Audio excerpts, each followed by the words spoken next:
Speed begins now. Presented in high definition by Funai. Hello, everyone, and welcome to the Auto Club Speedway in Fontana, California. I'm Randy Pemberton, and this is NASCAR Live. Coming up on the show, I'll have a sit-down interview with last week's winner, Kyle Busch, and we'll also get the reaction of a great start to the season from his crew chief, Dave Rogers. Now over to my partner in the garage area today, Herbie Sadler. Herbie. Well, thank you, Randy. When we come to California, you usually think about Jimmy Johnson. He's won 4 of the last 7 races at this racetrack, but he comes in here, 7th in points, is not won in 12 races. We'll talk to Chad Canals to see if this weekend they can get back to victory lane. NASCAR Live, presented by Geico, starts now.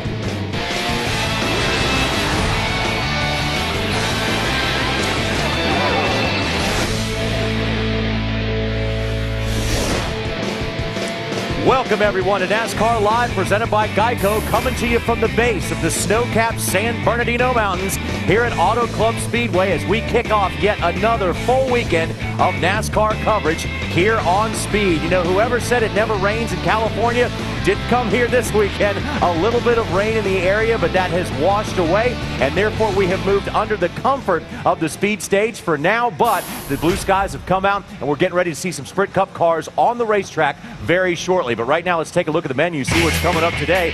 And it is a full one. Sprint Cup Series practice at 3 p.m. Eastern Time, noon Pacific. Nationwide final practice at 4:30 Eastern, and then we will set the grid for Sunday's race with the Sprint Cup cars at 7 o'clock Eastern Time. And then, of course, Trackside, presented by Walmart, comes your way at 10 p.m. Eastern Time. Hometown favorite Jimmy Johnson will join the regular suspects, and then Speed Center wraps up the entire world of speed at 11 o'clock Eastern Time. Want to welcome in our good friend Kyle Petty. And Kyle, we have so many different beasts, if you will, coming our way at this point of the season. We go from Daytona, then we come out west for a couple weeks, go back to Bristol on the high banks. Now we're flat and flat out fast again. So far, the trucks have put more miles on the trucks than there have been on the racetrack. But it's been a good season so far. We've seen multiple winners, good racing everywhere we've been, so it's been good. Let's give you a little history lesson and take a look back at what has happened so far this year. Of course, who could forget the big one at Daytona, Kyle, and then a very emotional victory in the end. Very emotional. Took out a lot of good cars, but there were still a lot of good cars left, and best car won that day. The Wood Brothers with Trevor Bayne. Great race. And then we headed out west to Phoenix, where Jeff Gordon survived the big one and also survived a bunch of onslaughts at the end to hold off Kyle Busch and snap a 66-race winless streak. It had been so long since he won, I don't think anybody expected to see the big one at Phoenix or Jeff Gordon in victory lane. So Phoenix was a surprise to everyone. And then we moved on to Las Vegas, where Carl Edwards continued his hot streak, winning 3 of the last 5 races going back to Phoenix and Homestead the year before. So cousin Carl made a big statement for Ford Racing, but then it was Kyle Busch, after the normal beating and banging at Bristol, who came out with a little bit of history of his own. Yeah, no surprise at Bristol. He's won the last 5 NASCAR races there. 5, counting the Nationwide and the trucks and the 2 Cup races. That's truly a phenomenal feat. And it had been a while for Kyle Busch to get back there after somewhat of a disappointing chase for him, and that proved that he was back and meant business. But brother Kurt now leads the points. Yeah, and the points continue to shuffle and continue to shake up. We still see a tie there with the two I guess, Stuart Haas teammates, but Paul Menard's in the top 10. Dale Jr. has worked his way into the top 10. Juan Pablo's still there, and Martin Truex. So, you know, some names that you don't usually see in the top 10 at this point in time in the season are there. Now, also, this point system, new this year, tends to be tough on the guys that don't run well, KP, and we see some drivers we expected to be up in the top 10, now back at the 26 through 31 spots. Yes, and you can really make up ground in the point system early in the season, these first 5 or 6 races, but these guys have faltered. Jeff Burton really has just had a bad year. You look at the 1 car, I think they've been better on the racetrack. They've just had really bad luck. So has Ruderman and those guys. But Burton and a couple of those guys are going to have to pick it up a little bit. Only once before since the advent of the chase has someone come back from being 30th or lower in points, and that was 2009 when Mark Martin started that way and made the chase. So odds are against these guys, but if anybody can get it done, it's certainly drivers of that caliber. Right now, for our Geico Pit Report, we're going to head inside of the Auto Club Speedway. We have Herbie Sadler and Randy Pemberton standing by, and we're going to start out with you, Randy. Well, we're not far from getting Sprint Cup Series practice underway. We want to talk a little bit about the 22 team and driver Kurt Busch, off to a terrific season so far. He leads the point standings based on some terrific finishes. You think about this. He's been 5th, 8th, 9th and 7th so far this year and heads into California on a hot streak, no question about it. But when he talks about California here, as I spoke to him earlier this week, it's really difficult to say, but he has not won at this racetrack since 2003. Certainly he's had some great finishes. 8 times he's finished in the top 10 in 17 races. But right now, Kurt Busch continues to look to make this momentum last year and try to get a win here, one that he hasn't had since 2003 at California. Herbie. Well, thank you, Randy. In one place Kurt Busch better not look, and that's behind him, because what's he going to find? This 99 car of Carl Edwards. What a great season it's been as far as speed on the racetrack for this 99. Second at Daytona, another second-place finish, a win also this year, and these guys have been fast every week, and it's a testament to the overall improvement of the Ford camp. Not just the engines, but the cars, downforce, geometry, engineering, and also the cooling system of these cars really allows for a lot of tape on the nose of these cars, which will really help at a place like California. So when I've been asked all week, when you come to California, who are the cars to look at for this weekend, I really think these Roush Fenway camps and the Ford cars across the board are going to be very hard to beat this weekend, Johnny. Herbie, thanks a lot. NASCAR's best have come out west. They're about ready to hit the track here at Auto Club Speedway. When we come back, we will discuss what Kyle Busch did last weekend and his hopes for this weekend. Back in a moment. NASCAR Live is presented by Geico. 15 minutes could save you 15% or more on car insurance. Visit geico.com for a free rate quote. Brought to you in part by Hamburger Helper. 1 pound, 1 pan, 1 tasty meal. And in high definition by Funai. Funai, fun and innovative. Experience more at funaiamerica.com. From groundbreaking motocross technology to a leader in ATV innovation to #1 in MotoGP and #1 in sport ATVs, Yamaha is the first name in motorsports. Be the first to get into your Yamaha dealer for a great deal. Then get out and ride. This spring, get more mileage out of your travel plans with $50 in free gas. Stay 2 separate times at Comfort Inn or any of these choice hotels, and you can earn a free $50 gas card. Book now only at choicehotels.com.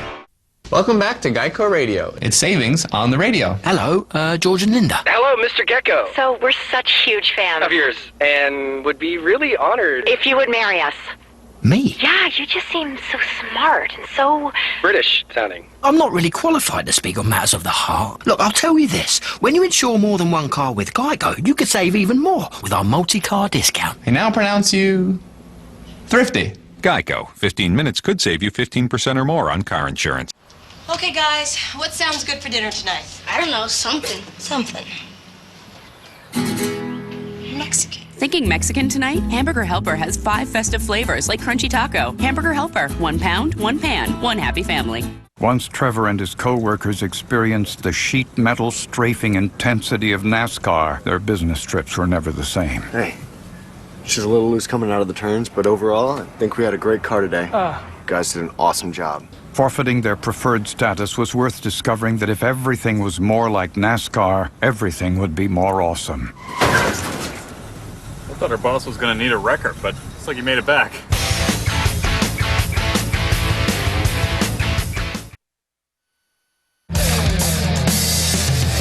.360 degrees of everything is now on sale.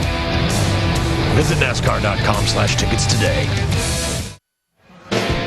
Welcome back, everyone, to NASCAR Live, presented by Geico, coming to you from Auto Club Speedway in Fontana, California, as track drying efforts are underway. A lot of rain this morning, but now that rain has moved away, and we are getting you set for Sprint Cup Series practice here. And that 18 car is definitely on a roll, coming out west from the high banks at Bristol. What Kyle Busch was able to do last week was absolutely incredible. He performed his second sweep of a weekend, and that meant 5 NASCAR wins in a row at Bristol, which is a feat that no one has ever accomplished before. Had you missed Race Hub earlier this week, we are now going to replay Randy Pemberton's interview with Kyle Busch after that incredible weekend.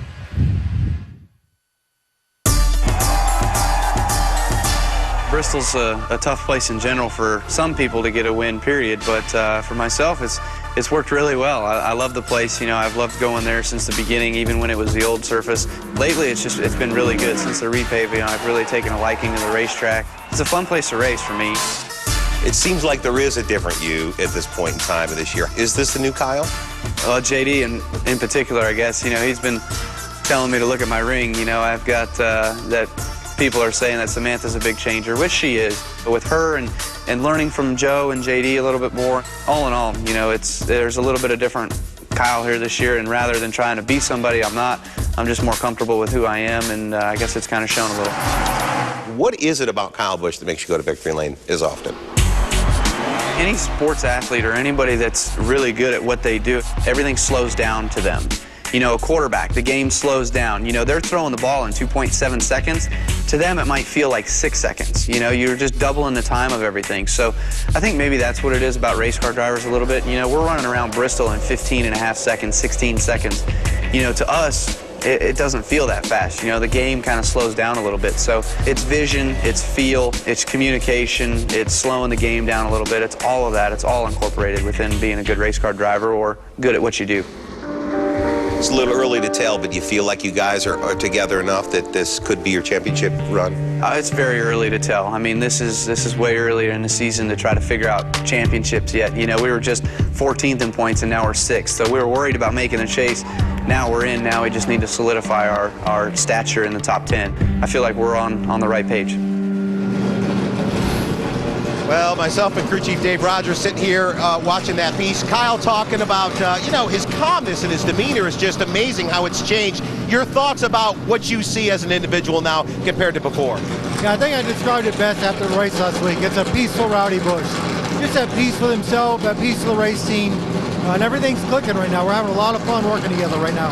For him as a driver, he always, I think, thought that part of his aggression had the ability to race him towards the front and win races, but he's still the same skillful driver in the car no matter what his demeanor is outside. So is that part of what's changed him? Yeah, you know, his skill never changes. You know, we talk about the new Kyle or the old Kyle. You know, Kyle Busch never changes. It's just how he handles himself. A lot of our success is going to be based on how well we handle adversity. Right now, I think Kyle's doing an exceptional job of handling adversity, and his skill behind the wheel is unmatched by anybody. Thanks a lot, Dave. You guys have a great weekend this week. JR, these guys are certainly on a roll, no question about it. When you talk about the way Kyle Busch has changed, a lot of people have to be pointing their finger at him as a potential champion here, although it's still very early. He's one of the guys to beat, no question about it.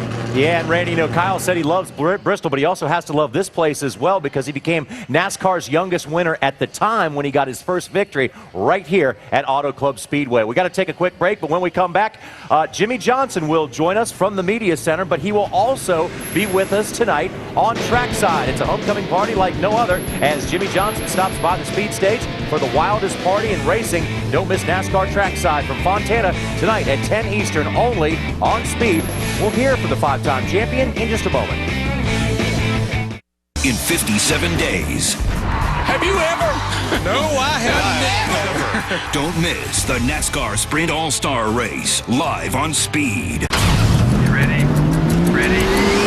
Green flag, green, green. Springtime belongs to the doers, those of us who know grass doesn't turn green just because the calendar says to, and that a big difference can grow from a small budget. For those of us with grass on our sneakers, dirt on our jeans, and a lawn that's as healthy as our savings, the days are about to get a whole lot greener. More saving, more doing. That's the power of the Home Depot. We're lowering the cost of a day in the dirt with a special buy on this mulch. 3 bags are just $10. Did you know that you can get... Our son Chris was a baseball player. He played hard and loved the game until the day he died from an epileptic seizure. He was 21. Each year, epilepsy kills tens of thousands of Americans. Hundreds of thousands more suffer from uncontrolled seizures that often lead to brain damage. At Citizens United for Research in Epilepsy, our goal is to save other families from the pain we've known. Please help us find a cure. Call or email today. Through the years, many things pass from father to son, like Aquavelva aftershave. Cools, firms, and tones. Smells great. Aquavelva, men get it. I finally found a body wash that moisturizes and softens my dry skin. New Gold Bond Ultimate Deep Moisture. Richer than the leading body wash, with more moisturizers and vitamins combined. New Gold Bond Deep Moisture. The body wash that moisturizes like a lotion. Fire up an Aaron's Zoom zero-turn mower, powered by Kawasaki. Built for tight trimability, easy operation, durable construction. Aaron's cuts grass, but never cuts corners, thanks to a powerful Kawasaki FR engine. The critical component in your Aaron's Zoom mower for reliable cutting performance year after year. Look for genuine Kawasaki engines at select Aaron's mowers at the Home Depot and authorized Aaron's dealers. Welcome back, everyone, to NASCAR Live, presented by Geico. If one driver can call this racetrack his home track, it's got to be Jimmie Johnson from El Cajon, California, right down the road. And he has made this, Kyle Petty, somewhat of his personal playground the last couple of years. Of course, he came here as a rookie, did great. 5 out of the last 7 races here. If there's any place for him to jumpstart his season, it's right here. Yeah, it is right here. He jump-started it last year here at a place like this. And it's funny, we go to Bristol, that's Kyle Busch's track. We go to California, that's Jimmie Johnson's track. I think those two drivers, to be the best, and I think they're the two best out there right now, are the most underrated drivers. They don't get credit for what they do. Jimmy's got 5 championships, all these wins, and you look at what Kyle's done at Bristol. And when you're that good of a driver in that kind of company, Kyle, everybody's very quick to say at the beginning of a season, oh, there's something wrong with him. There's a kink in the armor. But right now, it's not really a kink in the armor because he's still 7th in points, and he's been on the upswing. Yeah, I think when people say that, it's their hopes and dreams that there's a kink in the armor, okay? I don't think there's a kink in the armor.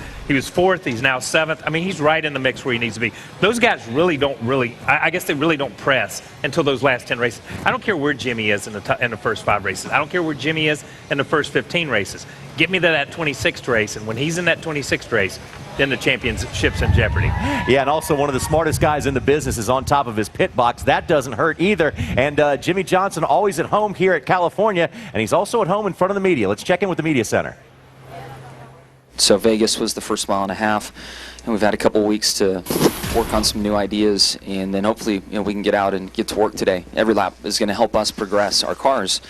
So yeah, if we leave here with a poor run, it's right in front of us. We know that we've got a lot of work to do. I feel like we have a direction, and hopefully we're competitive and run well. But this weekend's race will really tell the tale.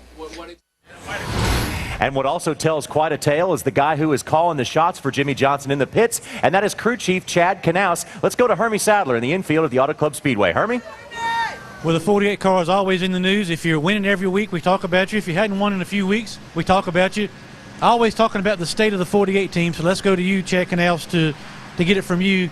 So far, the start of the season, where you guys at, and how would you assess where you are so far?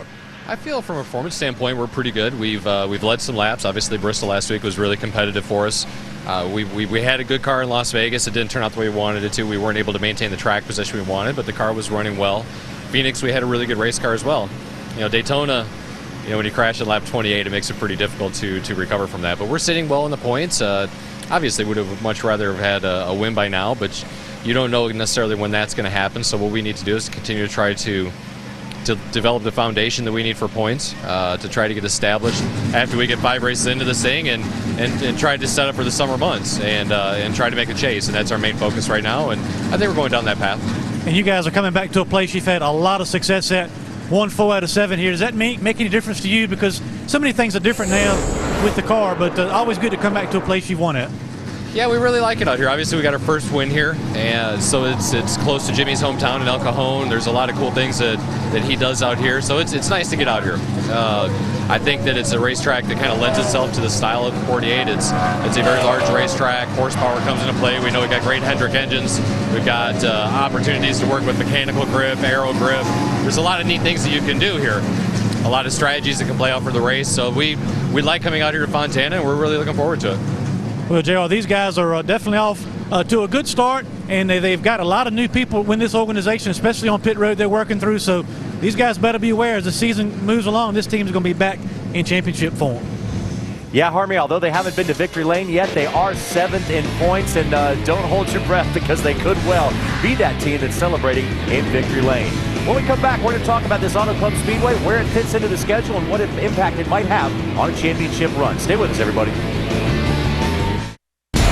Wednesday on Car Warriors. We're going to have to cut a hole in the hood. It's as simple as that. Cut a hole in this hood and I'll cut your neck. The gloves come off. Wednesday on Car Warriors, followed by Car Science, only on Speed. Honey, could you grab another bag of ice?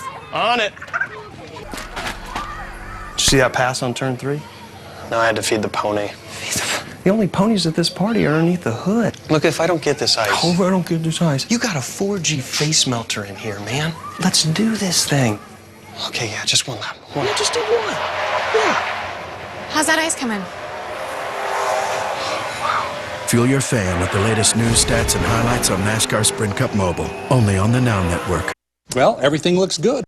ESPN, your NBA destination. He is so fun to watch. And the first. Mama, there goes that man. The NBA on ESPN, Wednesday and Friday nights all season long on ESPN and ESPN HD. ESPN, serving sports fans around the world. If you don't believe that every man and every fan count, then you've never been there. Because once you're inside, we're part of you. And together, we're giant.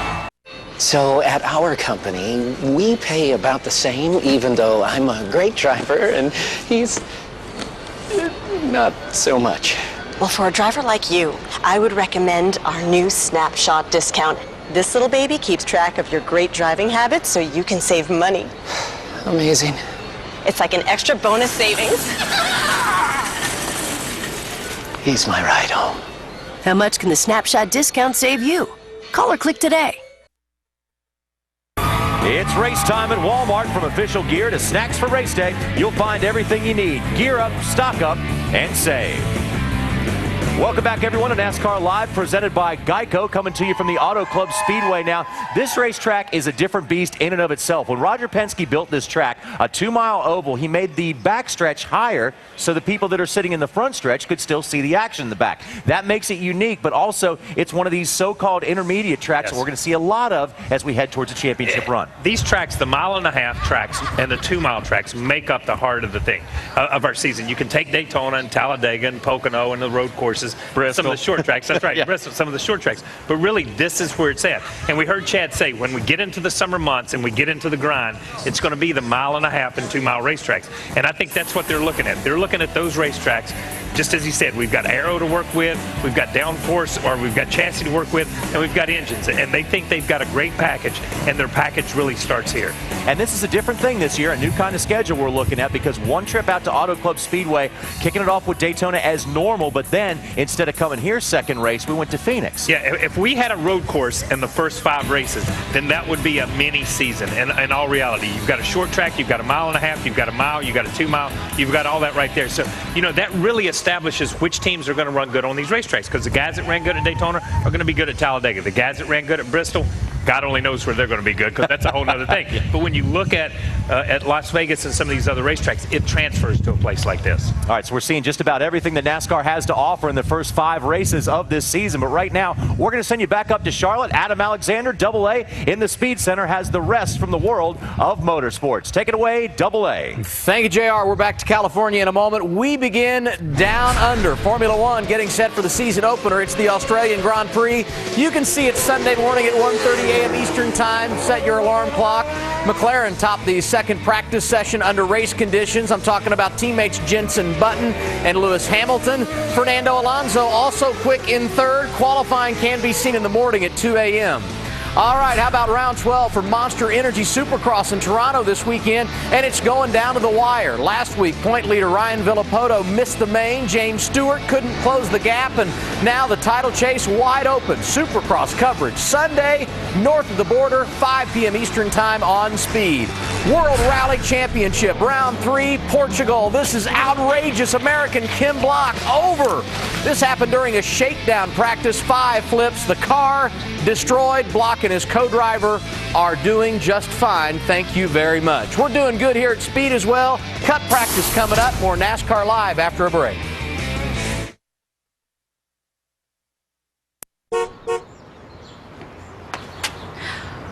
It's Denny time.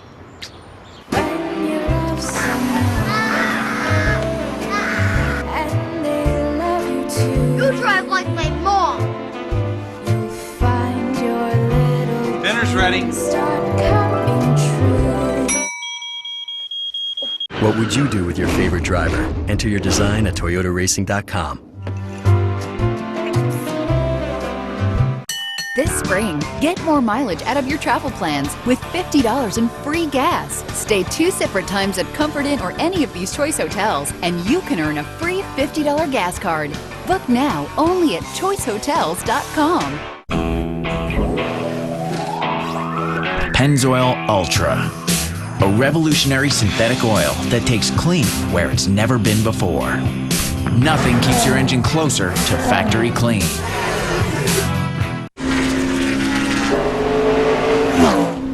Today, more than 6 million older Americans face the threat of hunger.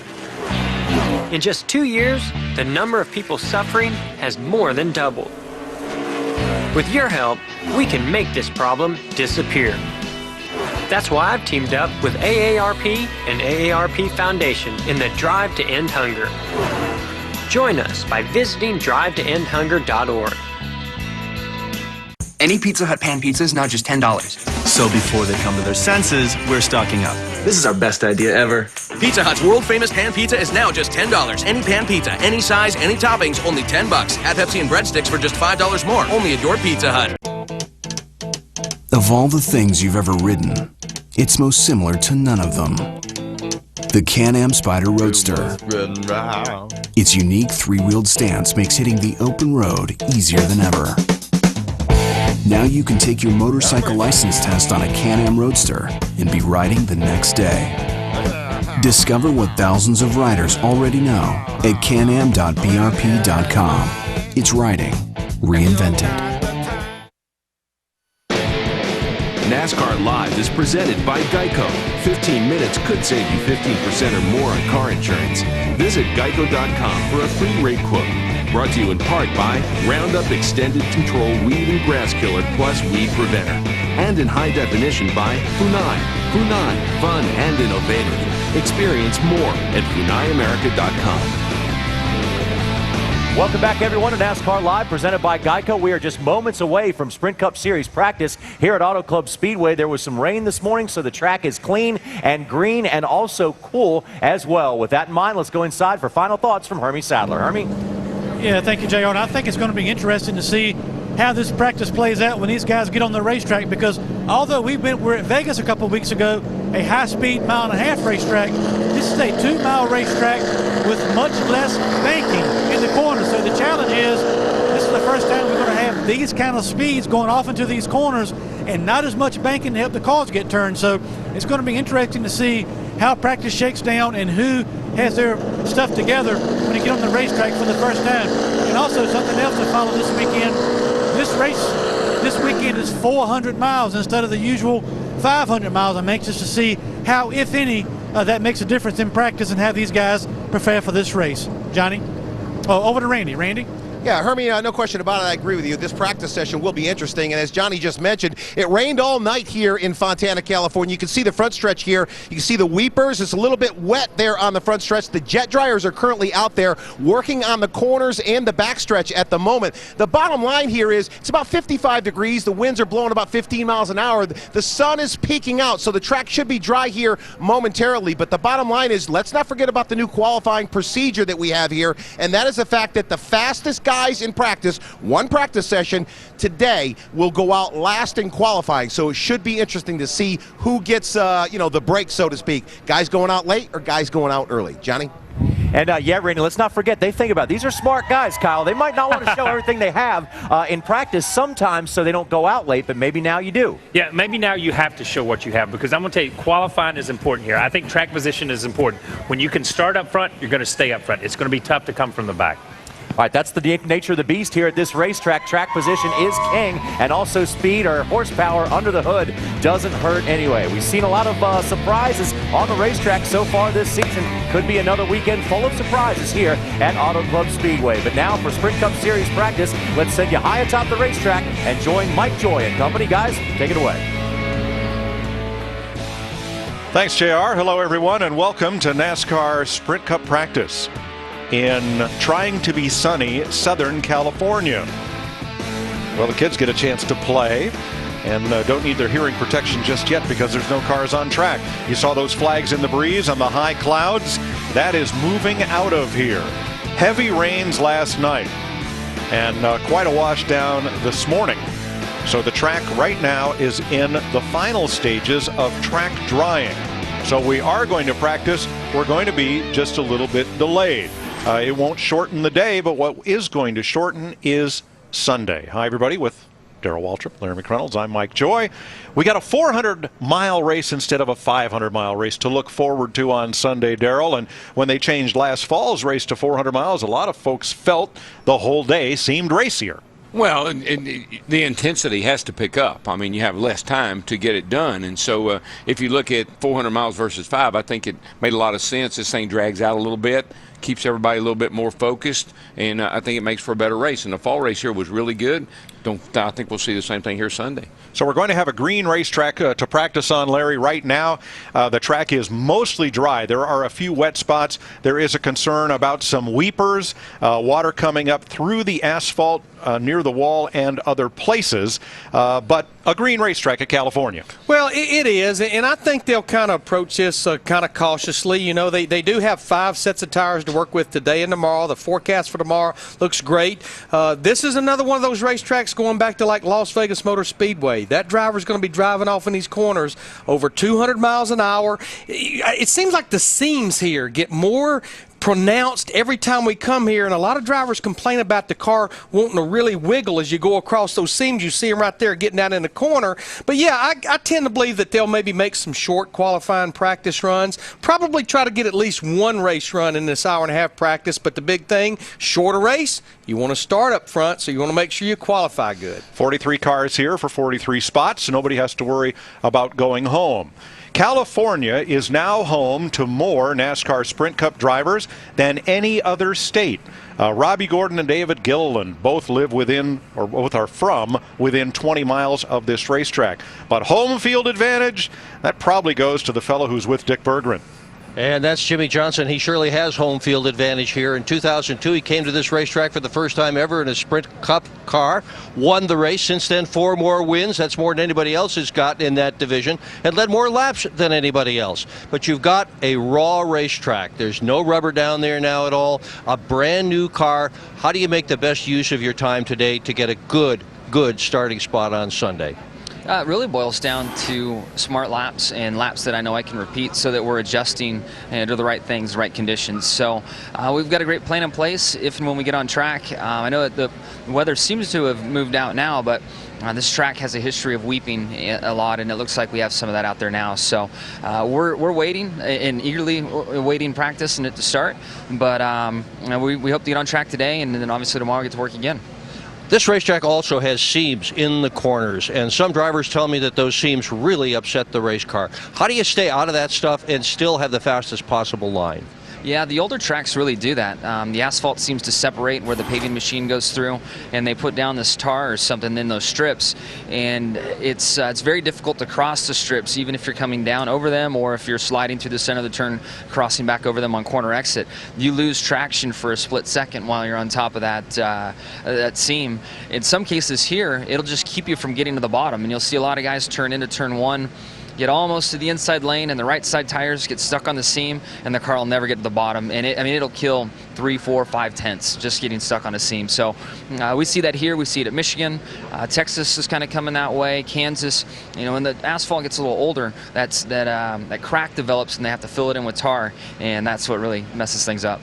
You're back home again. What you been doing for the last couple days? Last couple days have been fun. We flew out on Wednesday, shot a spot on the new show called Breaking In that will be on Fox right after America. Oh, that's the right network. Good job. Absolutely. Chris Myers was over there working with me, and he almost had a spot on the show, and then somehow they cut him last minute. So I feel terrible for Myers, and you guys should tease him about that.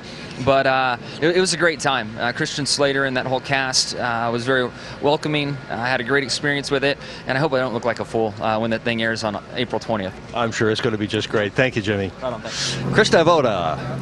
Well, Dick, Jimmy Johnson's not the only one taking in the Hollywood experience. Trevor Bayne actually got to take part in some fun stuff last night. Tell us about it. Yeah, I got to go on American Idol. That was crazy. You got Hulk Hogan and Stevie Wonder and Steven Tyler, Jennifer Lopez. I mean, it's crazy. You know, I'm getting to meet all these people, and they actually want to meet us too. I'm like, dang, this is cool. So it was a really good show last night. I enjoyed it. What do you think about the performances too? I know we were talking, maybe watched it earlier in the season, but who do you have a favorite? I don't know if I have a favorite. I mean, this season they really are really, really good. I think the judges did a good job picking the right people at the very beginning, and now they're all talented. But I thought it was cool they kept Casey on last night and kept him in the show, so that was cool. Casey, the guy with the big beard, right? Yeah, Let's talk a little bit about this racetrack. Everywhere we're going, it's your first Cup start, but you have other starts here. But what's nice is this is a 400-mile race now. And I thought of you immediately because some of these longer races have got to be tough on you because you're used to the shorter ones. And you talked about that at Bristol last week. Yeah, they are. I mean, even though I'm 20 years old, it'll kick your butt in a heartbeat. So Bristol was definitely a lot tougher than I expected it to be. I've run like 7 races there, and a few of them were 300 lappers, and I was like, man, it's just 200 more laps. I got that. And then you get in the car, and in the Cup race, it's so much more intense. You're beside somebody the entire race. You're battling it out, and then you get to lap 300. Normally you'd be done. You're like, 200 more to go. What in the world? And it really will wear you out. But we're working at it hard. We're training and doing all the right stuff. So I think it's just experience, getting used to how long these races are. But yeah, I'm glad to be here in California. 400 miles, like you said, and we'll see what we can do with it. All right. Thanks, Trevor. Thank you. Mike? How about Trevor's fashion sense, Larry, today? Yeah, that is like old school. I can't remember the last time that I actually saw a driver wearing pretty much a crew shirt prior to putting his driver's uniform on. Been a long time since I've seen that. I wish he'd pull that back and see if it's got his name on it or not. It may not have. It's okay. That's neat. Going back to Jimmy Johnson, I found it very interesting. This is the 10th year of Jimmy Johnson, Hendrick Motorsports, and Lowe's being together.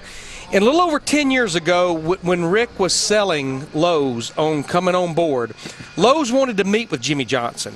And the one question they asked him, can you win? And he said he obviously said yes, but felt a lot of pressure with that yes. And he said when he won that race that Dick talked about here in 2002, he felt like the weight of the world was lifted off his shoulders. 53 wins later, 5 championships. I think it's worked out for all parties involved. And there are not many sponsors that have been together with a single driver and single team a whole lot longer than the 10 years that Lowe's celebrates with Jimmy Johnson this year. I think I'd walk away from that deal just yet.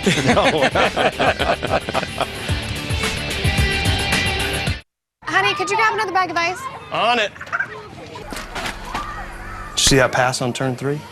No, I had to feed the pony. The only ponies at this party are underneath the hood. Look, if I don't get this ice. Oh, I don't get this ice. You got a 4G face melter in here, man.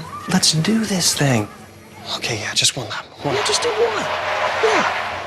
How's that ice coming? Fuel your fan with the latest news, stats, and highlights on NASCAR Sprint Cup Mobile, only on the Now Network. Okay, guys, what sounds good for dinner tonight? I don't know, something. Something. Mexican. Thinking Mexican tonight? Hamburger Helper has 5 festive flavors like Crunchy Taco. Hamburger Helper, 1 pound, 1 pan, 1 happy family. You gotta love Sunday. It's like everyone came together and said, if it's good, let's save it for Sunday. So here's to the $10 Sunday Bucket. 10 pieces, $10. Any recipe, any way, every Sunday. Sunday is a KFC day, and today tastes so good. Take matters in your own hands. Keep that car running better, longer. Do everything you can to make sure a small job doesn't turn into a costly one. And AutoZone is the one place with the expertise and tools you need to do the job right the first time. Because do it yourself doesn't mean you have to do it alone. Get in the zone. AutoZone. This is more than a ticket. It's a wallet-sized definition of who you are and where you belong, providing both a place to sit and countless chances to stand up for what you believe in. It's a rite of passage, a declaration of independence, and an invitation to discover 43 new heroes and 100,000 new friends. This is more than a ticket, because it says as much about you as any piece of paper can. Reserve yours today at NASCAR.com/tickets. Speed's presentation of NASCAR Sprint Cup practice from Auto Club Speedway is brought to you by Toyota. That scene looks a little like much of the Northeast this week with another big snowfall. Upper New York State and environs. Well, they are still drying the track. You notice most of the track looks very nice and gray and dry. But when you get a lot of rainfall, as they've had here, and the ground absorbs a lot of that water, it tries to seek its own level, and we end up with what we call weepers, where the track has a bit of seepage, like right along the white line there, along the white line, coming out from the seams. And until that cleans up, you can't put cars out there on slick tires going off into the corner at 200 miles an hour. So they're working on it fast as they can. Dick Bergman. With Carl Edwards, who has won or finished second in 5 of the last consecutive 6 NASCAR Sprint Cup races going back to last year. What is going on? That is a white-hot record, man. We're having fun. It's good, and I'm excited to come here and practice. I mean, our Aflac Fusion should be fast here at California. What's going on out there? You said there's weepers on the racetrack? Yeah, water coming up out of the speedway. That's not good. I guess this is it, though. After this rain's gone, they say it's going to be good. And I think that the 400 miles here is going to be exciting on Sunday. This place is it's one of the raciest places we go. I mean, you can drive down the corner. It's 80 or 100 feet wide, and if you slip up, you can just move to another lane. I really like racing here, and I'm ready to go. That 400-miler last fall was the best one I had ever seen at this place. Krista? Yeah, Mark. Thanks, Dick. With Brad Keselowski. We're just hanging out in the garage talking a little bit. And where does this track rank for you, Brad? This is one of my rougher tracks, but I'm pretty optimistic coming here. We had Bristol last week. Felt like we had a really fast car, and say, well, there's not a lot that carries over, but I think there's a few things that will, and I think we found a little bit of speed over the last week or two, so I'm pretty excited about it. Paul Wolf, my crew chief, he built me really fast cars on a nationwide side last year, and California and Michigan were our best races, I feel like. So, hopefully some of that stuff will carry over. We didn't run all that strong in Vegas, but I think we figured out some reasons why, and hopefully we can get our blue deuce up front here in California. Well, that's interesting to me. So some of the things from a half-mile track last week to a 2-mile track, you can carry over. Yeah, I think there are. With this car, it's pretty much the same box every week that you have to fit in. There really aren't short track cars. You might have a road course car, but there really aren't short track cars or intermediate cars. So, you see everybody even cuts the brake duct holes in every car they have because that shows how they carry over to short track. So I think we've got some things that'll carry over. It's going to be really tough to run with the Fords. They seem to be very fast, but I think we're going to run really competitive this week. All right. Thanks, Brad. Thanks, Krista. Track drying efforts continue. We were hopeful of a start of practice in 30 to 45 minutes for now. Not sure how likely that's looking with some of the seepage coming out of the racetrack. The good news is the rain is over. So we're going to throw you back across the break to John Roberts at the speed stage, and we'll be back here a little later on. Look, everybody wants the same things in a pickup, okay? So the engineers at Ford cranked out an all-new line of engines for the 2011 F-150 to give you the most torque, most towing, most horsepower, most payload, and you won't be put in a chokehold every time you fill up, because you can also get the best fuel economy. This is the future. This is the new F-150. And now you save more. Get 0% financing for 60 months plus another grand. Only at your local Ford dealer. Okay, hold your line. Hold your line. Middle is good. Shoot the middle. There's the bottom. You got it. You got it. Oh, no.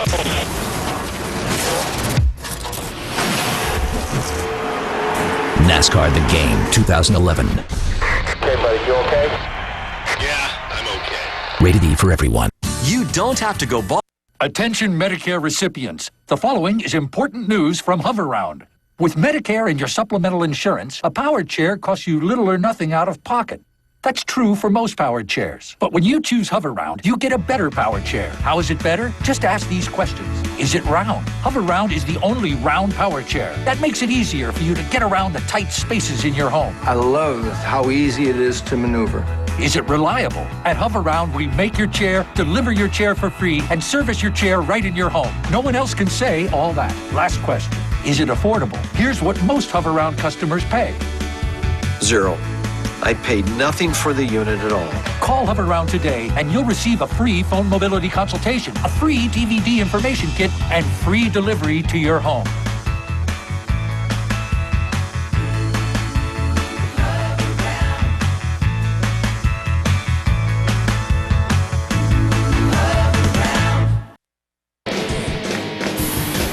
back, everybody, to Auto Club Speedway and NASCAR Sprint Cup Series practice. We are in NASCAR's version of a holding pattern right now as track drying efforts continue. A lot of rain fell here in San Bernardino County overnight, so now NASCAR's finest just have to wait before they get their shot at the racetrack. But, you know, there's one thing that controls racing more than anything else, and it's out of your hands, and that's the weather, Kyle Petty. So now we're just in the holding pattern. We have to wait. We're in a holding pattern, but I will say this, because a little bit later we're going to be going to have a hamburger because Steve Craddock bet Rutledge that cars would be on the track by 12, but you lost, Steve. Sorry, bud. I just had to throw that out real quick. I'm sorry. All right, so burgers are on the way. Burgers are on the way, man. Mr. Craddock, thank you very much. Thank you very much. We appreciate that. But right now, we're going to take a look at what qualifying may mean to a race here at Auto Club Speedway. Sometimes it simply does not matter where you start. Sometimes it's good to start up front. But here at Auto Club Speedway, only 2 races have been won from the front row, and KP 5 of the last 7 have been won from the top 10.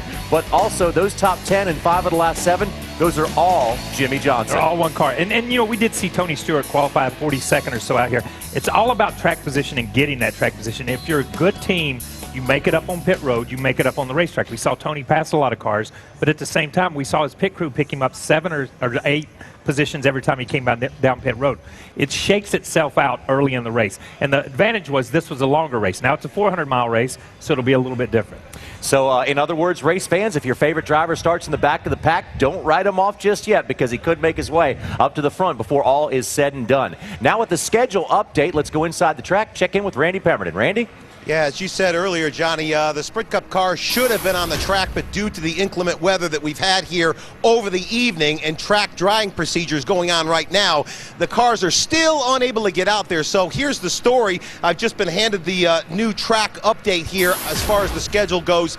The Sprint Cup cars will be the first cars out on the racetrack, and that'll be somewhere in the neighborhood of 1 o'clock, they hope, and they will definitely be off the racetrack by 2:30. Then the Nationwide cars will get their practice session, and then from there we'll go on to Sprint Cup qualifying, which has already been pushed back to 5:10 p.m. here. So that will be Pacific time. So a lot of people standing in the garage area now, kind of putting the final touches on the cars. Not a lot going on, very quiet down here. So it's going to be interesting. You know, I've talked to some of the crew members around here. You know, we've gotten just a little rain here before, and we've had those weepers come up on this racetrack. It's made it very difficult to dry. Now, it rained all night last night, so this could be a process that may take just a little while. And the practice session, when they do get out there, might be shortened to as little as 30 minutes. So these guys are going to have to be on their game down here. Now over to my buddy Hermie Sadler.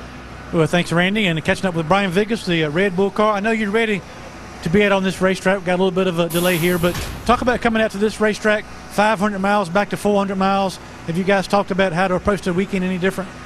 Yeah, you know, I mean, we've actually been talking about that a lot right now. The rain is really affecting how we're going to approach the weekend more than anything. You know, our intention was to start in a race trim, get some race runs in, then move over to qualifying. With the rain, we're probably going to go straight into qualifying trim because we don't know how much time we're going to have once this practice starts. Qualifying is very important now. Qualifying practice is important now. You know, you never know if you're going to be able to qualify, especially with the weather like this. The race, it's 400 miles. I'm excited about it. I think everyone is. I'm sure the fans are. It was a good decision by NASCAR to bring that back a little bit. This is such a great racetrack, and it makes for a great race, but 500 was probably a little bit too long. You got a couple poles at this racetrack. I know you love to go fast. What's the key to getting this car up front today? Going fast, holding it wide open. No, I wish you could hold it wide open here. I mean, obviously you know, here I think it's really important to be able to roll the center, to get through the center of the corner and have that drive off. The track can get really slick.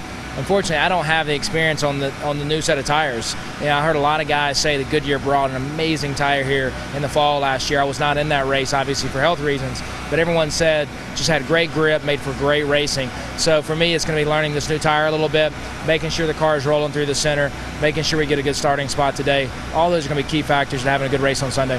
Well, I think the key component for everybody understands track position is very important, and it all starts with qualifying. Johnny? Hermie, thanks a lot. Before we go to break, I want to say that our friend CJ on Twitter just asked a very important question. He said, what time is it out there? I'm on the East Coast. CJ, subtract 3. It's simple. Incredible. In 57 days. Have you ever? No, I have never. Don't miss the NASCAR Sprint All-Star Race live on Speed. You ready? Ready? Green flag, green, green.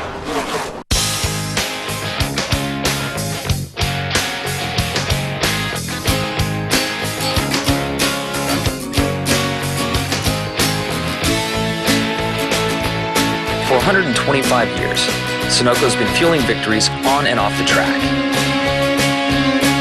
Why? Because winning is the greatest feeling in the world.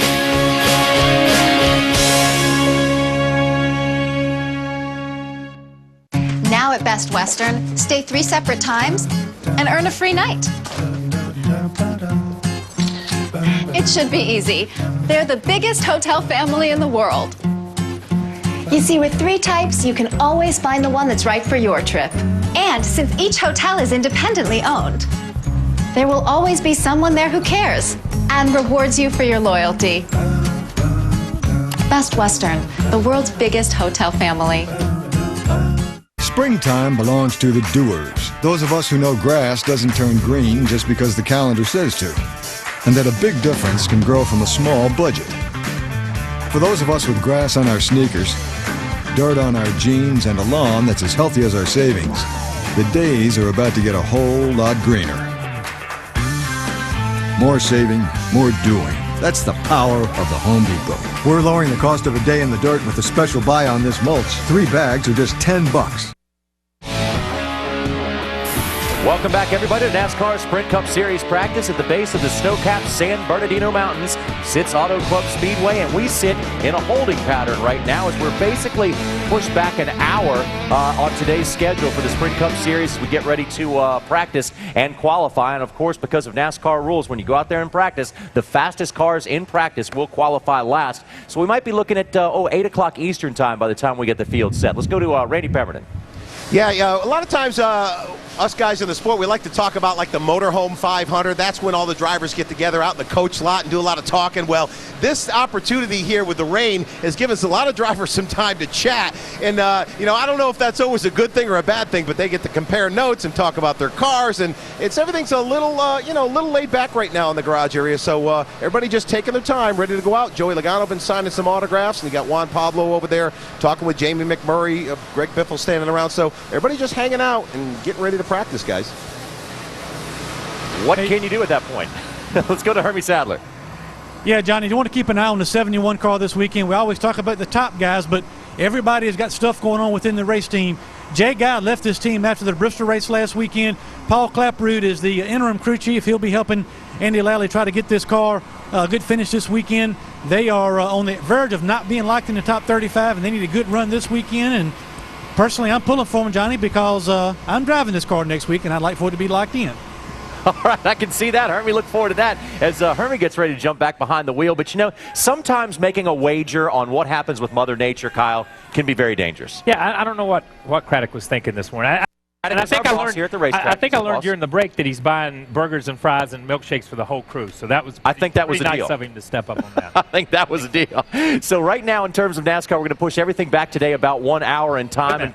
1 hour in time. Your friend CJ. So that means subtract 3 and then add 1, and we know what time we will be on. So as the clouds start to move away and the track continues to dry, we'll keep you updated from here at the Auto Club Speedway as NASCAR's best get ready to take on this racetrack in practice and qualify a little later on this afternoon. Stay with us here on Speed. Wednesday on Car Warriors. We're going to have to cut a hole in the hood. It's as simple as that. Cut a hole in this hood and I'll cut your neck. The gloves come off. Wednesday on Car Warriors, followed by Car Science, only on Speed. Inside the 2011 Dodge Journey is an 8.4-inch touchscreen that lets you control the stereo volume, radio tuning, climate controls, turn-by-turn navigation, and Bluetooth activation. Technology inside technology, controlling more technology. Welcome to the future. Now, lease the new 2011 Dodge Journey Main Street for $299 a month for well-qualified lessees. Any Pizza Hut pan pizza is now just $10. So before they come to their senses, we're stocking up. This is our best idea ever. Pizza Hut's world-famous pan pizza is now just $10. Any pan pizza, any size, any toppings, only $10. Add Pepsi and breadsticks for just $5 more, only at your Pizza Hut.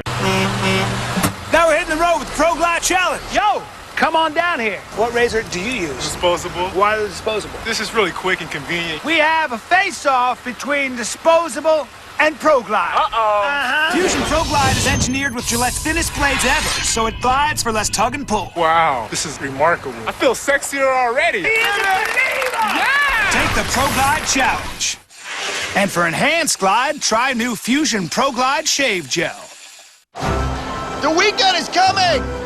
The weekend is coming! The weekend is coming! This weekend at Ace, you can get your entire purchase free and you're guaranteed to save when you pick up a scratch and save card. So get saving, then get your weekend back. At Ace, the helpful place. No matter how fast this car is, it will not be qualifying today because it simply did not fit the templates that NASCAR brings out here. But nonetheless, pretty cool looking car, by the way. Well, when we say cool, we always talk about Adam Alexander up in the Speed Center. That is cool, and that is where we're going right now, up into Charlotte for the latest from the world of motorsports. Let's send it up to Speed Center and our good friend Adam Alexander. Take it away, Double A. Thank you so much, JR, and I hope this weekend we do not see anything like this out at the Auto Club Speedway of Southern California. I'm talking about World Rally Portugal. They were getting their cars ready to go. Ken Block, one of the lone Americans in the series, and check out what happens. Boom, up and over. And guess what? In World Rally, there's no such thing as a backup car. He rolled it 5 times. Ken Block and his co-driver were okay, but as you can see, the car is destroyed. Ken on his way back to the States. He will not compete this weekend in Portugal. F1 opening up this weekend, so we talk about some of the storylines getting set for 2011. You got to talk about Sebastian Vettel, the youngest champion ever, and trying to defend his title this weekend. That storyline #1, and you see him on track here. He was so impressive, and he will be one of 5 champions on the grid when F1 gets ready to roll on Sunday morning. You can see the action at 1:30 a.m. Eastern Time right here on Speed. Storyline #2 for 2011 this weekend, Jenson Button. This kid's been impressive. He won the title a couple of years ago. He's won the last 2 races in Australia. He was pretty good in practice. More on that in a moment. The final storyline for 2011, a new tire. Anytime you bring a new tire into a racing series, there are question marks. A lot of testing has been done, but those Pirelli tires will be a big topic of conversation. Qualifying for F1 season opener, 2 a.m. Eastern Time. That's tomorrow morning. Who's going to be good in qualifying? Well, here's what happened in practice. We told you Jenson Button is good when it comes to Australia. Was he, as was his teammate Lewis Hamilton right behind. Fernando Alonso, one of the former champs in the series, 3rd. Vettel and Webber, teammates over at Red Bull, rounding out the top 5.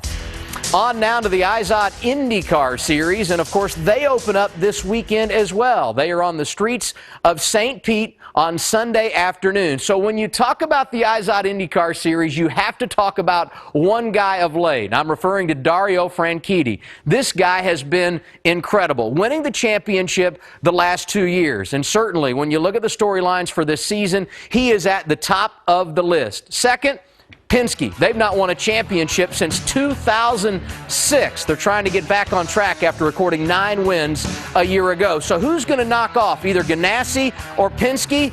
Well, one of the candidates certainly would be the guy at the top, Ryan Hunter-Reay. You see the other practice times from today. Mike Conway, a new ride at Andretti Autosport. He is in the top 5, 3rd from practice. And there's Dario Franchitti down in the 6th position. He struggled in the test last week at Barber Motorsports Park. Perhaps he is back on track. And Marco Andretti and Justin Wilson inside the top 10 as well. Speed Center going to be here all weekend to tell you what's happening in the world of racing. And in times like this, when the track is wet and they can't put the cars on track in California, just join us here in the studio and we'll tell you what's happening around the world of motorsports. That's all we have for now. Coming up tonight at 11 p.m. Eastern Time, we recap the entire day in motorsports. For now, it's time to head back west. I'm talking about Mike Joy, Darrell Waltrip, and Larry McReynolds. They're going to fill the gap from here at the Auto Club Speedway in Southern California. I'm Adam Alexander. Thanks for being with us, everybody.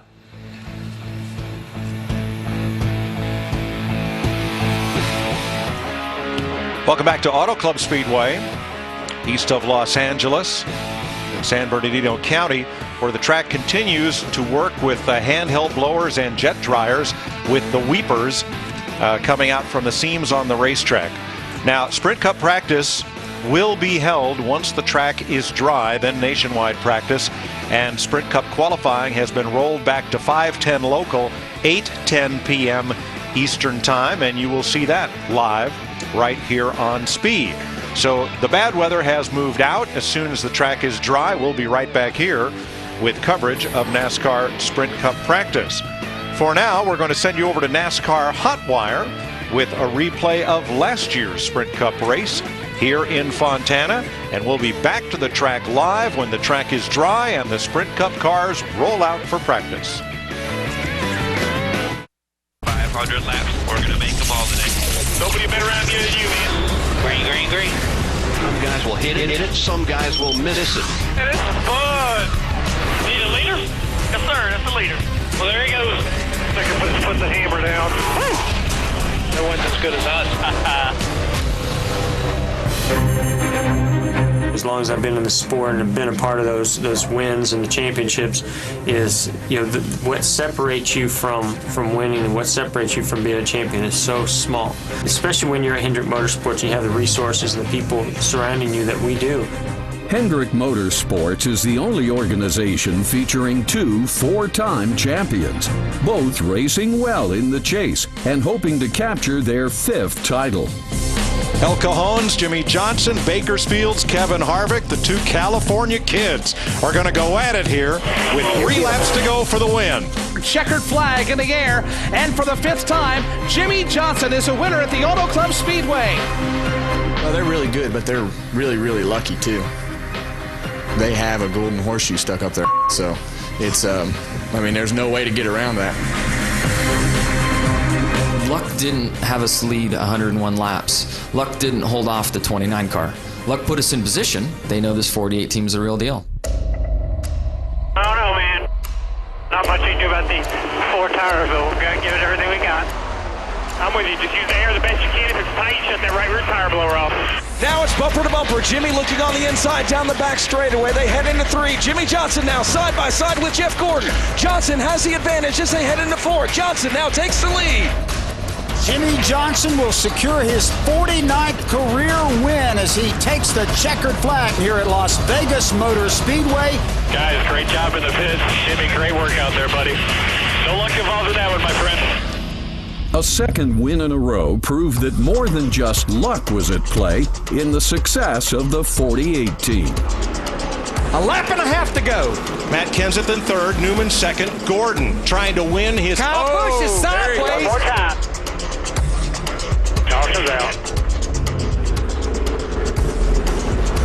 Should have been a white back there, shouldn't it? They didn't give it to us. We're going to do this again. They banged hard, and here comes Kenseth 3 wide to the bottom. Kenseth to the inside takes the lead. He's got a tire down. He goes to the outside and hits the wall, and Denny Hamlin takes the lead. Green is out, and they're on their way to turn 1. And Ryan Newman is on the brake. He's down low. He's got a fender out in front. Jeff Gordon goes 2nd. Jeff Gordon is slammed into the wall. Tony Stewart is in that wreck. So is A.J. Allmendinger, Jamie McMurray. They get together and set off a multi-car melee with 17 laps to go. Despite some strokes of bad luck, Jeff Gordon's experience and consistent driving kept the 24 team in the top 12. I really believe heads up, we're as good or better than everybody out there. I think our team has definitely got what it takes to do it this year. I think this is the strongest we've been as a whole across the board at all the different tracks that are in the chase. The strongest we've been in a long time. We went to Las Vegas and we were that dominant and didn't put enough tires on at the end, made the wrong pit call.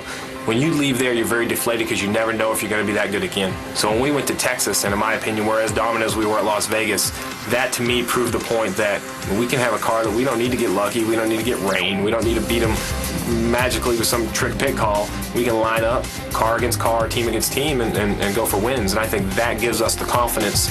You don't have to have everything go your way when you have fast race cars. We've had really good race cars and haven't been able to finish well with them. Some from our own mistakes, some from racing incidents. And whoa, around goes Johnson. We'll take Greg Biffle. Johnson and Biffle will round off the end of the back straightaway. Johnson with hard contact. Now there's a spin. AJ Allmendinger catches Jimmy Johnson. A hard shot into the outside turn 3 wall. And look at that 48 thing. Is junk. I have never seen a 48 car torn up quite like that. She is done. Oh, 48 for Jimmy Johnson, and he hits hard. It has been a rough season.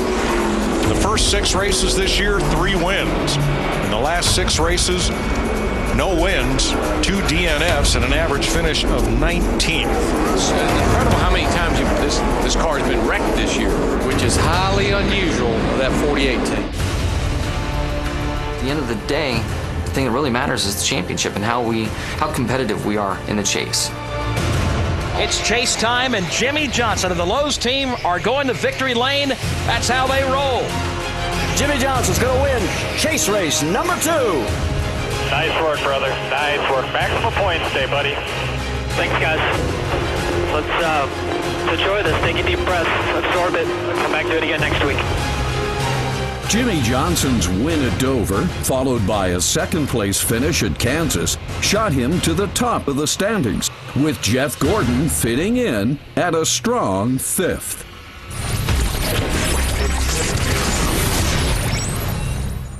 NASCAR Hot Wired is presented by Sprint, proud sponsor of the Chase for the NASCAR Sprint Cup, and brought to you in part by Pep Boys. Pep Boys does everything for less. Call 1-800-PET-BOYS. Get your dream on, be a star. Selection, style, and service, yeah, we raise the bar. Evans is the better way to get what you want today. The lease to own racing king, you've even got a dream machine. Yeah, nobody beats Evans. Nobody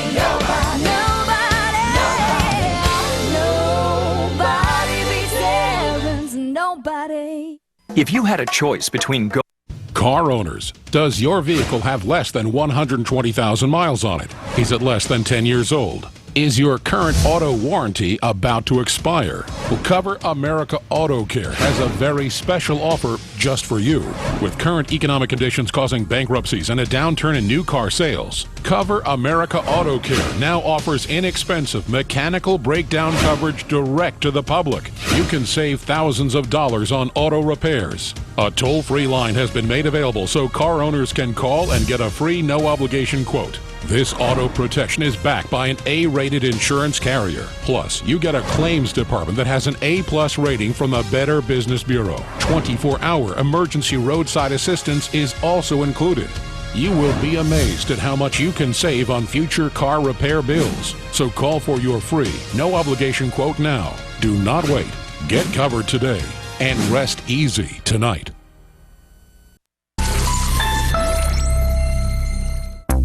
The car is just beginning to roll out for the first practice session for race number 4 in the chase for the NASCAR Sprint Cup. Jimmy Johnson is getting ready to go out at the start of practice here. He has won back-to-back races here in California. Look at the next 3 races between this race, Charlotte, and Martinsville. He has 17 career victories, certainly daunting statistics for the teams chasing him.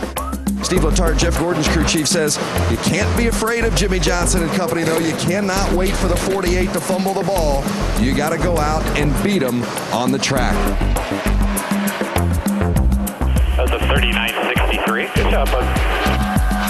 It's bouncier than I maybe expected. But at the end of the day, in the corner, when I was doing my thing, it wasn't all that bad, but a little rougher ride than I thought it would have. I'm on that snug side trying to finish the last part of rolling back to part throttle. The 48 was the only car bouncing around the track, and the 29 was struggling with a tight vehicle. Too tight. Well, same deal, just too tight getting to the center. Just on the entry. Did you hit it all? Getting into 3. I don't think that really affected it. It's just too tight getting in. I mean, it's just real lazy. Harvick's vehicle may not have been perfect, but Gordon's team was fighting a car that seemed to have everything wrong. A little better. Yeah, it's another 40 flat there. Still tight? It's just not good. Tights are 3 and 4, yes. I got through. I ended up stages all over the place. I feel like I'm swatting flies all the way to the middle of the corner. If I'm telling you, we got to abandon this if that's as fast as we went right there. We're in big trouble. I'll come talk to you about it. He's a pretty smooth driver, but he's having to move his hands a lot to chase his car to get him where he wants to go down there, and that's not what a driver of this caliber wants to be doing. It's been a while since we've won anywhere, and this track is a tricky one. It's slick. It's going to be interesting this weekend, be 400 miles instead of 500. Of how that's going to change things out. Of course, it always just depends on when the cautions fall and how they fall. But being a little bit shorter race, I think, is always more exciting, and so I'm anxious to see how it affects this one.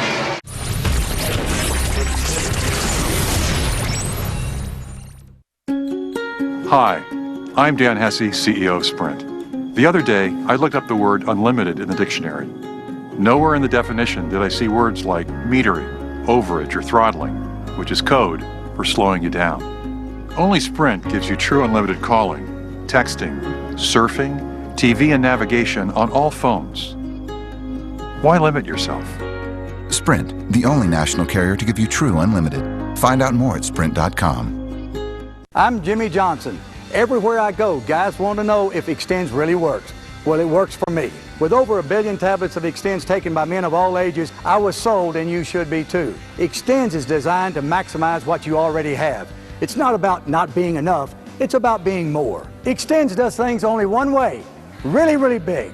Extends is now available in the vitamin section of these and other fine retailers. But if you're still skeptical about Extends, we'll send you a free week supply of Extends for the cost of a postage stamp. Is that him? Yeah. Talk to me. I want $1 million. I want a helicopter to take me to the airport. And when I get there, I want a fully fueled plane waiting. And if my demands aren't met, I eat one of the hostages. Did he say eat? Yeah, you heard me. Eat. Psst. I think he's gonna eat Gary. And it's gonna be delicious. Once Dave and his friends experienced the bone-rattling intensity of NASCAR, they knew it was time to reconfigure his surround sound. All right, guys, here it comes.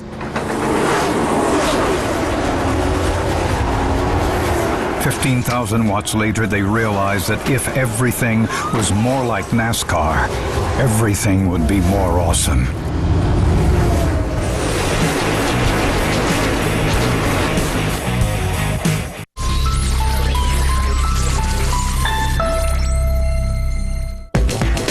Welcome to Southern California. We're at Auto Club Speedway getting ready for Sprint Cup qualifying for race number 4 in the chase for the NASCAR Sprint Cup.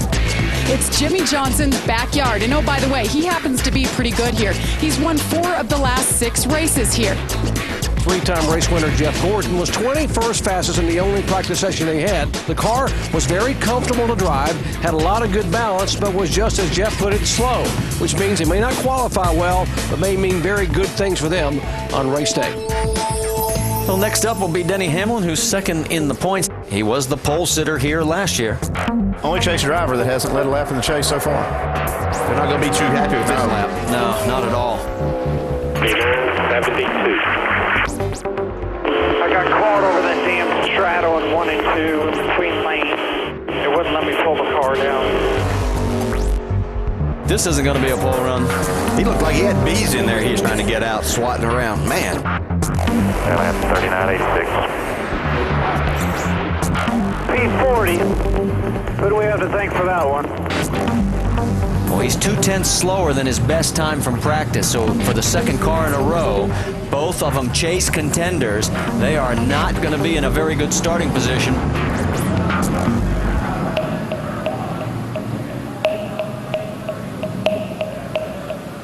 The 39.36. That's P17 right there. Virtually identical to practice. Same. Man, Nice job, nice job. About a 20, maybe 18. Hey guys, I got the apron in the middle one or two. Just probably didn't drive it in enough and run me up the track. But wasn't bad. Job with the car, guys. Real nice. Jeff Gordon, a 3-time winner. Really struggled in practice, though. They just never really got it where they wanted it. Yeah, this is going to be the best lap he's made all weekend. 39.33. That's a nice pickup. That's P6 right here. That's a big pickup for practice, though. And the car was much better. That's the way to do it. Good lap right there. You always want to qualify better, but I don't think it'll affect our performance on Sunday. I mean, we qualified 28th in the spring, and we were up to the top 5 until we had a little spark plug problem. So I think we'll be fine. We were fine last week. We need to run well, but I don't think qualifying is going to really be indicative of how everyone's going in the race. Jimmy Johnson out on track. Of course, Jimmy has won 4 of the last 6, 5 total. He's been a 2-time pole sitter here at California. In fact, he's the only guy to win from the pole. Jimmy is not going to get the pole on this run. Bringing it back a little bit, but he's about 0.3 of a second behind as he comes to the stripe, and it will slot him in the number 6 position. Good job. Does it 39.19. That's 6th right now. Good work. 3rd place in the points, Kevin Harvick. Yeah, he's definitely solidly right back in the middle of this points battle for sure.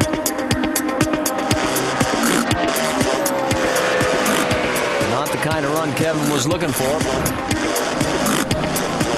39.38. Underdrove it. All right, it's all good. Hey, it's going to be way better on our average than we've been. It's all good. Drove good. I was so paranoid to overdrive the thing in. I just ain't carrying the speed. That put us right now. 18. I'd say this pole competition's over. Well, it could be an all Earnhardt Ganassi. Here he comes, and yes, you're going to have a new pole sitter. Far ahead as he is, they should just give him the whole front row there.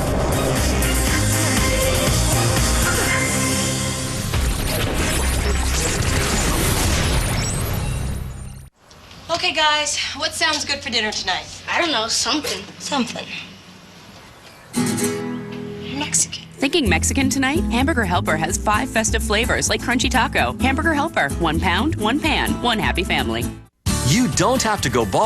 What's the big news in Priority Mail flat rate boxes and envelopes from the Postal Service? Over 1 billion used. With envelopes starting at just $4.95, flat rate shipping is the hassle-free way to ship. Pass it on. With flat rate boxes, there's no need to weigh anything up to 70 pounds. If it fits, it ships. You ship all different sizes? Distributor caps to brake shoes, so 4 box sizes come in handy. If it fits, it ships. Documents to different states? Coast to coast.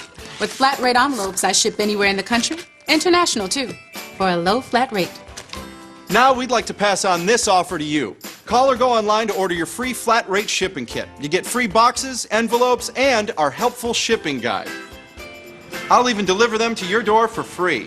It's an offer too good to pass up. Call or go online now to order your free Priority Mail flat rate shipping kit only from the Postal Service, a simpler way to ship.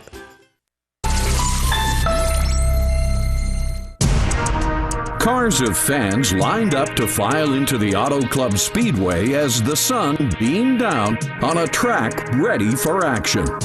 And so we come to race 4 in the chase. 8 drivers within 100 points after the first 3 races.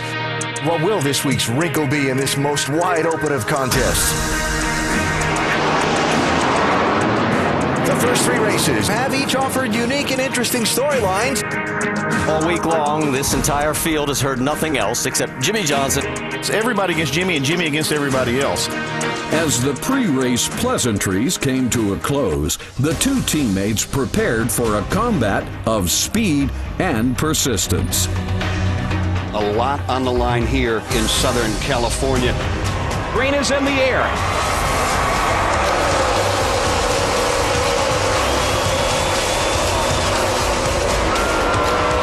See what great racing this racetrack provides with it being so wide, and you can just run these cars all over. Choose your lane, bottom, top, middle, wherever you want to go.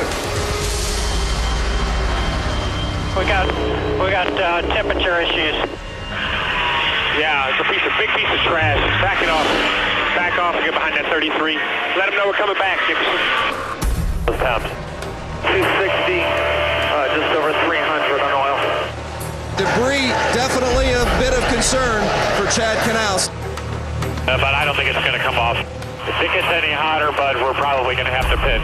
If you want to fall back here, if it gets above 300 and try to get behind that one car again to try to get it off, we can. Jamie, the 48's going to get right behind you. Thinks he has debris on his grill. It's pretty well stuck there. We're going to have to wait till the pit stop, bud. We'll be fine. Just keep her in cleaner. That piece of paper is still on Jimmy's grill. It's actually come back to 270 now that I got by the one. Okay, 10-4. That's fine. That's perfectly good operating temperature there. While Johnson climbed his way out of distress, the Roush Fenway team fell right into some of their own. Whoa, trouble for Biffle. And we have our first caution of the day and first engine issue of the day. It broke a rod. We're done. We're just putting it in the truck, guys. Garage. That was a 16 car up here road twice, Jimmy. I believe he blew up. Oh. Car's vapor locking or something. We got fuel pressure, but it's not running. I don't know if I'm going to make it. Should I stop out here or not? Yeah, if you're not going to make it, we're not going to make it. Yellow is out for us. We're stopped on the apron over here in 4. Problems for the 99, the second Roush Fenway car. All right, let's push it behind the garage here. Let's work on it. Push it behind the garage. The 99 headed to the garage, and the 33 and 14 pushed forward into a head-to-head bout at the front.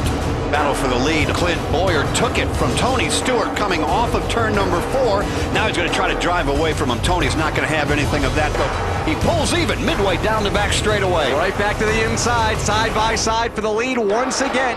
Coming up on you. Looking inside. Clear all around there. Good job. That's how you do it. Horses out, debris. Where the hell's that at? It's that back straightaway. It's been there the whole damn run. With the race going to caution, a crucial battle would take place in the pits. NASCAR Hotwired is presented by Sprint, proud sponsor of the chase for the NASCAR Sprint Cup. Brought to you in part by Pep Boys. Pep Boys does everything for less. Call 1-800-PEP-BOYS. And by Articat. Get great deals in the Gone Wheeling Sales Event. Articat. Share our passion.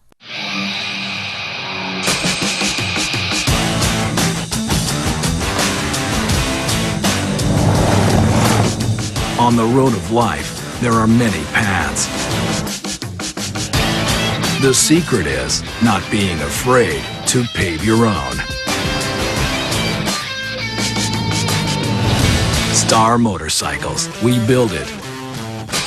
You make it your own. You gotta love Sunday. It's like everyone came together and said, if it's good, let's save it for Sunday.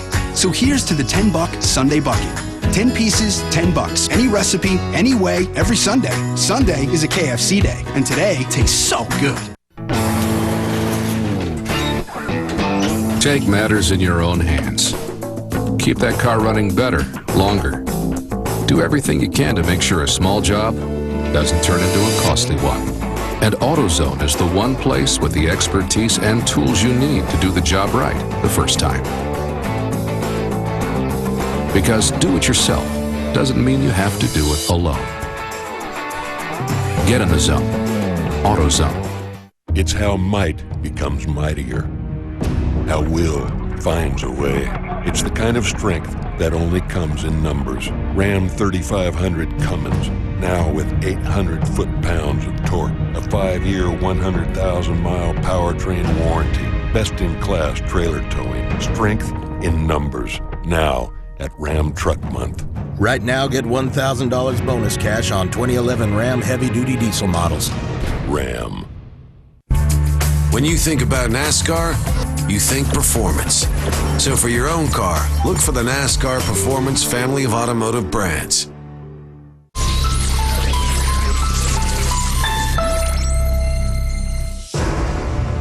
Under caution, successful pit stops would prove vital. The slightest oversight could cause a team a much coveted shot at the win. 4,400 here. Gotta go to the back, too fast entering. I'm sorry about that, guys. I mean, I knew I was right down the edge, but I didn't think I'd be over. There's a lot of guys that are running out of toes to shoot.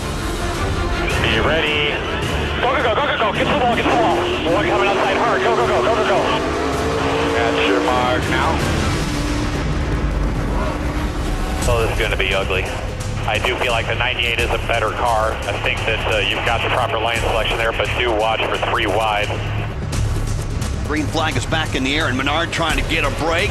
He's getting a shove from Tony Stewart. Regan Smith getting a shove from Clint Boyer. They go 3 wide. Tony Stewart to the outside of Paul Menard. In and out, in and out, in and out, in and out. Oh, go get him. Tony Stewart trying to go around Regan Smith. A valiant effort for Regan. Clear here, all clear. Hang on right here. Get down, get down, get down, get down. Kurt Busch is involved, another chase contender. He and David Reagan apparently getting together. Go over and ask the 6-car spotter if you think clear. He's probably already left. Look at the eyes. Tells you everything. What do you think, Jimmy? You think we stay out there, bud? Man, I have no idea. If they all come, obviously, it just depends on how many comes. Yeah? What do you think you're going to do? Not my job, man. Thanks. I don't see any way we can fit here. I think we got to stay out here. Staying out? Just make sure you shake it around real good there in 3 and 4 when you come to the green to get the box filled up good. Stewart has taken the high side. Lights are out on the pace car. When we come by, 2 laps remaining. Not bad. Go with that 14. Green, green, green, green, green. Boyer, a little nudge to Stewart. Got him a good push. He's got the lead. Coming from the back, Gordon chose to take some chances. 13's going to try to get back outside. You watch those 2 up against the fence. Run down here. 3 wide. 4 wide. Come on. 4 wide. Sawing you out at your corner. 2 wide, man. 3 wide on the bottom. Aware that laps were ticking away, the 48 went all in and made an attempt to catch Stewart for the lead. Stewart has plenty of room now. He stretches out 5 car lengths over a side-by-side battle for second. High flag, clear about 5. They're both up a little higher. Tony Stewart looking to make a statement that he's going to be a contender. And Clint Boyer underneath the 48. Side. Can Boyer clear him? Clear, clear, clear. Boyer's got second. Coming out of turn number 4. For the first time in his career, Tony Stewart is going to win here at Auto Club Speedway. Get it. That's outside you. That's a 9th place. Unbelievable. That's how you restart right there, boys. That's a 9th from dead friggin' last 15 laps ago. Way to do it, man. Good job, Jimmy. Good work today, bud. Guys, good race car. Jimmy, we killed you there today, buddy. Sorry.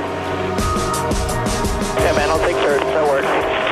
Hey, and I thought I was going to get that 14 on the outside, but that 33 was better on the bottom than I expected. Yeah, 10-4, man. Good work, bud. Really good work, man. He had never won here at Auto Club Speedway. Only 2 tracks remaining on his hit list.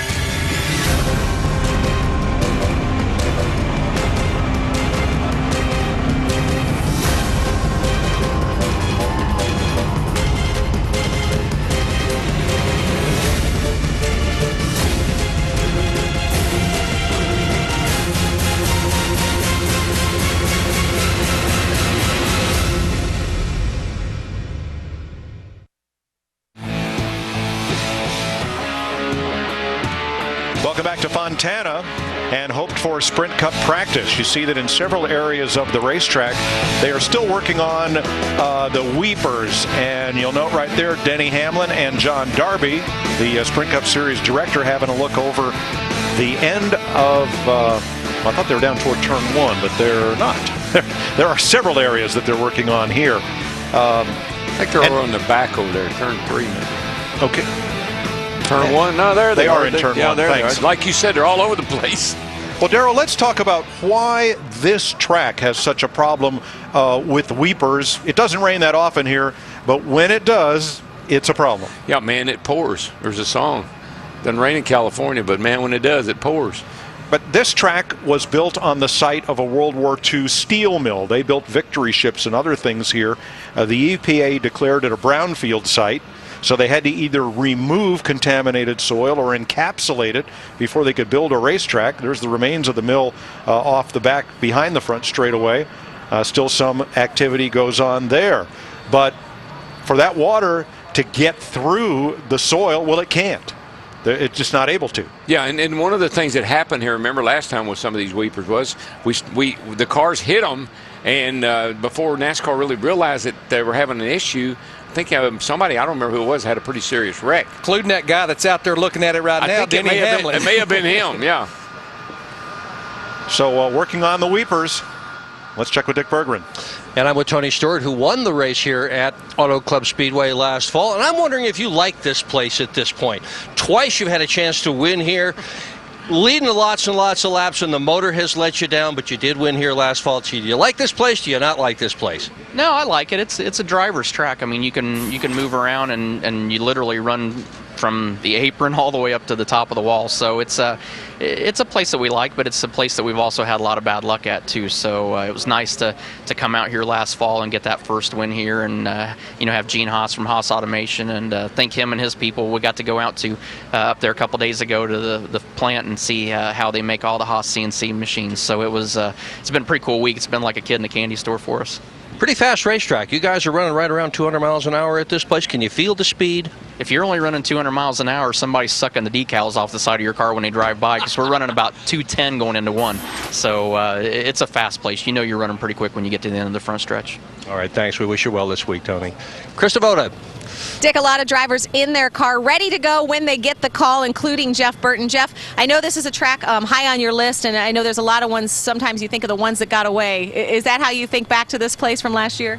Well, a little bit. I mean, we had an opportunity last year, but we had a lot of opportunities last year that got away. So, and at the end of the day, I thought Kevin was a little better, especially only in the long runs, and that I thought he had the best car on long runs. I thought we had the best car on short runs at the end of the race, but we ended up getting a long run, and Kevin and I raced each other pretty hard, and Jimmy got away, but it was fun anyway. It's good to be in the battle. It's an engine track too, as a group with RCR. What have you guys been talking about too, is coming in here with some engine troubles this year? Well, I think that certainly we're paying attention to that. I think it's not uncommon for teams to have trouble with engines early in the year. We do a lot of work with dynamometers and do a lot of work with different stuff to prove everything is reliable, but honestly, there's only one racetrack. And, I think last year we broke an engine, broke a couple engines early in the year. Montoya broke one in this race in the spring of last year. And, so we're always a little bit aware of it early in the year. But, it happens to everybody. I mean, almost every manufacturer breaks something early because you're kind of pushing the limits just a little bit. Thanks, Jeff. Last year, after 4 races, Jeff Burton was 6th in the standings. And he comes in here 29th. Working on the weepers at Auto Club Speedway. We're going to go check with Adam Alexander at the Speed Center. Thanks so much, Mike Joy. There are no weepers in the Speed Center, just plenty of motorsports news, and we're glad you're here. IndyCar season kicking off this weekend in St. Petersburg, Florida. 1 practice session in the books, and look who's on top. Ryan Hunter-Reay for Andretti Autosport. You see the pictures there. Second Will Power for Team Penske, and believe it or not, Mike Conway making his return to the series after that horrific crash at Indianapolis last year. He was 3rd. Of course, he's also driving for Andretti this season. 2011 in Formula One, the season getting underway this weekend in Australia. McLaren topping the speed charts. We're talking about guys in race conditions, teammates Jenson Button and Lewis Hamilton. They were quickest. Fernando Alonso, another former champion, in third. You can see qualifying 2 a.m. tomorrow morning right here on Speed. And speaking of speeds, here they are. We told you about Button and Hamilton at the top, Alonso right behind, and there he is, the youngest champion in F1 in the fourth position. That would be Sebastian Vettel. Right behind him, his teammate Mark Webber. Two-wheel action now. AMA Pro Racing suspended Daytona Sport Bike contender Josh Herron for causing this horrific last lap crash in the Daytona 200. Endangering other riders is the reason they gave Herron on probation for the remainder of the season. World Rally Championship, Round 3, Portugal. This is outrageous. American Ken Block up and over. He flipped it 5 times. He was okay. His co-driver was okay. The car was not. Block will not compete this weekend. We're going to step aside. Speed Center here all day long. Back to Fontana in a moment. Wednesday on Car Warriors. We're going to have to cut a hole in the hood. It's as simple as that. Cut a hole in this hood and I'll cut your neck. The gloves come off. Wednesday on Car Warriors, followed by Car Science, only on Speed. Springtime belongs to the doers, those of us who know grass doesn't turn green just because the calendar says to, and that a big difference can grow from a small budget. For those of us with grass on our sneakers, dirt on our jeans, and a lawn that's as healthy as our savings, the days are about to get a whole lot greener. More saving, more doing. That's the power of the Home Depot. We're lowering the cost of a day in the dirt with a special buy on this mulch. 3 bags are just $10.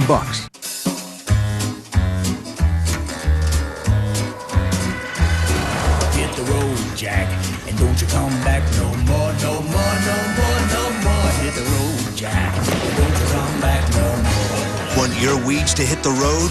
Hit them with Roundup Extended Control. One application kills weeds and puts down a barrier to stop new ones for up to 4 months. Roundup Extended Control. Spray once, stop weeds for months. And for you, the chef has prepared something really special. I think you're really going to like this. There you go. Oh, have you tried ProGlide? You gotta be kidding me. Have you tried ProGlide? No. No, I haven't. What, are you crazy? Hey, turn shaving into gliding. You gotta try it. Denny, is that tiramisu? It's your turn to take the ProGlide challenge. Go to youtube.com/ProGlide. So what are you waiting for? Nothing now.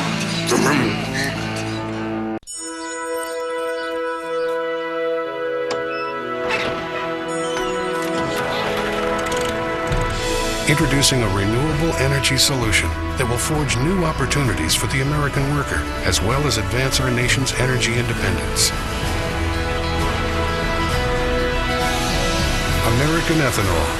From America's cornfields to America's racetracks. It's a brand new race day.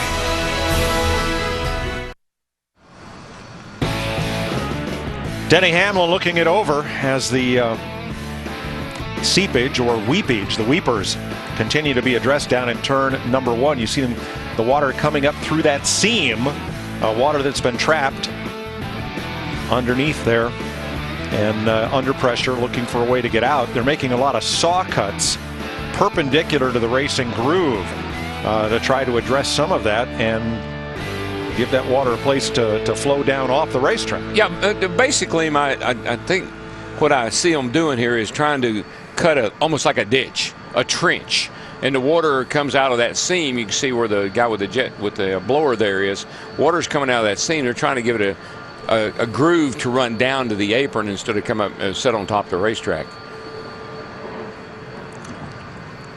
Back to Dick Bergman. With Martin Truex, who is having an absolutely terrific start to the 2011 series. Led a bunch of laps last weekend. What's going on? Well, things are going good. Everybody at MWR is doing a nice job on my Napa Toyotas, and so far we've been having a little bit of fun, so things are going well for us. Darrell Waltrip says when a car is running well, the driver holds a pretty wheel. That is as pretty a steering wheel as I have ever seen. What's the coating on that thing, Martin? It's got like suede on it. Here, we'll take it off and let you see. But a lot of the guys have went to these wheels, and Actually, Toddy Pappas, Max Pappas' wife, is the one that distributes these in the U.S. Obviously, they're made in Italy, but they're just nice. They look a little bit more custom than the old rubber padded wheels that we used to have, and I don't know. I like it. It's pretty cool. 2 buttons. What are they for? Radio, and this is the NASCAR mandated kill switch, which I've had a throttle stick and I didn't use it. Kind of happens a little bit fast, but we all have to have these. I don't know anyone that's ever actually used one, but we have to have them for safety, and then of course the radio switch. So. All right, sounds good. I hope you use the radio switch more than the kill switch. That'd be a symbol that you're going a whole lot better, and it's a 2011 season, so we're happy to see you running well. Thanks. Yeah. We actually use these switches sometimes when we shouldn't. The radio switch, sometimes you have to say, I'm just going to say this to myself and not to the guys, Try not to hit that thing sometimes. We know that story. Thanks. That Momo steering wheel has long been the choice of many endurance sports car racers. Jean-Pierre Moretti, who competed in the Camel GT series and abroad with great success in his Momo Porsche. He owns that company. A number of drivers. I know last week I saw Dale Jr. He had a different steering wheel. Jimmy Johnson, Jeff Gordon. A lot of them are custom made. They have your grip molded into the steering wheel. There's a lot of guys that are really playing around with the size of the wheel. Used to, we had one steering wheel and everybody used the same one. Now the guys are starting to custom make them to fit their own personal use. Cool. Sunday, the Ultimate Pre-Race Show fires up in Fontana. Kurt, Jimmy, and Kyle Busch on the show live. And a look at how Paul Menard is leading the way at RCR. That's NASCAR Race Day, built by the Home Depot, live from Fontana. Sunday at 12:30 Eastern, only on Speed. Martin talked about his radio button. I think something that a lot of drivers are also doing is putting the radio button actually in the steering wheel where they really never have to move their hand to hit that radio button. That's kind of the old conventional style right there. But Jeff Hammond was actually showing us at Daytona a wheel that the drivers are using where they never have to move their hands to key the radio button. I don't know if that's a good idea or not. If you could just use it at any time you want it to. Could be good, could be bad.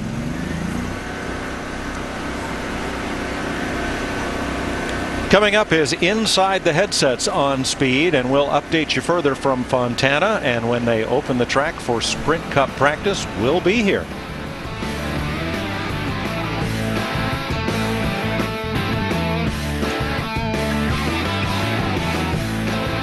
So the whole day pushed back just a bit in the scheduling.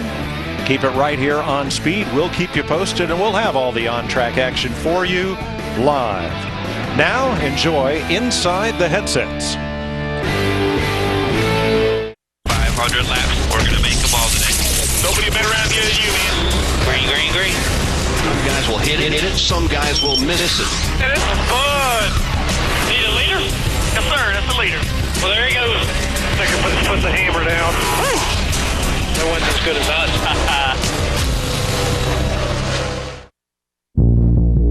America's motorsport has a hometown. From Main Street to superspeedways, all roads lead to Charlotte. Nearly every team calls North Carolina home, and there's no greater homecoming than the NASCAR All-Star Challenge. A one-night showdown where only the best shine the brightest.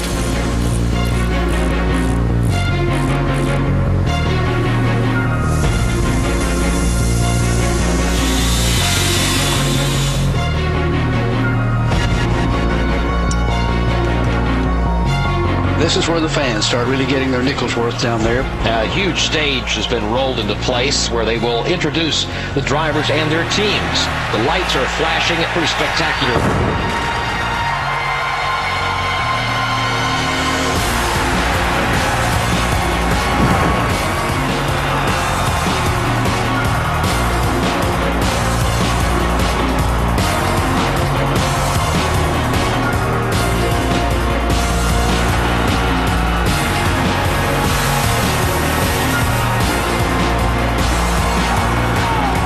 The field was a who's who, spanning the spectrum of past All-Star champions and Cup champions who've never won an All-Star event.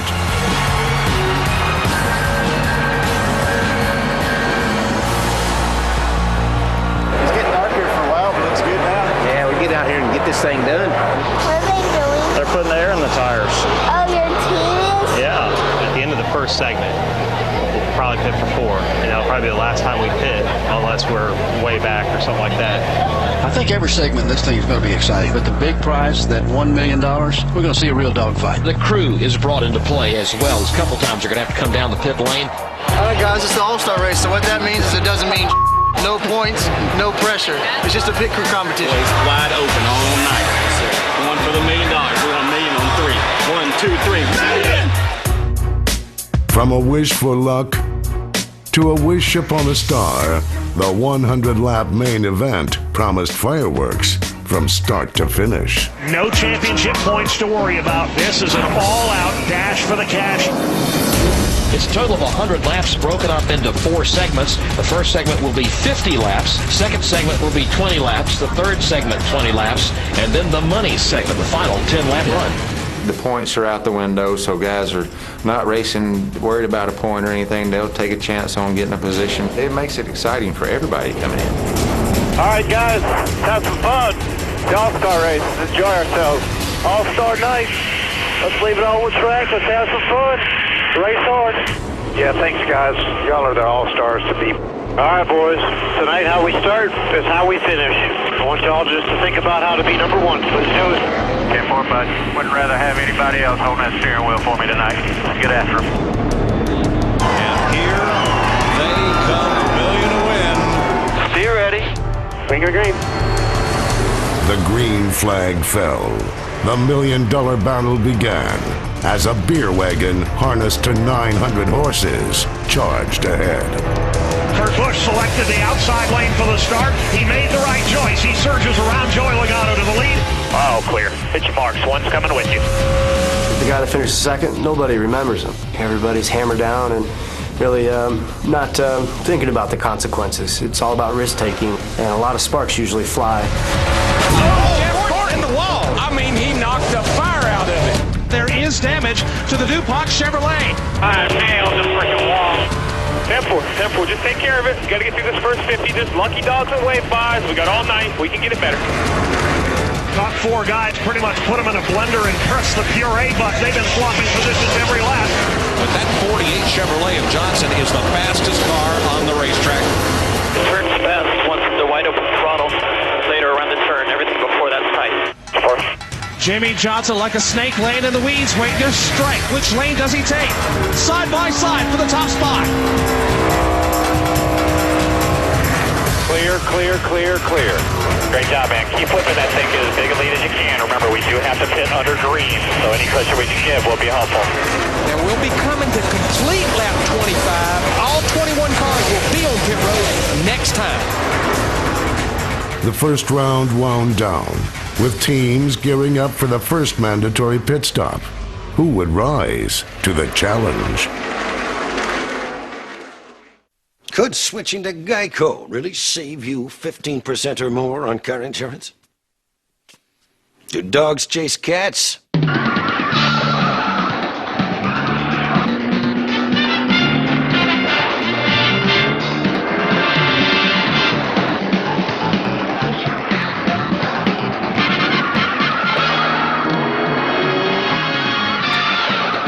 Geico. 15 minutes could save you 15% or more on car insurance. Any Pizza Hut pan pizza is now just $10. So before they come to their senses, we're stocking up. This is our best idea ever. Pizza Hut's world-famous pan pizza is now just $10. Any pan pizza, any size, any toppings, only $10. Add Pepsi and breadsticks for just $5 more, only at your Pizza Hut. Still at the office? Man, you need a vacay. Don't have to go far for fun. Ride a dune buggy or scuba diving? Pow! I make it easy. You make it fun. So many super destinations, such low rates. If you had a choice between Every Wednesday, former heavyweight champ Brock Lesnar coaches a team of welterweights against Brazilian phenom Junior Dos Santos on the all-new season of The Ultimate Fighter. Team Lesnar versus Team Dos Santos. Wednesdays at 9, 8 Central on Spike TV. Comcast Spring Break is back at the admission-free Santa Cruz Beach Boardwalk April 20th to 22nd. Friday, April 22nd, meet UFC welterweight Dan the Outlaw Hardy. Details at ComcastSpringBreak.com. Say hello to Xfinity Voice, only from Comcast. It's the home phone service you've been waiting for, with unlimited nationwide calling for $19.99 a month for 12 months. Chat with friends and family all day, every day. Get voicemail you can check online, and 12 popular calling features, including caller ID and call waiting. Plus, get the best call clarity, all for $19.99 a month for 12 months. Get Xfinity Voice now for this incredible price. Call 1-800-XFINITY today.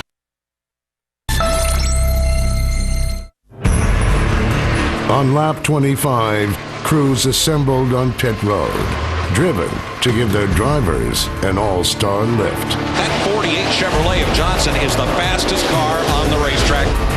And there's the green light. The road's open. Shows that pit road is open. For one out of that left rear. I think a half a round down on the track bar. You need any more than that. All right, we're going to raise the track bar 2 rounds, and we're going to put a little wedge back in it. And here comes Johnson and everybody. Turn in. 3, 2, 1. 3, 2, 1. Put on the brake with straight.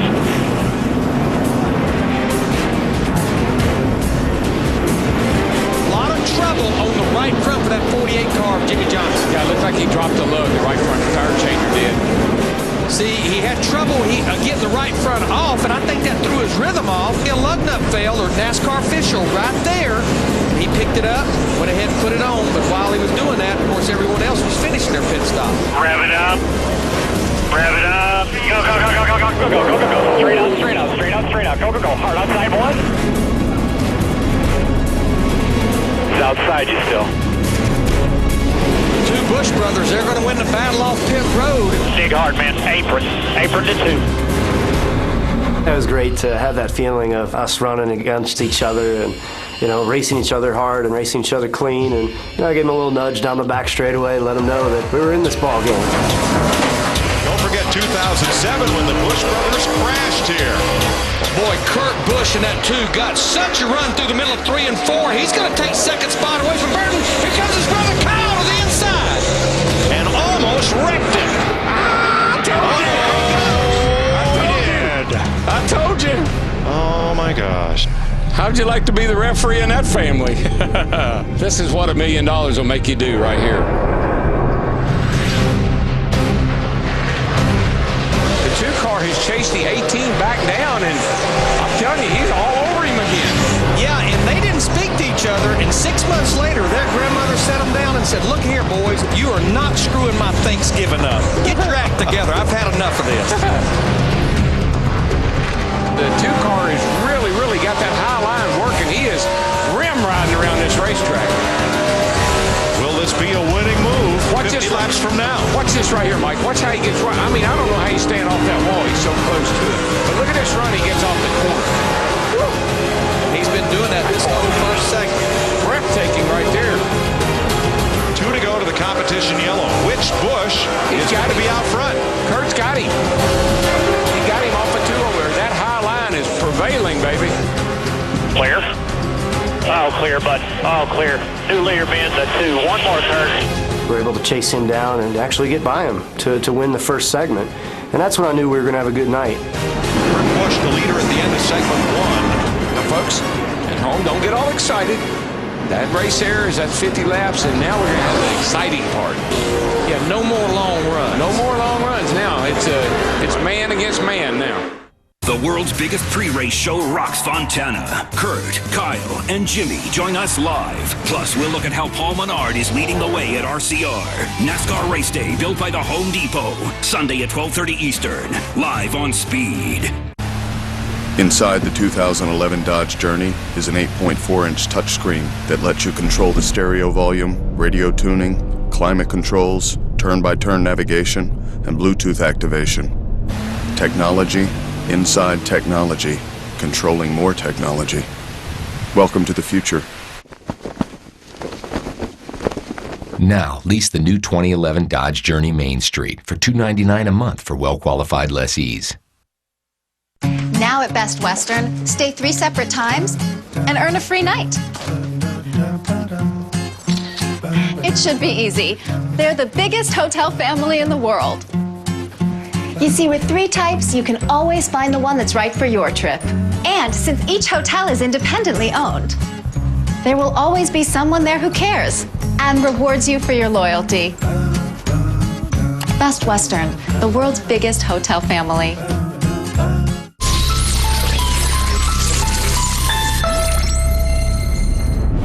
We are halfway through the Sprint All-Star race.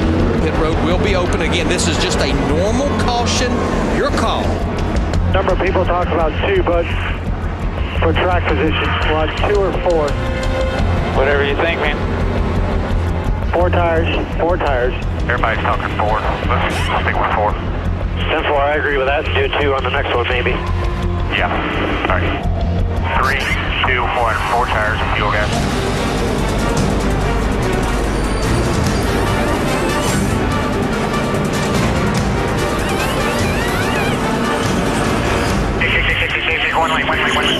Jimmy Johnson, Jamie McMurray, David Rudeman, and Dale Earnhardt Jr. are the first 4 on the road. We're the first one on 4. All right, bud. Doing an awesome job here. We'll get it back for you here on the next stop. We'll get back up there. Get ready. Ready, great. Go, your lane push. David Rudeman with 00 did not get a good restart at all. 30-37. Good job. Jimmy is ahead right now of Jamie McMurray by almost a full 2 seconds. We wanted to be on the offense and take 4 tires for the second segment. We did. That pushed us back to 8th place in the running order. And the car ran loose that whole next run. Got 8 laps until that next caution. Busch went up too high, almost scraped the wall. Didn't really make any big changes on the car. Just move the track bar down a little bit, which is supposed to tighten it up. Caution flag is out. It's the end of the second segment of tonight's All-Star race. And that means once again pit road is open. In a race of 21 All-Stars, the field followed one clear frontrunner, Jimmy Johnson. We've already seen what Jimmy's got, and he's got a lot, and I've got to get to him. Let's be ready. Stay out, stay out, stay out, stay out. Johnson. Whoa! All kinds Dart and dive, and that's it. Save gas, brother. Save gas. Real straight foot on the brake. To of Kurt Busch, his car extremely loose from the center of the corner to exit. Be ready, be ready. All the way out. Air pressure change and he's away, right side tires only. Strategies had varied as much as the multicolored calliope of cars circling the track. But when the number 2 hit the wall after a 2-tire stop, its driver would hit the roof. Kurt Busch into safer barrier, and he's fading. He's dropping and losing spots now off the corner. You've been fighting with this thing all night long. Finally gets in it and can't get out of it. Tires seemed to battle us a little bit tonight because when we got into the third segment, we just put on right side tires. Car got very tight. This box will turn every week. Roulette with the tires. These tires. We don't know how many put on either. 4, 2, none. It don't matter. The first part of the race was going really good. When we did 4 tires both times, the car came around and it responded. When we did the 2-tire stuff is when we really got way off base. I think he's been in it again. I think he's lost the handle now. He's done so much damage to the car. Whole right side of the car is torn off. He just was pushing the limit and got into the wall a little bit and scraped the right side. It's just how much these Penske cars are on razor blades. Loose one way, tight another way. There's no happy medium. You know, the car got so tight on me, I couldn't understand it. It was very confusing to me at that time and frustrating as well. Johnson, up by 2 seconds, is still the quickest car on the racetrack. Yeah, he just consistently got a 10th in the bank, maybe more when he needs it. With one segment left in the All-Star race, who would end the night with hugs and kisses? And who would kiss it all goodbye?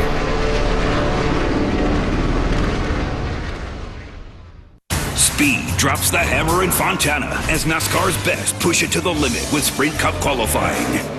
And don't miss Jimmy Johnson on NASCAR trackside. It all begins tonight with Sprint Cup qualifying at 7 Eastern on Speed. Wednesday on Car Warriors. We're going to have to cut a hole in the hood. It's as simple as that. Cut a hole in this hood and I'll cut your neck. The gloves come off. Wednesday on Car Warriors, followed by Car Science, only on Speed. Honey, could you grab another bag of ice? On it. Did you see that pass on turn 3? No, I had to feed the pony. The only ponies at this party are underneath the hood. Look, if I don't get this ice. Oh, if I don't get this ice. You got a 4G face melter in here, man. Let's do this thing. Okay, yeah, just one lap. One. Yeah, just do one. Yeah. How's that ice coming?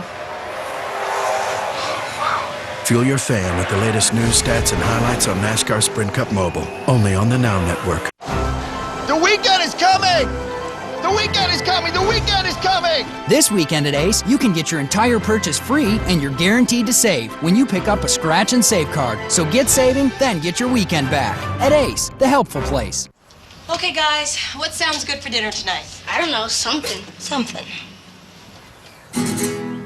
Mexican. Thinking Mexican tonight? Hamburger Helper has 5 festive flavors like Crunchy Taco. Hamburger Helper, 1 pound, 1 pan, 1 happy family.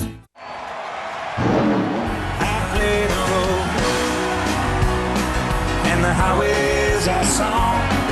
Every city's like the same 3 chords. Been helping us along, and the story's told. And the crowd is done and gone, shaking off the miles and trying to make it home.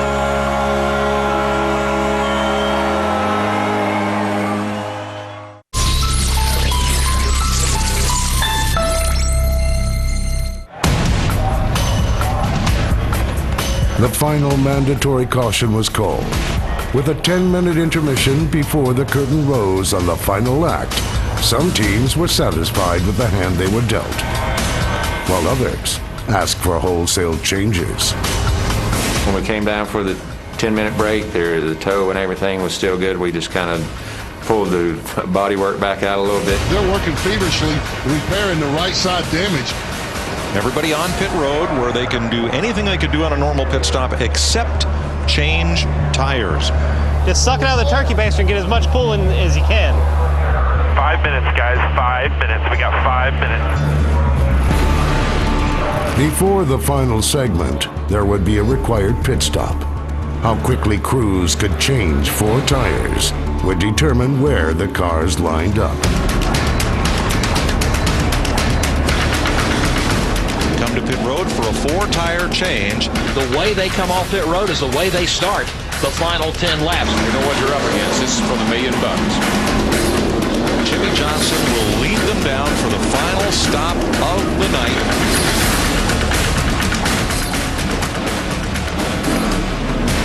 Go.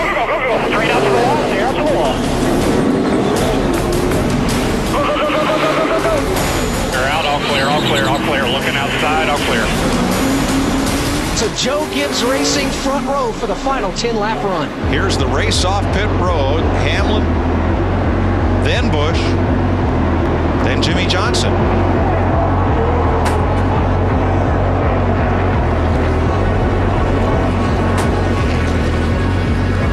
Steady Hamlin, his teammate Kyle Busch, Jimmy Johnson now third. 10 laps. $1,028,309. I don't think you get off of turn 2 very good on the bottom. It looks like Denny Hamlin, 11, did choose that high line. Johnson, it's okay, bud. You got the fastest car out there by far, man. You're gonna unfortunately have to start on the inside here, but you can get by these guys. Pace car's off. A cool million awaits you. 8 spots away. Go get them. Ready? Not yet. Green flag. The last leg barely got on track before the freight train derailed.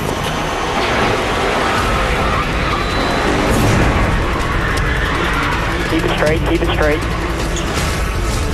Mark Martin collected by Jeff Gordon. 6, 7, 8 cars involved. Ow!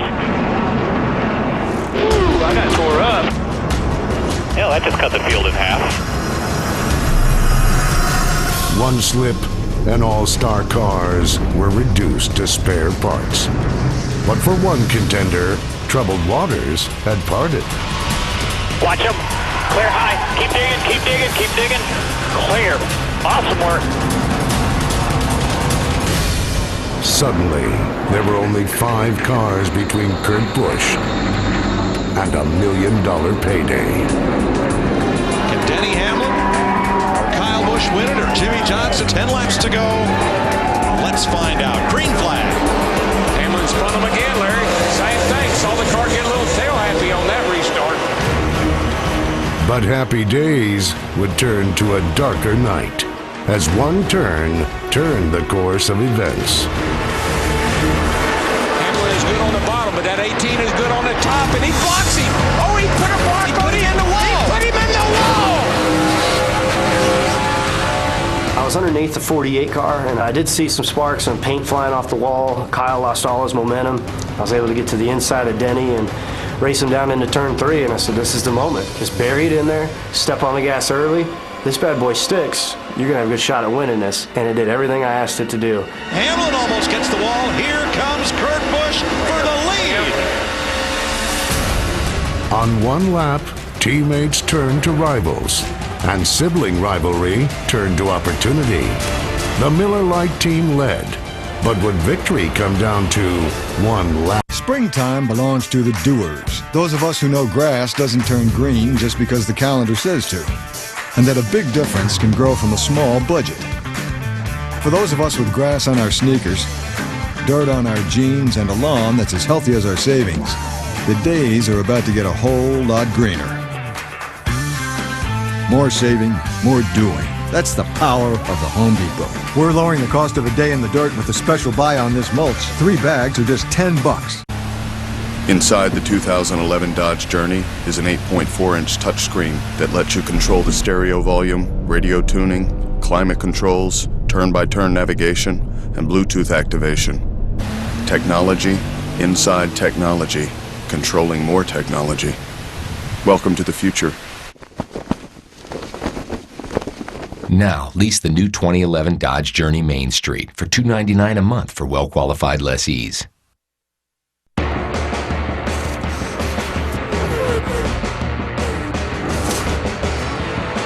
At Goodyear, everything we've learned making these tires inspires what we roll into yours. Goodyear, more driven. Any Pizza Hut pan pizza is now just $10. So before they come to their senses, we're stocking up. This is our best idea ever. Pizza Hut's world-famous pan pizza is now just $10. Any pan pizza, any size, any toppings, only $10. Add Pepsi and breadsticks for just $5 more, only at your Pizza Hut. I played a role, and the highways I saw, never cities like the same 3 chords, been helping us along, and the story's told. And the crowd is done and gone, shaking off the miles and trying to make it home.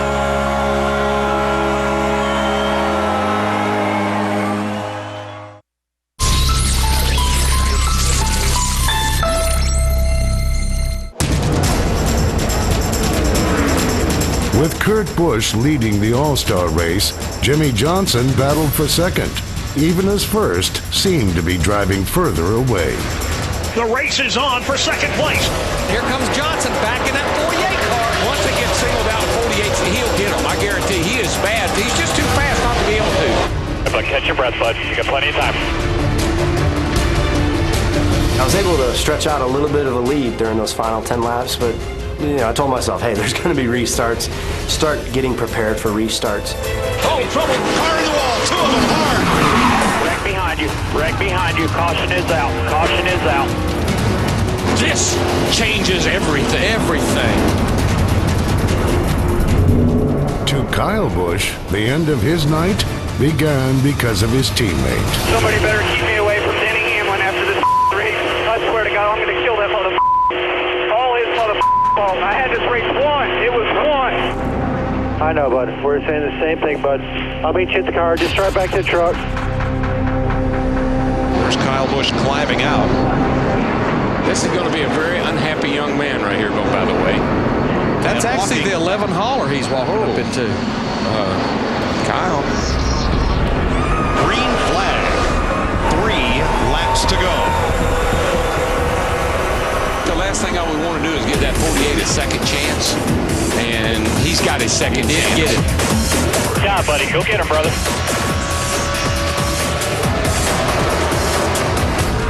Around the fuel crash. Wrecking behind you. Wrecking behind you. Keep digging. Keep digging. Caution's out. Caution's out. Well, sorry, guys. Got to get that grill cleaned off real good, guys. That thing's going to start overheating pretty quick. We're done, dude. The 48 was still on the track, but their All-Star night was over. For the Blue Deuce, it was high noon. All right, bud, be ready here, man. It's all you. 2 laps to go. Kurt Busch brings him down with Joey Logano on the front row. Let's try it again to finish it off. Green flag for $1 million. One more time. Kurt Busch put the field in his rearview mirror and never looked back. Bring it to the line, Big Daddy. Awesome work. Looking for the checkered flag in the Sprint All-Star race in Charlotte. Kurt Busch is still in time. Kurt Busch gets the victory and $1 million. Way to go, boys. Woo! $1 million coolers, baby. Woo! The opportunity to win $1 million, that doesn't happen every day. It only happens once a year. To get the trophy tonight for this team, you know, we've been hot, we've been cold this year, but tonight we were perfect when we needed to be.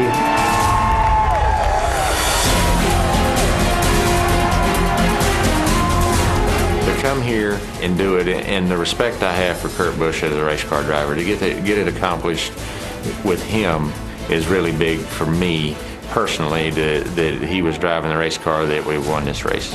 It's a full-fledged effort. I couldn't have done it alone, and to stand there and get that big, huge bottle of champagne, we got everybody good with that big bottle of champagne. For the number 2, the All-Star race was a team win. After hitting the wall, a crew went to the wall for their driver, and stronger bonds were forged in the fires of competition. Kurt Busch, guided by his stars, to victory lane.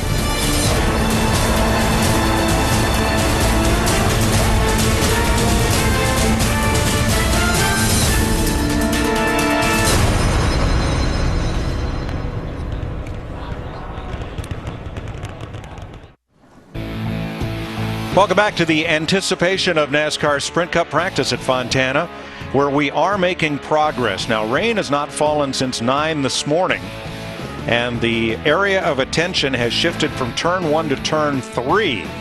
And you see the seams in the racetrack. Denny Hamlin looking on as the track crew continues to work to try to dry out these seams and stop the weepers. I think the earth is sweaty. That's what the problem is. It's coming up out of the ground. They keep digging these trenches, which is all they can do. They just cut a trench in the track and let it run down to the apron, hopefully, if it works like they think it will and like it should. Yeah, the good news, if they can get this stopped, the forecast for most of the rest of the day is good to go, so we should be able to get track time with practice and then qualifying. Well, let's take the opportunity to get down to the garage and Krista. Thanks, Mike. Watching some of that video of the workers out on the track with Mark Martin. And Mark, we haven't been on the track yet, but you and I have already had a busy morning. We had fun. We've had some fun already. So we get on the racetrack here in a little bit with a GoDaddy.com Chevy, then maybe we'll have even more fun. I should tell the fans at home, it was you put me through a workout. Well, actually, Jillian put you through a workout, but I participated a little bit. But she was pretty much in charge. No, we had a lot of fun with Jillian and you guys, you, Krista, and some of the other media folks. And I got a chance to give Jillian and some of her friends a ride around the racetrack in the pace car and got them kind of revved up. And then we went in the gym and had some fun with you guys. We had a lot of fun. Yeah, so we should point out, Mark's already been on the track. Right, Dick? There's Jamie Mack in the garage talking it over. Jillian was Jillian Michaels from The Biggest Loser. A lot of Hollywood types involved. Clint Boyer did a Hollywood tour on Thursday with Miss Sprint Cup and a bus full of fans and was fired up to see the Elvis star on the Walk of Fame. Trevor Bain, we've heard from earlier. He went to American Idol. He and Joey Logano also. And Trevor gave driving tips to actress Skylar Samuels. So. I think my brother Michael's going to be on Jay Leno tonight, I think. And he taped an episode with the Doctors this week. Jeff Gordon's going to be on Ellen soon, and Jimmy Johnson. All these, we come to Hollywood, our guys get involved. Well, now we want to get involved with this racetrack and get the drivers out there. So progress is being made. Hopefully we're not too far along from getting Sprint Cup practice underway. Meanwhile, here's an episode of The 10 coming up next on Speed. Race fans, start your engines for a non-stop thrill ride. I'm not going to make it. It's the most high-octane countdown show ever, bringing you the 10 greatest Daytona 500 moments. Oh my God, this is incredible. From the first photo finish. Now what do we do? Brilliant PR move. To the worst victory dance ever. Talking about white guys can't dance. White man can't dance. From a father-son showdown. I don't care who it is. They were both out there to win. To breaking the rules and paying the price. That ain't gonna be good. It was a little nutty. From the King's 7th win. There ain't no way. To number 3 finally getting to the victory lane. Are you kidding me? I was wondering if I'd ever get the name on that trophy. But only one can be number 1. This is more than just a race to the finish line. It's a journey through time. Buckle up and hang on for the 10 greatest Daytona 500 moments. Number 10. Daytona, it just keeps getting more and more insane. Back to the line. Big crash. Here they come. Checkered flag. Harvick. It's one of those Daytona 500 finishes where you're just like, wow. Kevin Harvick wins the Daytona 500. Going into that race, Mark Martin was 0 for lifetime for Daytona. They all wanted Mark Martin to win. Everybody thought that if he was going to win a Daytona 500, it was going to be this one. So as the final laps of that race unfolded, it was wild. Martin looks like he's going to win his first Daytona 500. Clearly, Mark Martin was ahead. I thought Mark Martin had to race one. Got Harvick making a run. Here comes Harvick. Here comes Harvick. Kevin Harvick is the where did he come from? Mr. Where did he come from? Where did he come from? Kevin looked like he was shot out of a cannon. And then a huge melee takes place right behind him. It's like, whoa. Still wrecking. They're wrecking everywhere. The big crash started happening behind them. I mean, it's just like the world exploded behind them. Yeah, I couldn't tell who won. They're side by side, people wrecking behind them. Checkered flag. Harvick. And then you've got his teammate, Clint Boyer. Clint Boyer on his roof. On his roof. Upside down and on fire. We got one car on his roof coming across the start finish line. Still wrecking. They're wrecking everywhere. Great finish. You got to give it that. Mark Martin looked like he was going to win, and Harvick gets by him. He was able to just scoot over that line, by an eyelash. Another heartbreaker for Mark Martin. I wanted to win that thing, and we're going to have to pry it out of my fingers, man. It just wasn't meant to be. I didn't get the job done. I actually wish Mark Martin would have won the race, though. It was so close to a dream come to true race for all of us. Number 9. When you dream of a finish, that's the one you dream of. Richard Petty goes back in front. They both spin. They're in the wall. Petty is sliding. 1976. That's the race. It's almost like the Ali Frazier fight. The car stops 300, 400 feet shy of the finish line. Pearson is still running. Petty Pearson, I still think, is the #1 rivalry in all of NASCAR racing history. Those two names and those two drivers were synonymous with winning. The 1976 Daytona 500 had one of the greatest finishes ever. This was the penultimate match between Petty and Pearson. Nobody knew who was going to win the race. One would lead, then the other would lead. One would lead, then the other would lead. It was like, oh my God, this is incredible. Petty makes the pass Pearson. And Richard had just almost cleared David, but almost. They both spin. They're in the wall. Petty is sliding. Pearson's sliding. He's going through the grass. It looked like they were in a demolition derby or one of those figure 8 races. Both cars slide to a stop. Richard slides further than Pearson, and so he's sitting there in the grass. Petty trying to fire to come across the line. Come on, start the car, start the car, start the car. Petty's trying to get his refired, and we all run out to push him. Pearson's car finally coughs back to life. Here comes Pearson in a crumpled heap. just chugging along, trying to get to the finish. And just sort of limps across the line. Pearson wins the race. Petty's still sitting there. The winner is car number 21. An amazing finish. Richard Petty's car demolished. Probably one of the most exciting finishes we've ever had. Number 8. They crossed the stripe in what appears to be a dead heat. A finish too close to call. I mean, a photo finish at the first Daytona 500. On the last lap of the Daytona 500. 3 cars, 2 of them on the lead lap. It's my father, Johnny Beauchamp, and Joe Weatherly. Joe Weatherly is a lap down. Off turn 4, Beauchamp maintains the advantage. Dan Petty catches. As they cross the start-finish line, You see this incredible 3-wide finish. it's a photo finish. They crossed the stripe in what appears to be a dead heat. A finish too close to call. It was so close, you literally couldn't tell. I think folks at NASCAR probably looked at that finish and thought, now what do we do? Johnny Beauchamp was initially given that win. In typical fashion, my grandfather protested because he felt like he had won the race. And it took them 3 days To find the guy that shot that picture. If you've ever seen the photo, it's an amazing photo for the time. T. Taylor Warren took that photo looking across the start-finish line. But you look at it and you say, yeah, Lee Petty had actually got to the start-finish line first. Kind of like delayed gratification, if you will. so 3 days later they come back and they declare my grandfather a winner. Imagine if that happened today. Somebody said, well, how'd you know you won the race? I said, I looked out the window, and I had to look back when I went across the finish line. I think, truthfully, Bill France Sr. knew who won the race, but they were able to drag it out for a few days. It was a brilliant PR move. Number 7. He's running out of fuel. He's coming across the line slowly, but he takes the checkered flag. The biggest thing that won that 500, they had the best strategy. Strategy's always been a part of the sport.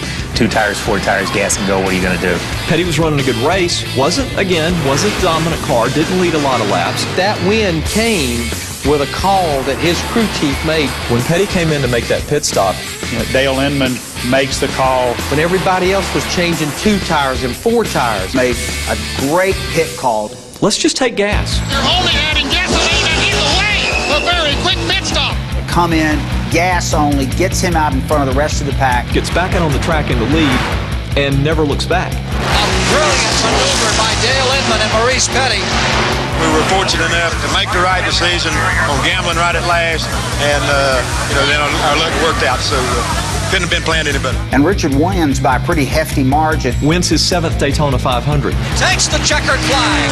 How many more Daytona 500s can Richard Petty win? Here we have a man that's won the Daytona 500 7 times. Are you just going to keep winning races forever? I'm going to keep on trying, Ned. You can bet on that. Coming up next, the Jarrett's show How to Win. The Dale and Dale show. Dale and Dale show. Dale is going to win the Daytona 500. And DW shows How Not to. Wait. This is the Daytona 500, isn't it? White man can't dance. When the 10 greatest Daytona 500 moments returns. Ready? Green flag, green. Only Polaris delivers the ultimate combination of power, suspension, and agility. The only trail-capable side-by-side, Ranger RZR. The only sport performance side-by-side, RZR S. The only 4-seat sport, RZR 4. And the only extreme performance side-by-side, the 88-horsepower RZR XP. Razor-sharp performance only from Polaris. Huge rebates and low financing are available right now during the Polaris XP sales event. You don't have to go buy. If you can click a mouse, you can buy a house. Auction.com is hosting a live auction event in your area. Attend in person or bid online in real time at Auction.com. Hundreds of lender foreclosed homes must be sold. Attend these open house dates. These are amazing deals for investors, families, and even first-time home buyers. Attractive financing is available. These homes must be sold. This is an incredible opportunity to buy foreclosed homes at auction prices. If you can click a mouse, you can buy a house. Learn more and register now at www.auction.com. Comcast Sportsnet has set up shop in the desert for Giants and A's spring training coverage like you've never seen before. All in HD on Xfinity TV. Turn to Sportsnet Central every night at 6 and 10:30 for live reports and roster news. Chronicle Live at 5 and 11 for in-depth analysis and player interviews. Plus, check out csnbayarea.com 24/7 using the lightning-fast internet speeds of Xfinity for breaking news and exclusive video. All from the TV home of Giants baseball. Comcast Sportsnet Bay Area.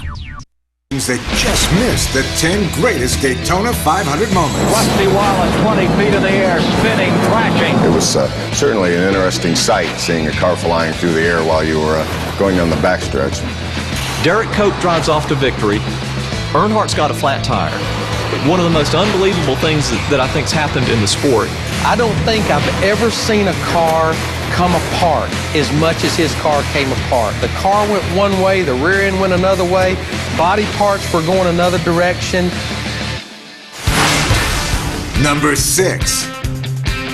I think he's gonna make it. Darrell Waltrip calling the bluff, and he's on his way. The Daytona 500 in '89 will always be forever my number one favorite win. Following Lapani to the line, Darrell Waltrip brings the Tide Chevrolet across. It's one of those cases where the great athlete reaches that holy grail moment. He goes from lap 144 to lap 200 without a fuel stop. He rolled the dice in a big-time way. I told Hammond, car driving pretty good. I'm pretty happy. Save a little fuel. If we can save a little fuel, we might be able to stretch this thing out. Darrell drafted everything there was to draft that day. He drafted a seagull down the back straightaway with about 10 laps to go. White flag comes out. Darrell kept calling in, I'm out. I said, I'm not going to make it. I'm not going to. No, I'm okay. Hammond said, just keep going. You're going to make it. You're going to make it. No, I'm out. It's sputtering. None of us could believe that he could go that far. As he came through turns 3 and 4, it occurred to everybody, I think he's going to make it. Darrell Waltrip brings the Tide Chevrolet across. Stevie. I won the Daytona 500. I won the Daytona 500. Wait. This is the Daytona 500, isn't it? To see Darrell, the tears running down his face. Darrell Waltrip finally wins the Daytona 500. What a special day to see my brother being able to finally win the Daytona 500 right up until he decided to do that dumb dance. One thing I could think of was to do the shuffle, and it wasn't a very good Icky shuffle. That was a terrible Icky shuffle. And he's like, You talking about white guys can't dance? white man can't dance. I love you, Champ, but you can't dance. I think he does a pretty good Icky shuffle. spike the helmet, and the rest is history. Even though it was a terrible Icky shuffle, it was a great win. The joy in victory lane and the Icky shuffle and the helmet spike, it was just a day of joy for Darrell. I guess this one good thing about it is you'll never be forgotten for doing probably one of the craziest things at that point in time, at least in Daytona history. Number 5. Come on, Dale. Go, baby, go. It's the Dale and Dale Show. Go, Dale. It was the Dale and Dale Show. Here he comes, Earnhardt. It's the Dale and Dale Show. Just could not script the situation any better. Dale Jarrett's going to win the Daytona 500. There's Ned Jarrett. Easily one of the most respected gentlemen. A champion himself. 50 wins, 2 championships. Ned Jarrett was calling the race in the booth. Really wasn't Ned's job that day. He wasn't the play-by-play guy. They saw this situation developing. A father gets to call his son's Daytona 500 win. Let the two of them make the statement about the afternoon. You can hear the emotion in his voice. Take her to the inside. Don't let him get on the inside of you coming around this turn. Ned's usually pretty calm and collected, but that day... You know who I'm pulling for. It's Dale Jarrett. Bring her to the inside, Dale. Don't let him get down there. It's the Dale and Dale Show. You know who I'm pulling for. Come on, Dale. You can do it. Come on, Dale. Hold her down there, Dale. Don't let him get under you. He's going to make it. Dale Jarrett's going to win the Daytona 500. That was one of the best moments in broadcast history. You can hear him talking about his wife, Martha. Sitting down in the motorhome. Oh, look at Martha. Oh, dear. Martha, Dale's mother, was too afraid to watch the race in person. Poor girl, she needs help. To have Dale win the Daytona 500 with his dad calling the race. Dad watching his son. And beating somebody like Dale Earnhardt Sr., who at that time had never won. Tells fans what NASCAR is all about. You did just exactly what you had to do, like I told you, right? That's right, exactly like you told me all along, Dad. Thanks for everything. I appreciate it. One of those feel-good moments when a dad just could stand there and be just so proud of what his son has just accomplished. You dreamed that it could be you, but if it couldn't be you, I mean, who better than Ned Jarrett? Number 4. You know, at Daytona, you expect the unexpected. Jeff Green is involved. Jeff Gordon spinning down the inside. That race just got really wild at the end. Sterling Marlin, he's got damage. He must have hit Gordon. The race is not over. They're going to red flag the event. Had the red flag. Then a big crash. Sterling's car was tore up. What does Sterling do? Sterling Marlin is jumping out of his car. He's going around to look at the front fender. All of a sudden, you see Sterling Marlin climb out of his car. In the middle of the Daytona 500. What's he doing? Thought he was going to just look at the car. He starts tugging at the fender. Obviously, that's a no-no. That ain't going to be good. They're on worldwide television. On live TV. But there's cameras all around the racetrack. It's not like nobody's looking. But, he can't do that. You can't breathe on it during a red flag. Sterling said, well, I didn't have anything to lose. What did he have to lose? But he wasn't going to win the Daytona 500 anyway because they were going to have to pit to fix the problems. So there's Sterling trying to pull that fender out. Finally, the official runs up to Marlin. Says, hey, buddy, get back in the car. And they very quickly told Sterling, you got to go to the back of the field for this.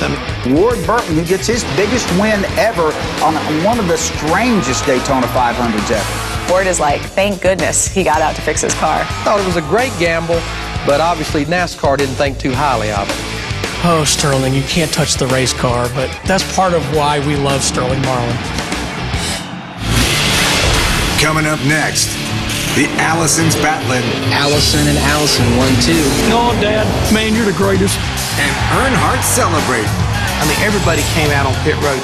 Crew members, quite frankly, crying. Dale Earnhardt finally wins Daytona. Are you kidding me? When the 10 greatest Daytona 500 moments returns.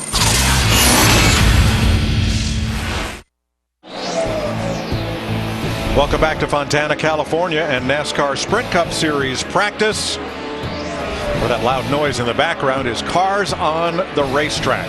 Track drying efforts have prevailed. We have a clean surface. And very quickly, David Rudiman jumps out to the quickest lap over Denny Hamlin, Juan Pablo Montoya, and David Reagan.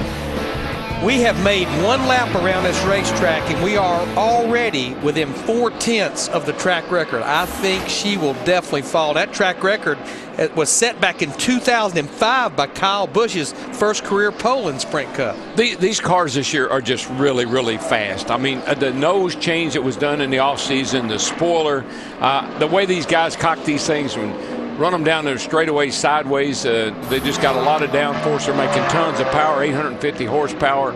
That's why we're seeing these fast speeds and track records. Denny Hamlin looking for a rebound in the Sprint Cup Series. Spent a lot of time with John Garvey out there looking over the areas, and everybody looks like has just run a lap or two and is headed back for the garage. That's about all you can stand. I mean, good grief! You start out your practice, your first lap's right near the track record. That's big. Yeah, that's averaging 186, 187 average. I think we interviewed Tony Stewart, and he was very adamant in saying, you know what, that's close to probably 206, 208, maybe even close to 210 getting off in the corner. Now there still is a little bit of seepage on the racetrack as we watch Martin Truex.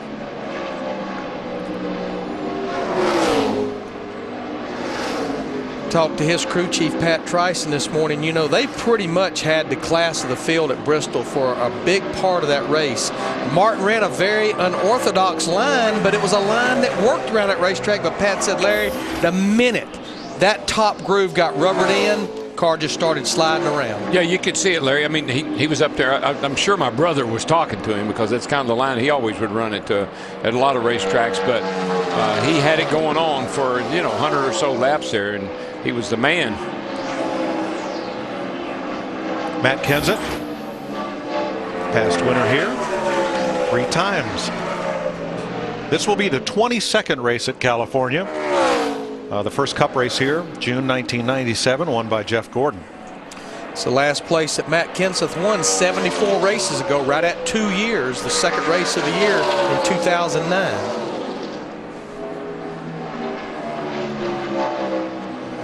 Trevor Baynes had a busy week, was giving driving tips, went to American Idol, and taped The Daily Habit to air on Fuel TV. And I wouldn't be surprised. to see this car run really, really good here this weekend. The Wood Brothers cars with Bill Elliott driving them last year always ran good on these 1.5-mile, 2-mile racetracks, and Trevor likes this kind of racetrack. He had a couple of good finishes here in the Nationwide cars, so it wouldn't surprise me to see this young man here step up a little bit over what he's been doing the last 2 or 3 weeks.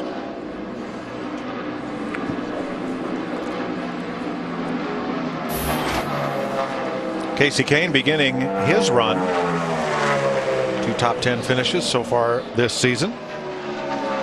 Casey did an autograph signing this week at Toyota headquarters in Torrance, California. Yeah, they have all the trouble right here off turn 4, guys. And a car is in the grass. Kyle Busch. Wow. 18. She's done. Yeah, they'll be going to a backup car for sure.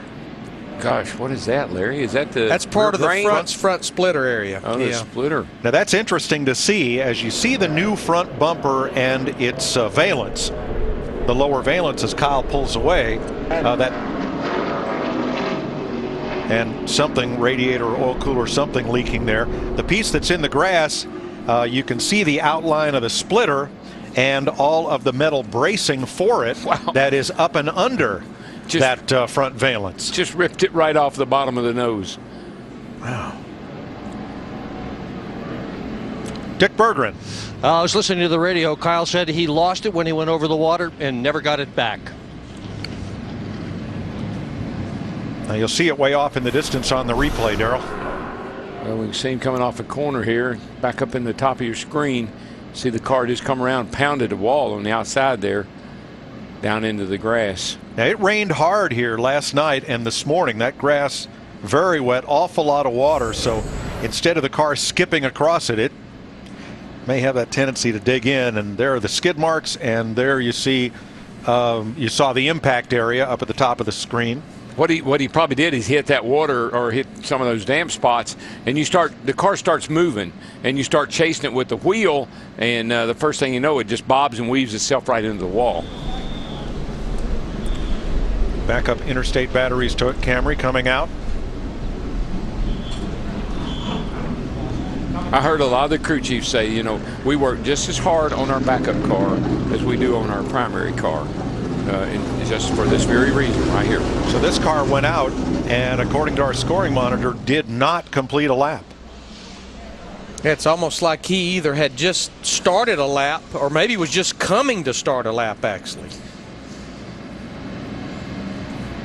No hesitation there. They want to try to get that backup car unloaded and try to get some laps with it out on the racetrack. You know, while we're looking at that piece of the splitter there, the nose, that part of that is the remains of the splitter from last year. They took those old splitters and trimmed them down, and they actually bolt right to the bottom of the new current nose that's on the car.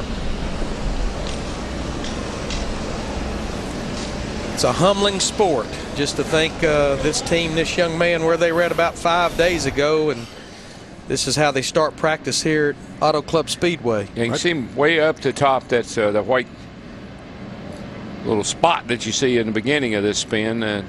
There's where it digs in. Oh, yeah. Man, digs in hard. Big time. Had to rip that part of the nose out from underneath there. Yeah, I'm sure, like Mike pointed out, it's rained so hard here. I've got to believe that infield grass that you were looking at right now is about more like a swamp right now. Yeah, you can see there real plainly the black part at around the bottom of the bracing there. That's the old splitter from the nose from last year. Last week, Kyle Busch could do no wrong. Another clean sweep at Bristol. But it's a whole new weekend here in California, and a tough start to it for Kyle. Honey, could you grab another bag of ice? On it. Did you see that pass on turn 3? No, I had to feed the pony. The only ponies at this party are underneath the hood. Look, if I don't get this ice. Oh, if I don't get this ice. You got a 4G face melter in here, man. Let's do this thing. Okay, yeah, just one lap. Yeah, just do one. Yeah. How's that ice coming? Fuel your fan with the latest news, stats, and highlights on NASCAR Sprint Cup Mobile. Only on the Now Network. Okay, guys, what sounds good for dinner tonight? I don't know, something. Something. Mexican. Thinking Mexican tonight? Hamburger Helper has 5 festive flavors like Crunchy Taco. Hamburger Helper, 1 pound, 1 pan, 1 happy family. You gotta love Sunday. It's like everyone came together and said, if it's good, let's save it for Sunday. So here's to the $10 Sunday Bucket. 10 pieces, $10. Any recipe, any way, every Sunday. Sunday is a KFC day, and today tastes so good. Take matters in your own hands. Keep that car running better, longer. Do everything you can to make sure a small job doesn't turn into a costly one. And AutoZone is the one place with the expertise and tools you need to do the job right the first time. Because do it yourself doesn't mean you have to do it alone. Get in the zone. AutoZone. This is more than a ticket.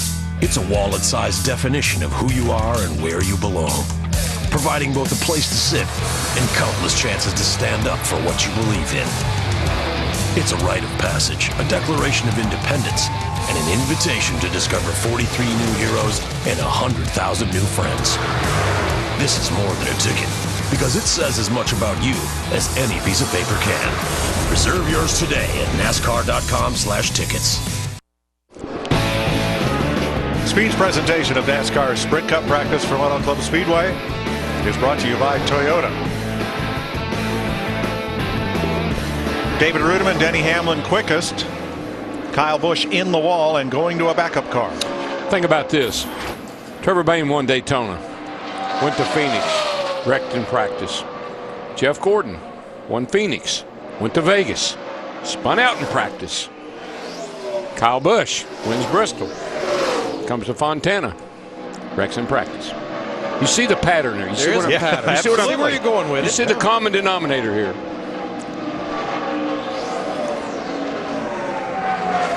Jeff Gordon out for his first run in this session. And here's Carl, also on his first run. Only 20 cars have completed a lap in the first few minutes of this session. Whoa, you saw right there now. You saw that 99 car. The same thing happened to Kyle. Carl was able to catch his and keep it out of the wall, but I could see how that would, get you loose and shoot you out into that outside wall right there, right where Carl just started wiggling that a little bit. Down to the garage and Krista. Mike, Joey Logano, one of the guys who has been out there on the track, when he brought his car into the garage, the first thing he said is, what happened to Kyle? The crew told him about Kyle's accident. Joey saying his car got down on the splitter in the bumps. The car got tight, but it was good on exit. Going back to Joey Logano at Bristol, I think we need to clean something up that was reported that he was complaining about his engine that entire race, that it just would not run. And I know that engine department, Mark Conquest, Jared Eggerts, that group, they have been beat to pieces over there with the failures they've had. But what it basically was a power booster and the carburetor came apart. They got back to the shop, found it, replaced it, and fixed that, and the engine was right back to full power. So really not an engine problem last week on the 20 car with Joey Logano. New colors for Kurt Busch. Auto Club of Southern California, one of the member clubs of AAA, has long been a sponsor of Penske Racing. And they have the entitlement at this racetrack and for this event as well. They're on Kurt's car this weekend. Dick? Well, while many of the teams had decided to use this entire practice session for qualifying runs, Kenseth's team did not. They were going to do some race runs, then switch over to qualifying trim. Why not? He's won here from 24th, from 25th, and from 31st. But now with practice apparently being abbreviated, they are doing a quick switch on Matt Kenseth's car to qualifying trim. Going to try to get him back out there and do some qualifying runs. Thanks, Dick. Let's talk about this schedule.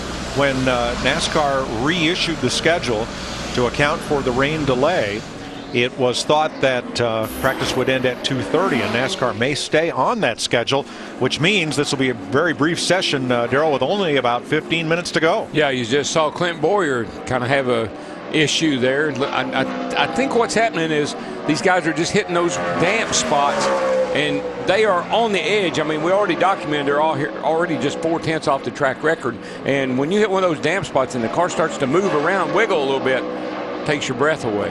Now note on the quarter panels of this car, a great initiative by Richard and Judy Childress, the Childress Institute for Pediatric Trauma at Wake Forest Baptist Medical Center.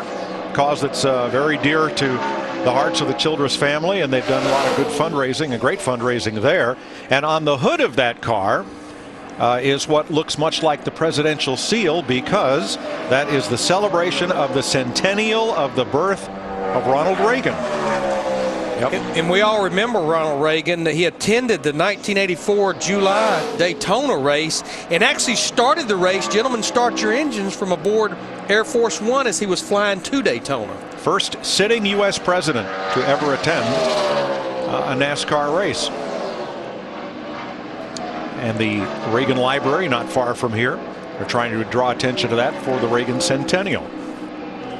Brad Keselowski is fourth fastest in this session. He is the fastest Dodge. Whoa, man, those kind of moves. Just having been there, done that. When you see a car do that, you just have to be really lightning quick to catch it and save it. But what a great turnaround for Brad at Bristol last week. Got in a wreck, car all torn up, looked like a typical Bristol short track car, and still came home with a top 20 finish. That's a pretty nice recovery. David Rudiman, Denny Hamlin, Greg Biffle, and Brad Keselowski fastest so far. Look, everybody wants the same things in a pickup, okay? So the engineers at Ford cranked out an all-new line of engines for the 2011 F-150 to give you the most torque, most towing, most horsepower, most payload, and you won't be put in a chokehold every time you fill up, because you can also get the best fuel economy.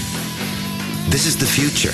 This is the new F-150. And now you save more. Get 0% financing for 60 months plus another grand. Only at your local Ford dealer.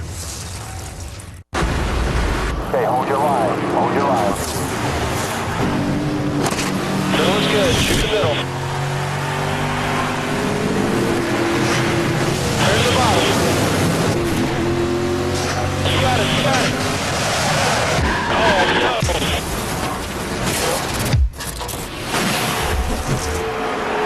NASCAR The Game 2011. Okay, buddy, you okay? Yeah, I'm okay. Rated E for everyone. You don't have to go ball. Antioch Toyota is #1 for a reason. Check out March Discount Madness and see why. Get 0% interest on any 2010 and several 2011s in stock. That's right. Pick several new Toyotas in stock and get 0% financing for up to 60 months with approved credit. Pick up the brand new 2011 Toyota Camry LE for just $18,699. Or start saving gas and money with a new 2011 Prius and take a $500 factory rebate only at Antioch Toyota. Make the smart choice and head to Antioch Auto Center at Auto Center Drive and Costco Way. So big they named an exit after them. Auto Center Drive off Highway 4. Say hello to Xfinity Voice, only from Comcast. It's the home phone service you've been waiting for, with unlimited nationwide calling for $19.99 a month for 12 months. Chat with friends and family all day, every day. Get voicemail you can check online, and 12 popular calling features, including caller ID and call waiting. Plus, get the best call clarity, all for $19.99 a month for 12 months. Get Xfinity Voice now for this incredible price. Call 1-800-XFINITY today. It's race time at Walmart. From official gear to snacks for race day, you'll find everything you need. Gear up, stock up, save. Saw Jeff Gordon outside our local Walmart the other day. Well, it was a two-dimensional stand-up, hawking $24 oil changes. Dick Bergman. With Kyle Busch, we heard you say on the radio the water got you. How much water does it take to turn a car around and wreck it? Not very much. Unfortunately, the Gibbs cars seem to be the only ones affected. Denny had it happen to him a couple years ago, and now us. But it's, you just skip right across it real quick, and you think it's okay, and then you go to the throttle, and the thing spins out. So it took that long to wreck. I wrecked in the center, but it took me that long to wreck. So we'll get it back out there and run over it again. And it's a good car. This backup finished second in Charlotte last fall, led a lot of laps. Thanks, Dick. Auto Club Speedway is the only active track in the Sprint Cup Series where Joe Gibbs has never been to victory lane. Joe Gibbs Racing, that is. Yeah, Kyle has that win. It was his first career win back in 2005, but he was still driving for Hendrick Motorsports, the 5 car.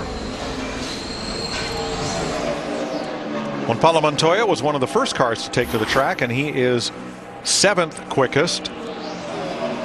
All of the top 15 speeds were set on each of those drivers' very first lap. And Juan really runs good here at this racetrack. He gets that high line working, man, in the race. And I don't remember what it was, Larry, 3 or 4 years ago here. I thought he had a car that would have, could have, should have won this race. So he runs his joint pretty good. 39 of the 43 entries have been on track. We, the past couple of races, have had 44 car fields, but the 92 of Brian Keselowski is not here. Keselowski recovering from gallbladder surgery. They've elected not to make the trip to California. Krista.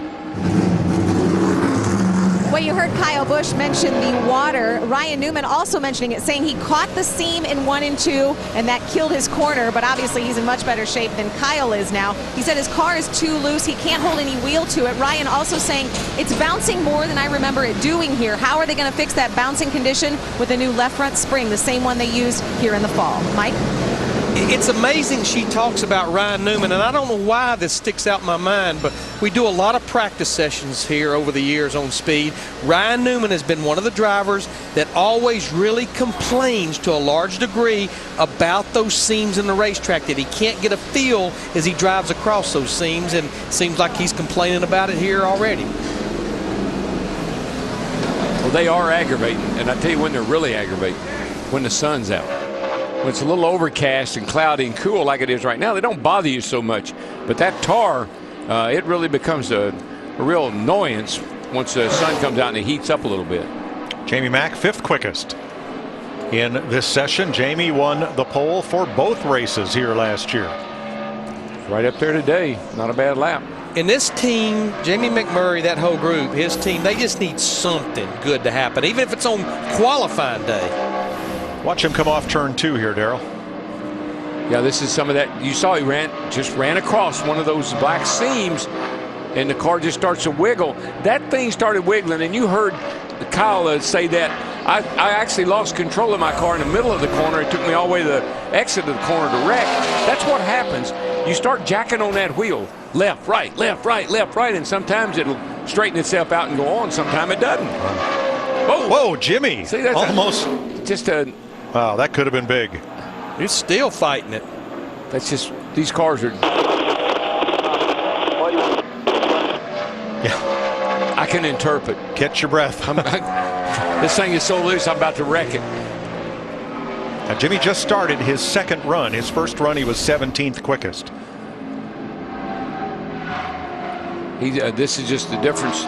You know, he got lucky and was able to hang on to that thing, because that's just that snap when they hop out like that. Sometimes you can save it and sometimes you can't.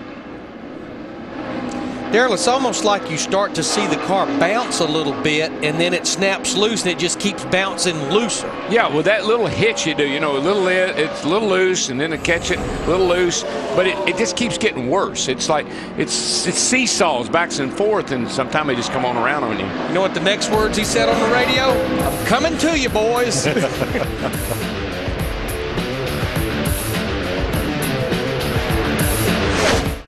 In 57 days. Have you ever? No, I have never. Don't miss the NASCAR Sprint All-Star Race live on Speed. You ready? Ready? Green flag, green, green.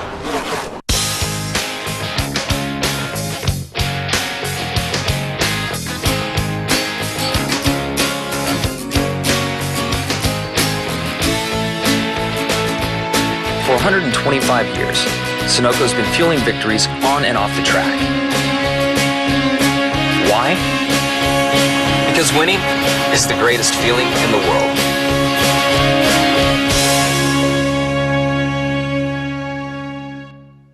Now at Best Western, stay 3 separate times and earn a free night.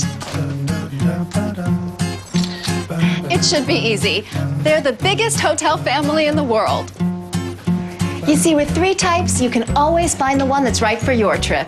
And since each hotel is independently owned, there will always be someone there who cares and rewards you for your loyalty. Best Western, the world's biggest hotel family. Springtime belongs to the doers, those of us who know grass doesn't turn green just because the calendar says to.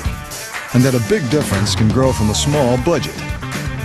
For those of us with grass on our sneakers, dirt on our jeans, and a lawn that's as healthy as our savings, the days are about to get a whole lot greener.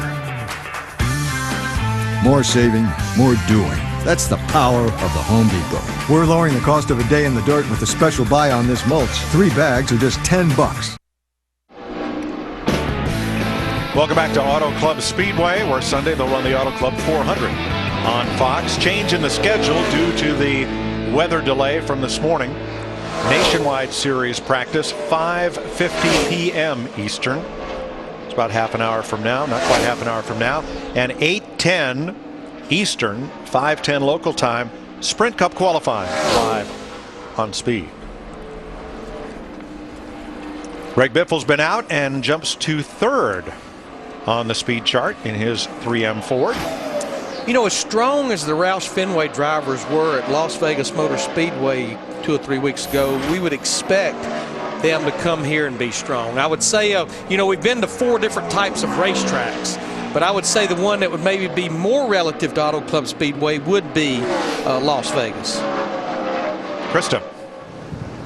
Well, if you're looking at the scoring pylon, you see David Rudiman up at the top of the board, but that was his early lap that he turned in this practice. Right now, they have fallen off quite a bit. In fact, it's a loose ×3 condition. David Rudiman coming on the radio and giving it really, really, really loose. He said, I'm just not too good. The track has rubber in it, and it is getting really slick. And that's something that will happen to this racetrack. I mean, some of these cars that look like they're out of control, we just hit the racetrack. You're running qualifying track record speeds. There's a little seeping going on here and there, and there's no rubber down on the racetrack. Those are all just ingredients to have a car that's really, really bad loose. But if you happen to be just right, it's also ingredients for going pretty darn fast. I think one thing that I might even add on top of that, a lot of the crew chiefs, engineers, and drivers were anticipating that they were going to be a little on the looser side anyhow, Darrell. This is that new right side tire construction that we've been carrying to a lot of racetracks that just seems like it's freer than the old combination. It really does. Seems like a lot of the guys have been fighting loose, but if you happen to go out there your first run and your car was pretty tight, that's when you can make you can run fast laps. But then when you go back out and the rubber gets on the track, gets some of the dirt out of the groove and all, then the thing changes dramatically. Brian Vickers, best finish of 3rd at this track. He's in the top 10, 8th quickest in this session.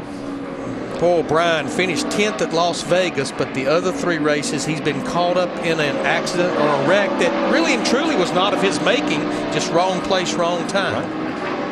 Brian's top 10 here in 07 was Toyota's first in the series. Travis Kvapil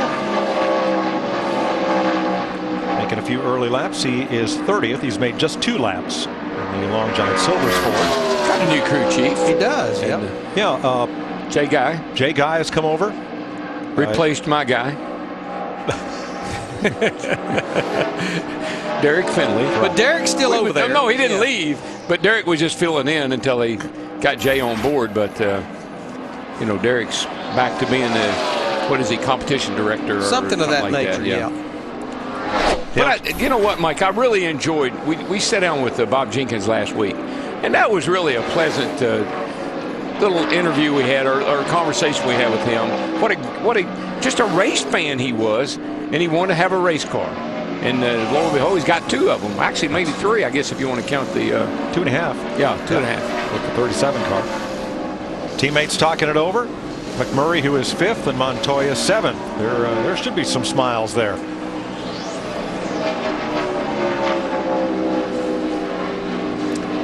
Now, it wouldn't have been that long ago until those 2 guys would not have had a clue what the other one was talking about, because Juan was still learning the lingo. He, you know, trying to figure out how to communicate with these guys about the cars and the handling and so different from where he came from, Formula 1 IndyCar. I think it was about a year ago after the Las Vegas race, they didn't care what the other one had to say. Right. You're right, Larry. They were not happy with each other. Landon Castle moves over to the 09 that Bill Elliott had been driving. It's the security benefit car, and Thank a Teacher Today is on the hood and side of that car. Not a bad idea. Pretty mighty impressed with what Landon Castle said earlier in the week on Sirius Satellite Radio. They asked him, is this a full-time ride? He said, well, if I do my job, very possibly it could be a full-time ride. So he knows, go out and perform, and it could lead to more races. Well, Bill Elliott's been a good dad right now. He is tutoring young Chase, and Chase races this weekend somewhere, I think Greenville maybe. I think they have a race this weekend, and of course Chase is the development driver for Hendrick Motorsports. Got a bright future ahead of him. I think Bill wants to be there with him and help him all he can. Let's check with Dick.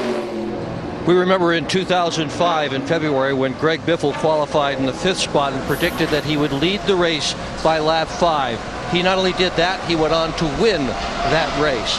Well, right now he's predicting that they change the rear shocks in this car and put 4 fresh tires on it. He's going to be still faster than 3rd, and that's where he sits on the board right now. They're also going to change the left front shock.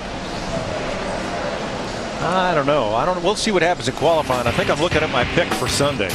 I need a good points day. You know what I mean? You do. Yes, I do. Wednesday on Car Warriors. We're going to have to cut a hole in the hood. It's as simple as that. Cut a hole in this hood and I'll cut your neck. The gloves come off. Wednesday on Car Warriors, followed by Car Science, only on Speed. Inside the 2011 Dodge Journey is an 8.4-inch touchscreen that lets you control the stereo volume, radio tuning, climate controls, turn-by-turn navigation, and Bluetooth activation. Technology, inside technology, controlling more technology.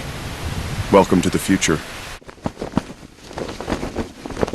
Now, lease the new 2011 Dodge Journey Main Street for $299 a month for well-qualified lessees. Any Pizza Hut pan pizza is now just $10. So before they come to their senses, we're stocking up. This is our best idea ever. Pizza Hut's world-famous pan pizza is now just $10. Any pan pizza, any size, any toppings, only $10. Add Pepsi and breadsticks for just $5 more, only at your Pizza Hut. Now we're hitting the road with the Pro Glide Challenge. Yo, come on down here. What razor do you use? Disposable. Why the disposable? This is really quick and convenient. We have a face-off between disposable and Pro Glide. Fusion Pro Glide is engineered with Gillette's thinnest blades ever, so it glides for less tug and pull. Wow, this is remarkable. I feel sexier already. He is a believer! Yeah! Take the Pro Glide Challenge. And for enhanced glide, try new Fusion Pro Glide Shave Gel. The weekend is coming! The weekend is coming! The weekend is coming! This weekend at Ace, you can get your entire purchase free and you're guaranteed to save when you pick up a scratch and save card. So get saving, then get your weekend back. At Ace, the helpful place. At the start of this practice, here's what happened to Kyle Busch. Back end into the wall, around and into the grass, which had been hit with heavy rain. Pow!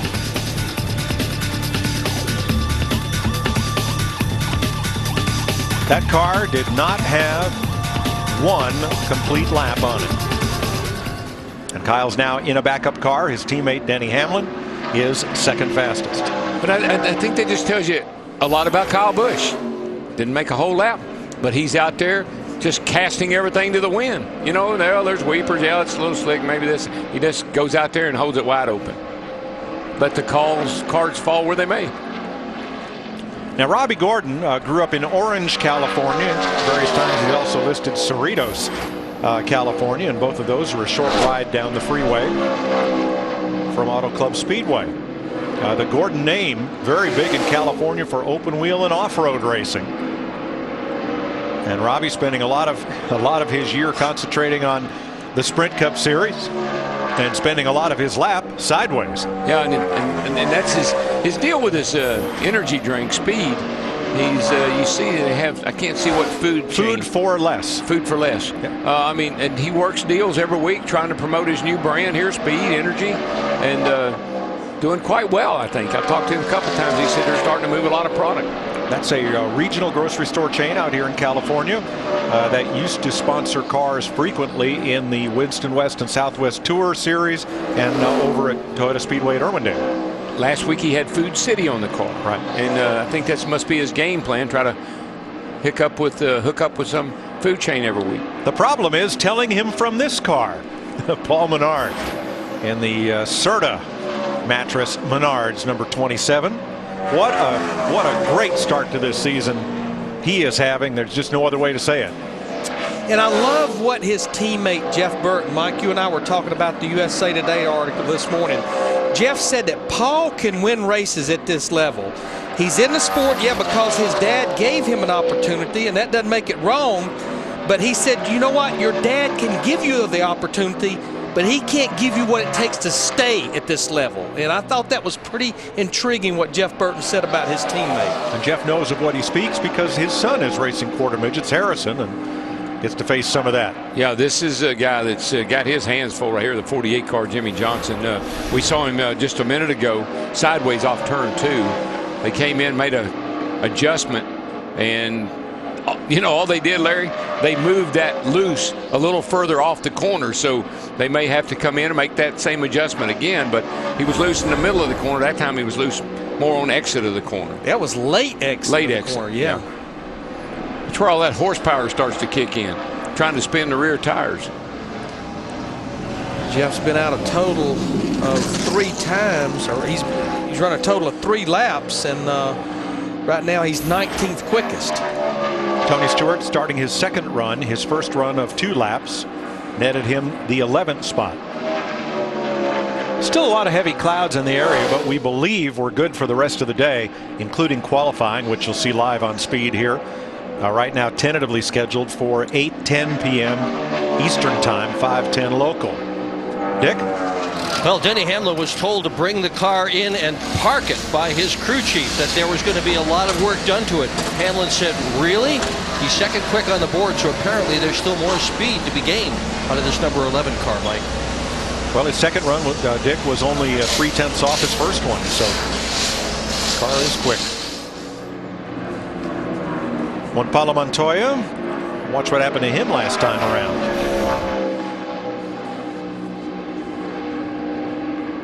A little bit of this late exit stuff coming up out of the corner there, and you can see the front tires, see them start wiggling those steering wheel, and it's just a seesaw battle. And you can't make up your mind to stay in the throttle, try to catch it. You really have to make some quick decisions right there. He had to make about 3 of them, Darrell. That was drive it, slide it, drive it, slide it, slide it, drive it. It's called pitch and catch. Wow. But Darrell, it's not unusual to see that off a turn 4. You're carrying so much speed, and you almost lunge to the outside wall, right there where we saw Marcus Ambrose in this 9 car. You just run out of racetrack, and you almost have to take the steering wheel and yank the car. Yeah, but you get back in the corner so early in the middle of 3 and 4 there, and you are exiting that corner at well over probably 150, 60 miles an hour, and you just don't have enough grip. Krista? Casey Kane just coming back into the garage, and Casey actually being told that he's running comparable laps with some of the top guys, actually specifically Jamie McMurray, a similar lap, but he said, you know, it just doesn't feel right. He told Kenny Francis, his crew chief, I'm still loose under throttle, and that is my biggest concern. Thanks, Krista. They have extended this practice 15 minutes from the original stop time, which means we have about 7 minutes to go in this session, with Rudiman still fastest. Speed drops the hammer in Fontana as NASCAR's best push it to the limit with Sprint Cup qualifying. And don't miss Jimmy Johnson on NASCAR trackside. It all begins tonight with Sprint Cup qualifying at 7 Eastern on Speed. Get your dream on, be a star. Selection, style, and service, yeah, we raise the bar. Evans is the better way to get what you want today. The least to own racing king, we've even got a dream machine.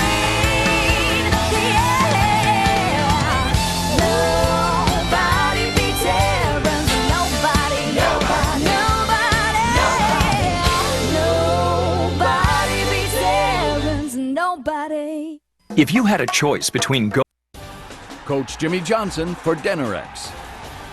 I believe that teams win championships, not individuals.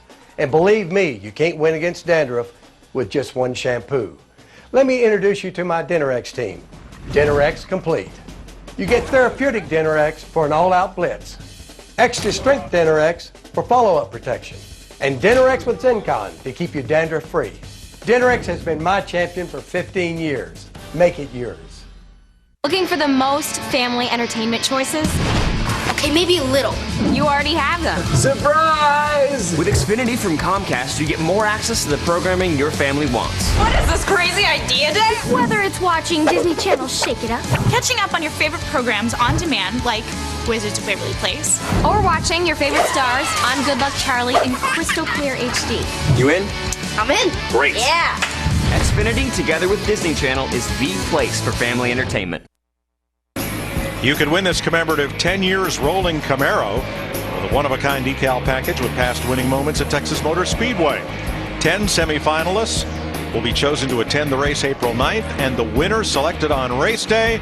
And if you win, you'll pace the field for the Samsung Mobile 500 in the 10 years rolling Camaro. Go to TexasMotorspeedway.com to enter. Darryl, you know what I see, and not really surprised, and I think that's one of the things that makes some great racing here at Auto Club Speedway.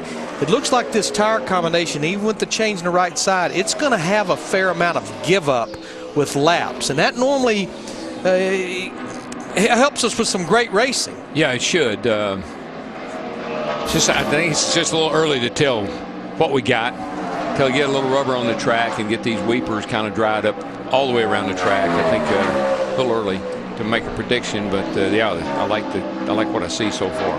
Well, we got 4 minutes left in this practice session. Then nationwide practice coming out shortly, as these cars will transition to qualifying later on Speed. Again, that is rescheduled now tentatively for 8:10 p.m. Eastern Time.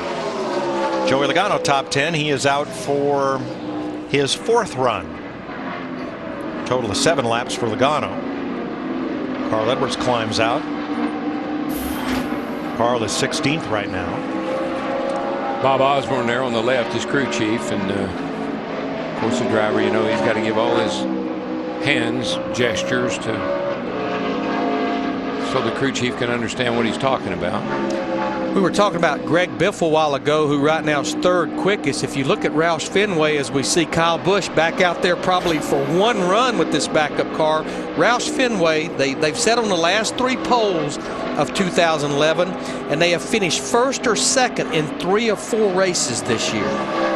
Kyle Busch got in only 1 lap, Larry, and it's 31st quickest. Here is David Reagan, who is 12th fastest. Done for the session. Krista? Yeah, and David Reagan, what he said on his last run was the change that you guys made it better, but I'm still not as good as I need to be. He said I'm tight in, but that's not slowing me down as much as being loose off, which is what a lot of these guys are saying. His teammate Matt Kenseth, 19th fastest. He's now out for his 2nd run. Dick Bergen reported that they started out in race trim, but when they saw that this practice was going to be very short, they flipped right over to qualifying trim to get a couple of runs on this 17 car. That old 17 car is fast a couple times so far this year. Certainly was at Vegas. Ryan Newman is 14th in this session. Yeah, Matt on that run right there, and the 17 jumped up to 9th quickest with that run. And we're about 2 minutes away as Newman climbs up to 12th. Just ahead of his teammate, Tony Stewart, 14th, and they're right together in the points, both of them in the top 10. That's pretty good start to the year for those dudes. I think they're actually tied for 3rd. And they are tied with identical fast laps, right down to 1,000. Jeff Gordon, 26th. Now, I'll ask you something. How many years have we been doing this? And how many years have we've been in a sport and people are tied in the points? And 4 races into it. Yeah, I mean, you know, we never have any. I don't ever recall anybody being tied with somebody in the points. Qualifying, yes, but certainly not in the points.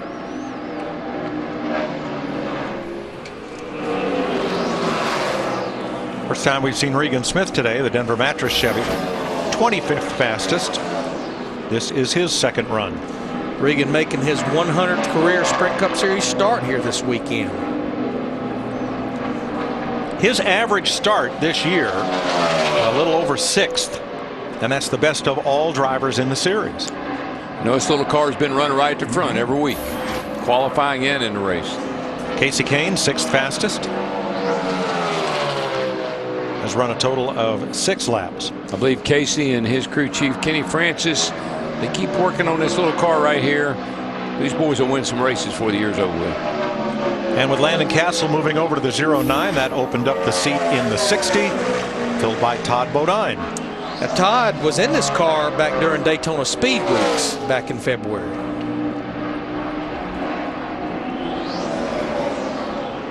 '42nd quickest in that 60 car. And here's J.J. Yaley, who is 34th fastest. He's made 2 runs. It's a good thing for all these drivers with only 43 cars being here. You know, certainly the pressure when we get to the go or go home part of qualifying will not exist, but they can start working on getting this car driving good and building some information, getting ready for tomorrow's practice sessions. Right, there's no go home to it with 43 cars here. Martin Truex 24th. That didn't sound good. Who was that? That was J.J. Yaley, 46. Yaley came by here sounding like 7 cylinders. Yeah, I think had a bad sound, making bad noises. Flags are out. David Rudiman has won this practice session. Here's a look at how they ran in this practice. Everybody on this group except Kenseth set their fastest lap on their first lap. On Matt, it was his 3rd time out. 38.24 is the track record. 188.245. 4/10 off of that. Hello. I'd say if you can hang on, that record's going to go. We're going to have some Nationwide Series practice here in just a little bit with Steve Burns and the gang, and we'll be back to bring you Sprint Cup qualifying at approximately 8:10 p.m. Eastern Time this evening. So stick around right here on Speed for more from Fontana. Springtime belongs to the doers, those of us who know grass doesn't turn green just because the calendar says to, and that a big difference can grow from a small budget. For those of us with grass on our sneakers, dirt on our jeans, and a lawn that's as healthy as our savings, the days are about to get a whole lot greener. More saving, more doing. That's the power of the Home Depot. We're lowering the cost of a day in the dirt with a special buy on this mulch. 3 bags are just $10. Inside the 2011 Dodge Journey is an 8.4-inch touchscreen that lets you control the stereo volume, radio tuning, climate controls, turn-by-turn navigation, and Bluetooth activation. Technology, inside technology, controlling more technology. Welcome to the future. Now, lease the new 2011 Dodge Journey Main Street for $299 a month for well-qualified lessees.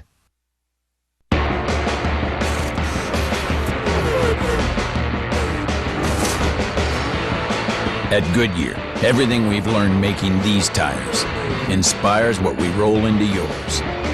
Goodyear, more driven. Any Pizza Hut pan pizza is now just $10. So before they come to their senses, we're stocking up. This is our best idea ever. Pizza Hut's world-famous pan pizza is now just $10. Any pan pizza, any size, any toppings, only $10. Add Pepsi and breadsticks for just $5 more, only at your Pizza Hut.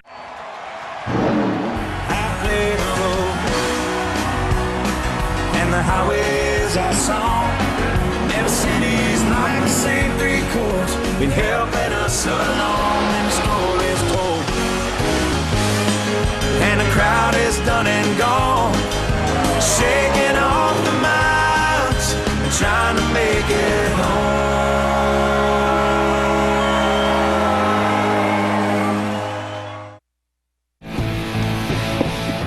It's time for NASCAR Nationwide Series practice here at the Auto Club Speedway in Fontana, California. After rain this morning, the NASCAR Sprint Cup Series teams just got on track. Clouds over the mountains didn't look good, but the forecast looks a lot better. It's kind of blustery, 56 degrees. You see the flags blowing here in the infield at the Auto Club Speedway. And hi, everybody. Steve Burns along with Kyle Petty and Jeff Hammond. You know, Jeff, the second group of blue shirts are in here. I see it. Yeah. Jeff, we talk about the success that the Roush Fenway teams have had here. 15 total wins across the 3 series. But you know what? This Nationwide series in recent years has been dominated by the Gibbs. It really has, Stephen. I mean, everybody talks about how really dominant, like I say, Roush Fenway's been here. But when you look at the impressive record they've been able to put down, 6 wins with 3 different drivers. I'm talking about Tony Stewart, Joey Logano, as well as Kyle Busch. These guys have owned this racetrack when it comes to the Nationwide series. And as far as I'm concerned, I don't think it's going to change any this weekend, Kyle. I look for them to keep right on being as strong as they've been being. Look for them to be kind of like leading this pack during a practice session and not be one bit surprised to see them wind up back in victory lane. You know, Kyle, this Auto Club Speedway, 2 miles around, nice big sweeping turns. Heck, it looks kind of easy from up here. Yeah, you could even do it, Steve. Looks kind of easy. Everybody says that. I don't know what to do. It's a funny racetrack. It lulls you into a false sense of bravery. As you said, it's so big. You can carry so much speed off in the corner. You think you can drive all the way around this place wide open. But you've got to check up. You've got to let the car take a set, and then you go again. And the point is, you drive so deep, then the thing plows, then you turn it, then you pick up the gas, then it's loose, then it pushes, and it does a multitude of things. The thing is to drive lazy sometimes, which is roll out, let the car coast off in the corner, don't use any brake, let it maintain its momentum, and then pick up the throttle. And the guys that run on the bottom of the racetrack and the guys that run on the top, those are the guys that make time around this place. These guys that run in the middle, they're just searching for a place to run sometimes. All I got to say is I've never heard a driver say drive lazy. Drive lazy, baby. Drive lazy. Not publicly anyway. In fact, you talked about lulling into a false sense of security. We saw Kyle Busch have problems in that Sprint Cup practice, and they had to go to a backup car. That 18 team did. Right now, gang, we see the 66 car right there. Stephen Wallace headed out here on the speedway. And again, Kyle, bring us up to speed. Here's Stephen Wallace. He's not been on a racetrack. He hadn't been to this racetrack since almost, fall of last year. And now he's hammering down the back straightaway, getting ready to run off in this corner about 175, 80 miles an hour, coming up to speed. What does it take in a driver's mind to make that happen? I mean, not everybody can do that. No, not everybody can do it. And it's a select few. And that's what the Nationwide and the Truck Series and the Cup guys are the best of the best. And you see them come out here. And, for a guy like Steven who hadn't been out here, and then you just watch the Cup practice, they've been sitting in the garage here waiting all day. Everything's delayed. So you're already a little bit antsy. The racetrack has some weepers in it, so there's some water someplace out there that you might be running through at some point in time. So there's a lot of things that keep going through your head. You just got to go out there and get a good solid lap and get in a rhythm and see what the racetrack's like. The first lap on any racetrack is as much a reconnaissance lap as it is a speed lap. Mike Joy left a cough drop up here. Was it used? I get ready to say, I don't think I'd be leave using it. Yeah. Leave it. Come on, man. That's so wrong. It's almost TMI. We got rid of it. It is TMI.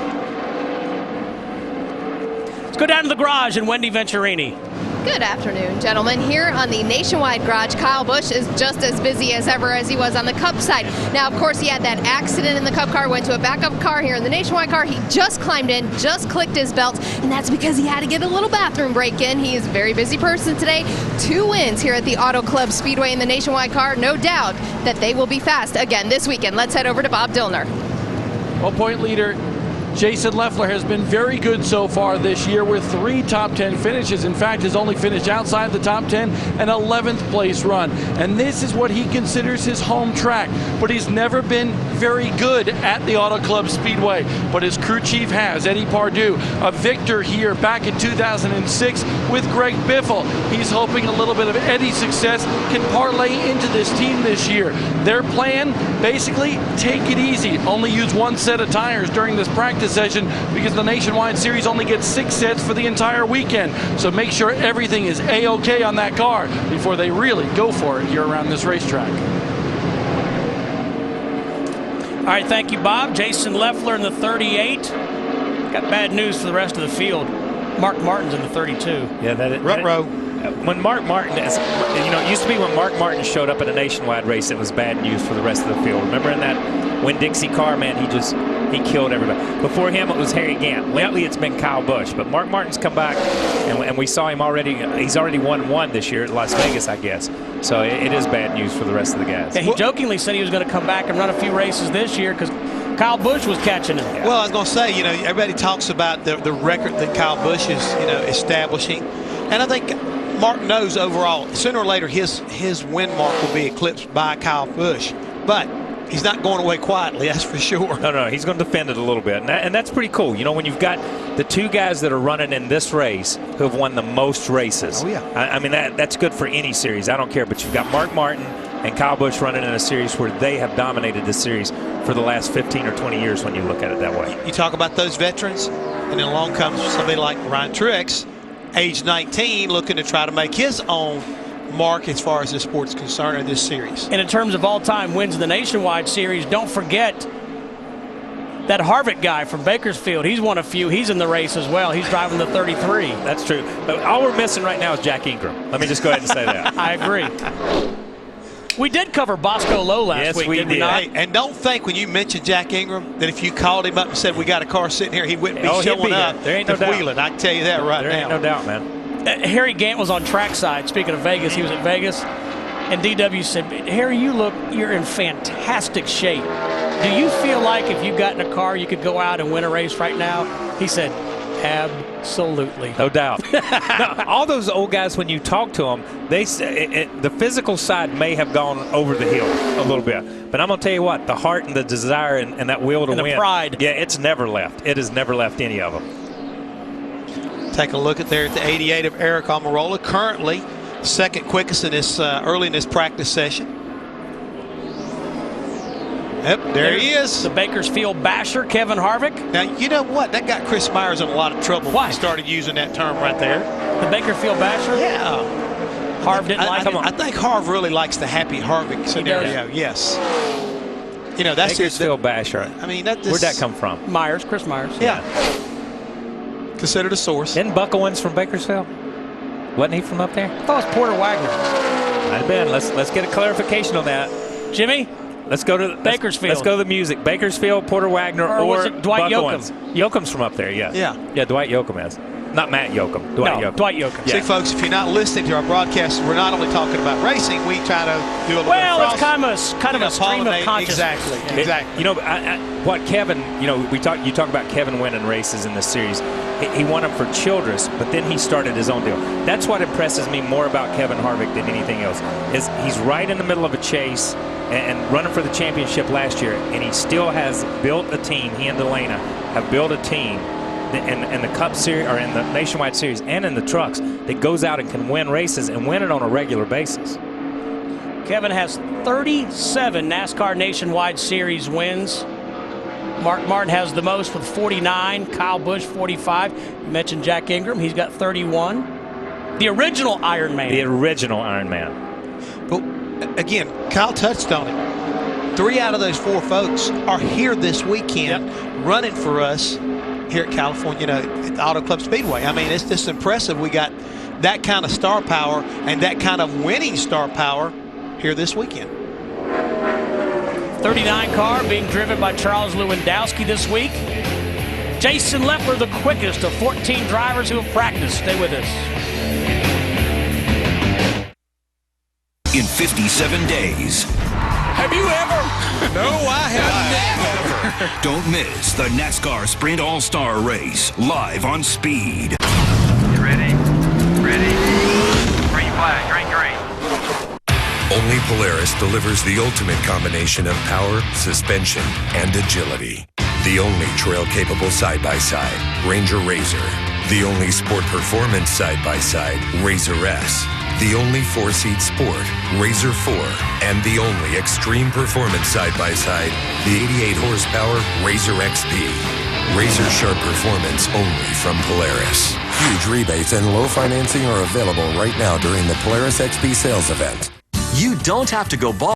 ESPN, your NBA destination. He is so fun to watch. And the first. Mama, there goes that man. The NBA on ESPN. Wednesday and Friday nights all season long on ESPN and ESPN HD. ESPN, serving sports fans around the world. If you don't believe that every man and every fan count, then you've never been there. Because once you're inside, we're part of you. And together, we're Giant. Looking for the most family entertainment choices? Okay, maybe a little. You already have them. Surprise! With Xfinity from Comcast, you get more access to the programming your family wants. What is this crazy idea, Dad? Whether it's watching Disney Channel Shake It Up, Catching up on your favorite programs on demand, like Wizards of Waverly Place, or watching your favorite stars on Good Luck Charlie in crystal clear HD. You in? I'm in. Great. Yeah. Xfinity, together with Disney Channel, is the place for family entertainment. It's race time at Walmart. From official gear to snacks for race day, you'll find everything you need. Gear up, stock up, and save. Under caution here at the Auto Club Speedway, NASCAR Nationwide Series practice. Early in, Scott Wimmer. Kyle, does he lose a motor here? Yeah, either that or he's got an oil line or something. Yeah, it begins to come out. Something under the hood, obviously, because it's coming out from under the wheel wells. He gets it down off the racetrack and gets it out of the racing groove and gets it back down on the flat. So for whatever reason, they'll go in and check this thing and check the racetrack, obviously. I may be wrong, but I tell you what, that had the look to me of one of the oil lines that goes in the valve cover, because they have to take those valve covers off to pump the engines early on. And if that line's not quite tight, it's a lot of pressure on it. It could be blowing out over top of the headers, because I don't think it blew up. I could be wrong, but I think it's a loose oil line. One of the big stories this week has been surrounding Jennifer Jo Cobb. Bob Dillner is with her. That's right, and a big dispute before that Bristol race between car owner Rick Russell in the 79 and Jennifer Jo Cobb left her without a ride last week, but you're back in a car this weekend. Tell me how this all came about, Jennifer. You know, thank God Rick Ware walked up to me and he grabbed my shoulder and he said, "Go get in the car, what are you doing, what are you doing?" And I explained to him what happened, and he immediately said, "I got your back, call me, we'll work something out." So I'm very happy to be in this number 41 Ford Mustang without a sponsor, but we are searching and digging so that I don't have to skip a beat all year. Rick's willing to work with me. We're trying to raise money, donations, sell t-shirts, whatever we got to do to buy tires for Texas and beyond. So I'm just grateful. Here we are. Good to see Jennifer Jo Cobb in the car this weekend, but she's not actually going to be in the car for the first run. The normal driver of this car for the first few races of this year has been Carl Long, and Jennifer wanted Carl to get in the car and go out and take a couple laps, because this is the same car that they've competed in every single race so far this year. But Jo Cobb will be in it after Carl sets it up for her. And let's just reset what has happened with Jennifer Jo Cobb. And last weekend at Bristol, she was in Rick Russell's car. Moments before the start of the race, she got out of the car. She says her side is that he had instructed her to start and park so that they could save money to come to California. She said, "I didn't know that. I wasn't told that." He said it, let me back up, on the Friday at Bristol. So long story short, she did not drive the car in the race. Then later this week, Rick Russell filed a police report saying that she had some equipment of his. She said that's not true at all. Oh, she found a sponsor. It's an Earnhardt bug. But long story short, it's been an unfortunate situation. She said she just wants to race, and I guess, you know, Rick Russell, I haven't heard if he's dropped those police charges, but it's been an unfortunate situation. What do you want me to say? I don't want you to say anything. Okay. I don't think it's a story. That's why that's my point. I mean, I just don't think it's a big story. I think it was blown out of proportion up there because we got into a he said she said, and really the he said she said should be settled between those two people. Is the way I look at it. It was just as he said.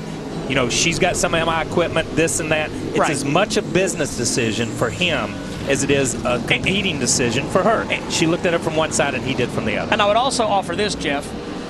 She had money invested in that situation. It wasn't just she was business it was money. business. That's right. Business. It wasn't that she was disgruntled, gets out of the car. Right. She was responsible for buying tires, buying the engine, and financing some of the crew members. So there's more to it. Yeah, and I think so much of the story got spun around to say she just got out of the car because she didn't want to be a start and park, and that was part of it. But at the same time, there was a business decision involved in it.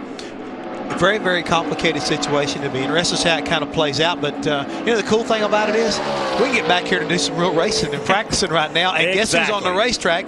Josh Wise, who his hometown is right down the street where Kyle and myself, and I believe you've probably been to Riverside Speedway. One of the better, exactly where we used to race on the road course down there. So Josh has got to be excited about having probably a lot of hometown folks being here this weekend. Let's go back to the garage and Wendy. We have our own complications on this side of the Nationwide garage, and it deals with Kyle Busch and his Nationwide car. He has been told to sit out for 15 minutes. That is because of a penalty from last week. Jason Radcliffe came over the radio and said, Kyle, you're going to have to park it. He wanted to know why. It's because they were late for qualifying inspection last week, the prior week, which is a 15-minute penalty in the first practice. Jason had forgotten about it. Kyle got out, made a few laps. NASCAR said, park that thing. So Kyle is patiently waiting. Now, my question for you guys is, does the 15 minutes start from pit road once they've made these adjustments to the race car, or is it simply when he brought it back in? Honestly, Wendy, it winds up being at really NASCAR's discretion where they want to start it at, because if you've been told this and you didn't listen, they can start it when they want to. You know, Steve, they control this sport, and they have rules in place to try to make sure they get everything through. As you take a look here at the 32 car, he's in the same boat, because they say, and even though Mark Martin was not in that car last week, he is going to have to pay the penalty because the team, the crew chief and that whole team is being penalized for not meeting a mandatory time that NASCAR has prescribed to get your car on the line for be presented for qualifying or whatever. So when they tell you something, it's just like missing a driver's meeting. You can be on the pole, and guess what, Kyle Petty? You missed a driver's meeting. What happens to you? You got to go to the back. And I like the way you put it, at NASCAR's discretion. 100 years ago when I drove, I knew you'd like that part. Thank you. One time, we went through inspection at Pocono, and as we pushed out to the line, some weight happened to fall out and find its way back to the truck mysteriously. Okay, and a NASCAR official saw that happen. Mysteriously. So they made us go back to inspection, and when they came down to take the green flag, they let me leave the garage area and go out onto the racetrack to start the race. I didn't even start the race and take the green flag on the racetrack until I came back around. Wow. At NASCAR's discretion. Mysteriously. Kenny Wallace also being held in the garage. We'll update all these stories when we come back.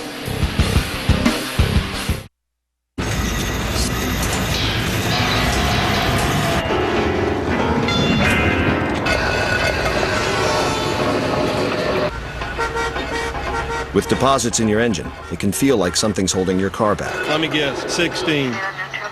That's why there's Castrol GTX, with our most powerful deposit-fighting ingredient ever. Castrol GTX exceeds the toughest new industry standard. Don't let deposits hold your car back. Get Castrol GTX. It's more than just oil. It's liquid engineering.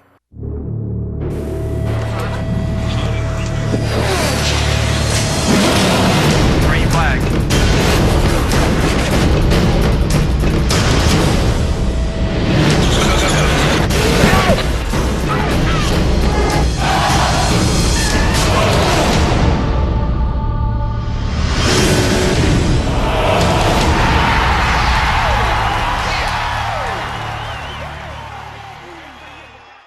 If you had a choice between...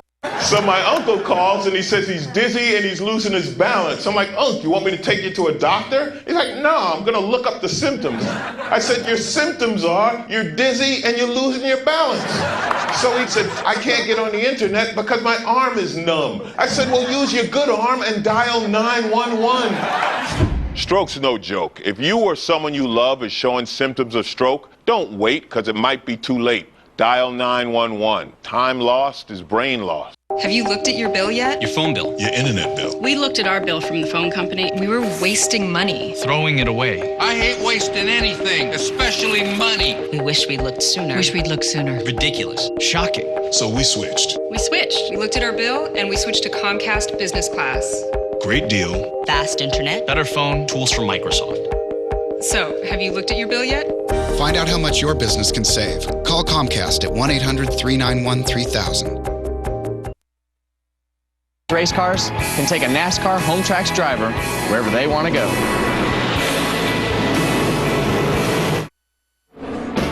About 18 minutes into a practice that should last about 2 hours and 15 minutes, give or take. We'll be done about 8 Eastern, 5 Pacific. Mark Martin back on track, and just like that, he is the quickest at a 41.80. Would you say he picked up right where he left off from Las Vegas? 172.25 miles per hour. Kyle, and what we talked about the challenges in driving this track. Jeff and I were talking about this on Race Hub. This isn't a place where you can flat-foot it all the way around. So where can you be aggressive? Where do you have to get out? You know, I think it really depends on your car. And I think a driver can make a difference here. A driver can make the 09's out of the garage area, and he's out there now. But I think you can make a difference on whether you run high, whether you run low. And that is the one good thing about this Speedway from the very beginning. It was a multi-groove racetrack. It wasn't just come here and hammer the bottom. It wasn't just come here and hammer the top. You could go 3 wide in the corners, and you could race. And I really think, you know, it's how you float off in the corner when you pick up the gas. We saw cars, and you'll see cars here. Turn 2 is a tighter corner. You got to put more wheel in it. Guys, it flattens out, and guys will get a snap loose. It'll push out towards the wall and then snap loose. And over here, you just chase it coming out of turn 4. But the racetrack opens up, and you've got room to chase it. So it's a funny place. It's hard to tell where a driver's making up time until you see him running against somebody that he's making up time on. And then you can say, okay, he's making up time getting in. His car must be a little bit better.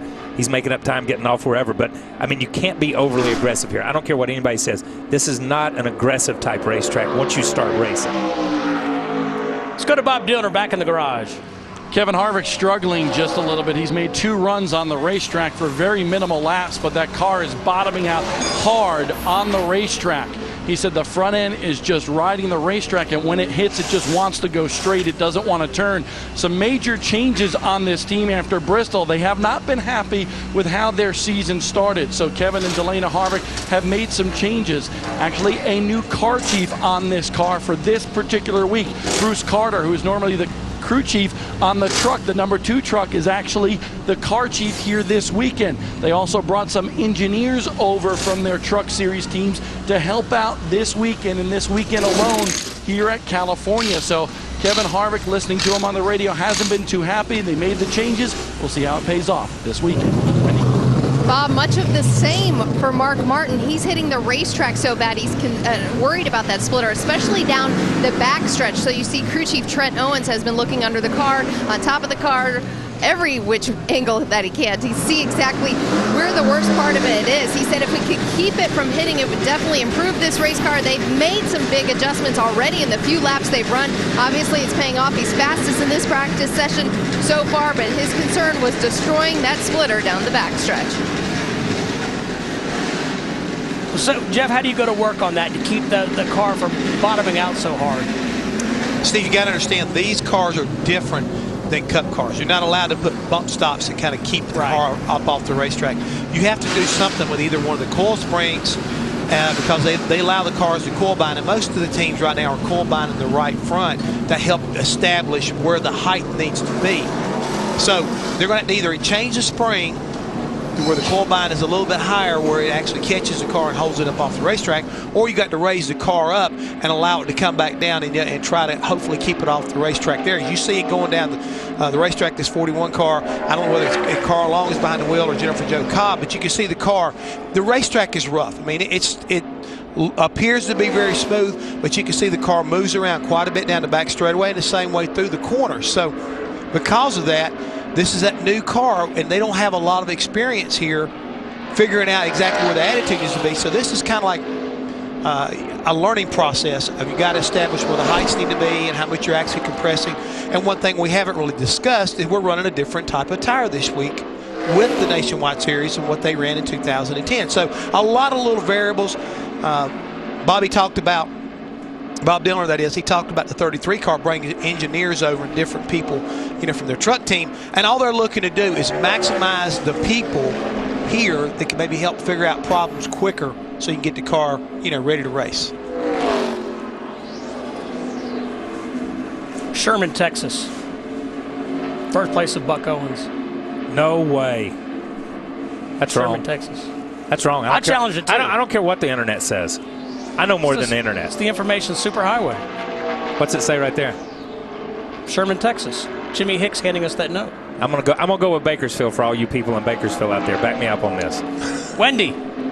Carl Edwards and Ricky Stenhouse Jr. having a meeting of the minds so far in practice to check in with Carl. Carl, you're obviously fast, second fast in this practice so far. You said everything's going good. Give us some feedback.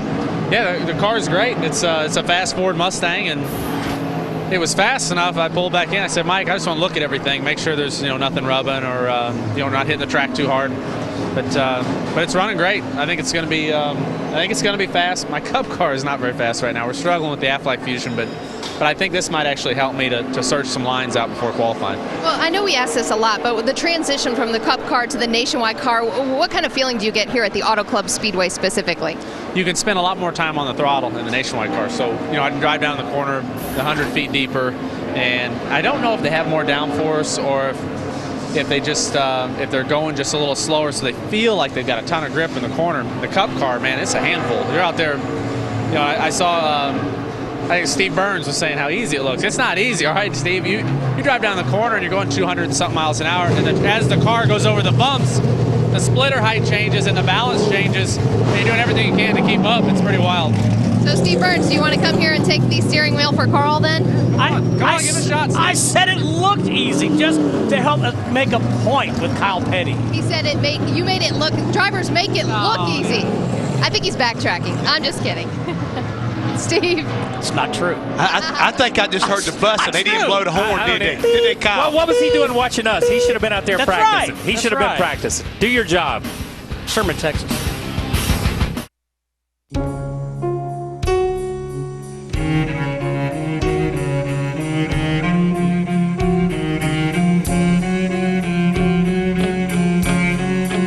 For 125 years, Sunoco's been fueling victories on and off the track. Why? Because winning is the greatest feeling in the world.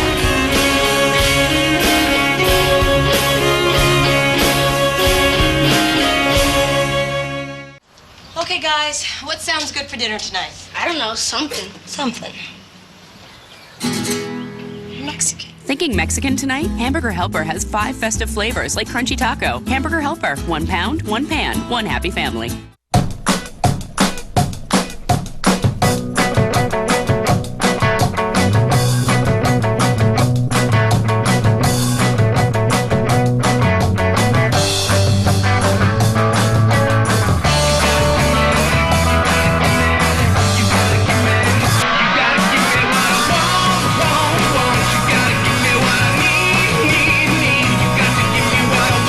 Geico, saving people money on more than just car insurance. The weekend is coming! The weekend is coming! The weekend is coming! This weekend at Ace, you can get your entire purchase free and you're guaranteed to save when you pick up a scratch and save card. So get saving, then get your weekend back. At Ace, the helpful place. We're thinking seafood. Who's got the best seafood tonight? How about some tilapia or jumbo shrimp? And if you had seafood Newburgh, you'd be my hero on an endless dinner buffet. For around $10. You got the hook. Only Golden Corral is a seafood lover's paradise. It's crunchy pecan-crusted tilapia, seafood Newburgh with puff pastry, spicy jalapeno tilapia, and more. It's all part of our endless dinner buffet, still for around $10. $10? I'm hooked. Golden Corral. Help yourself to happiness. Wednesday on the hottest new reality series, Car Warriors, a team of challengers race against time and the All-Stars to transform a junker 66 Mustang into a work of art. Don't miss Car Warriors Wednesday, 9 Eastern on Speed. Now, last week, Kyle Petty suggested they should put Darrell Waltrip in one of those rooms with a hammer for 72 hours, and that's what he came up with. That's what Darrell came up with. That's Darrell Waltrip's Car Warriors edition right there. And that used to be a Mustang. Fantastic work right there. Fantastic very work. creative. It's abstract. Yeah, it is abstract. Modernistic, really. Car Warriors Wednesday at 9. Nice job, Darrell. You guys going to keep poking the bear. I'm telling you, you keep poking that bear. I learned my lesson a long time ago. Oh. Yes, you have. Or did. Still am. Bob Dillner. Joey Logano 7th quick with his GameStop Toyota down here in the garage area. But Joey Logano just talking to his crew chief, Adam Stevens, and so you're using your hand motions a lot. What are you trying to describe as far as what this car is doing? Just trying to get our car to get good over the seams. So it's kind of a big deal for me here, and I think for everybody actually. Just like over the last seam down on 1 and 2, trying to get over across it and get to the bottom. And trying to get our car secure enough. I think there's a lot more speed in our car right now than what we've showed so far. So we got to get the balance just right. And this place is very heat sensitive, so it's going to change a lot, I think, between today and tomorrow and whatever happens in between there. So we'll just try to build some adjustability into our GameStop Toyota and try to find some more speed. Hey, we talked to Carl Edwards about hopping from the Sprint Cup car over here to the Nationwide car, and we were just chatting about that. How would you describe the difference driving the two here at California? The biggest thing is you're in the gas so much longer distance. You got no motor. You know, you don't have nowhere near the motor you got in a Sprint Cup car. So the big thing is you really hustle these cars a lot. You know, you drive it in there really hard. You're back to the gas hard, and you know, I've seen that so far every place we've gone with them. That I just have to drive it a lot harder than we're all used to, I think. So, but you know, that makes it fun. You always want to drive a race car that you can hustle the heck out of. Steve, he just told me just a minute ago, sometimes you got to drive a Nationwide car like an idiot.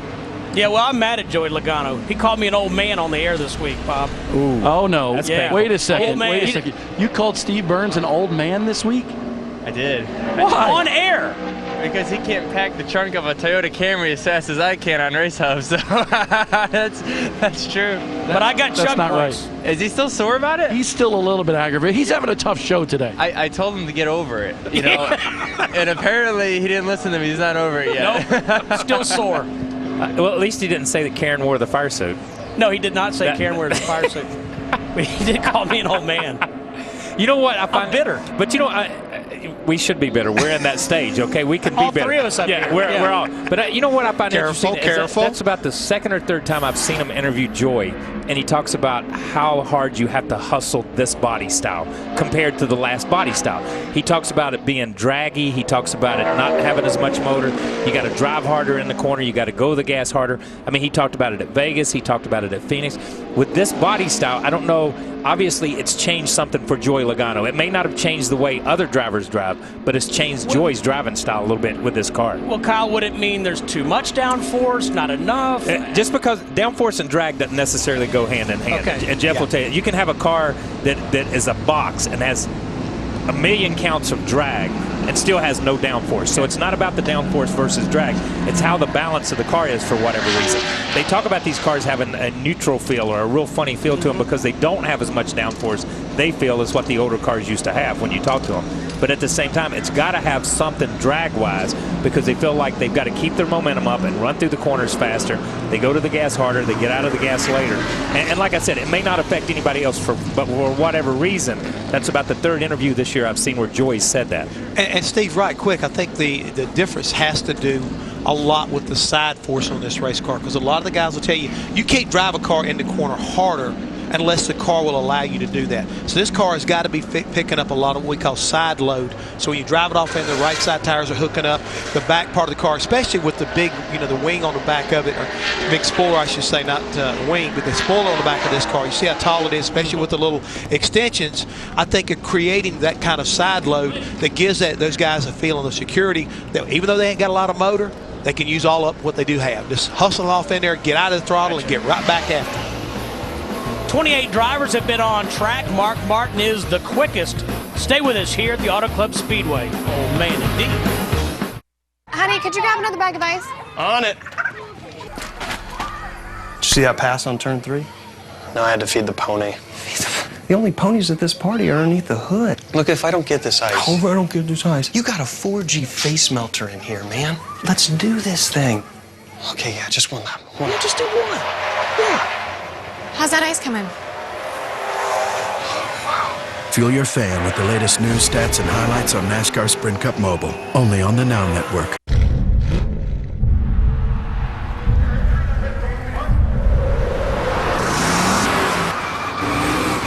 Goodyear, driven by those who use the world as their proving ground. Goodyear, more driven. Hey, sport. Still at the office. It's almost the weekend. Don't have to go far, spend much to have fun. I've got hotels everywhere. Go snowshoeing or enter a chili cook-off. Wait, lobster diving. Pow! Pow! Pow-pow! I make it easy. You make it fun. So many super destinations and free breakfast.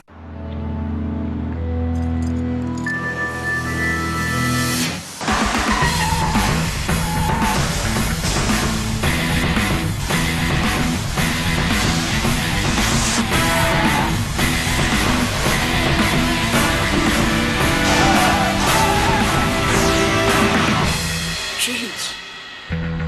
Jeez.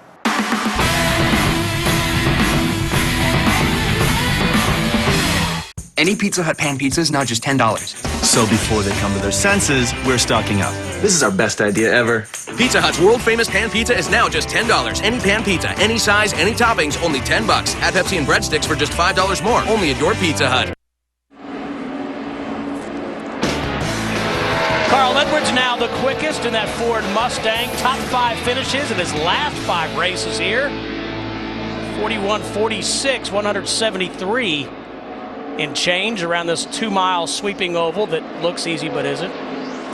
Hey, you know, I got a question for you, Jeff. We talked earlier in the opening here about Gibbs winning the nationwide races and Roush, how many races Roush has won here.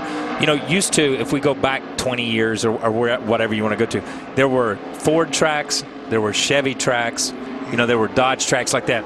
And do you think California is a Ford track? Do you think it seems to match that power band or where they're at, or what do you think? I do.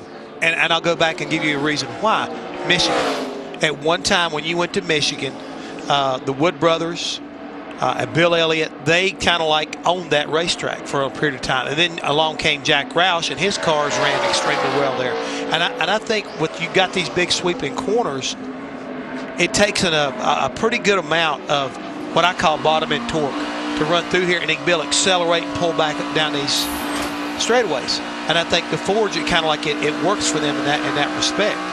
Now, the other sidebar to that is when you come here to California, I don't think we want to lose sight of this, is the fact that this is technically Toyota's home racetrack. And I think they put an extra effort in figuring out what now happens here, you know, as far as this racetrack. Yeah. They put a little extra effort in trying to win for their manufacturers also. So I think that's one of the reasons maybe why Gibbs was doing so well at that point in time. Brad Keselowski in his garage stall, he's talking about what just happened. Well, when you see this, you'll see why he's out of the car. Okay, this thing goes in, he turns in, and then instantly this thing starts bouncing, and he chases it almost all the way to the wall. And just as Jeff said when we were watching it, he's up in the stuff you don't want to be.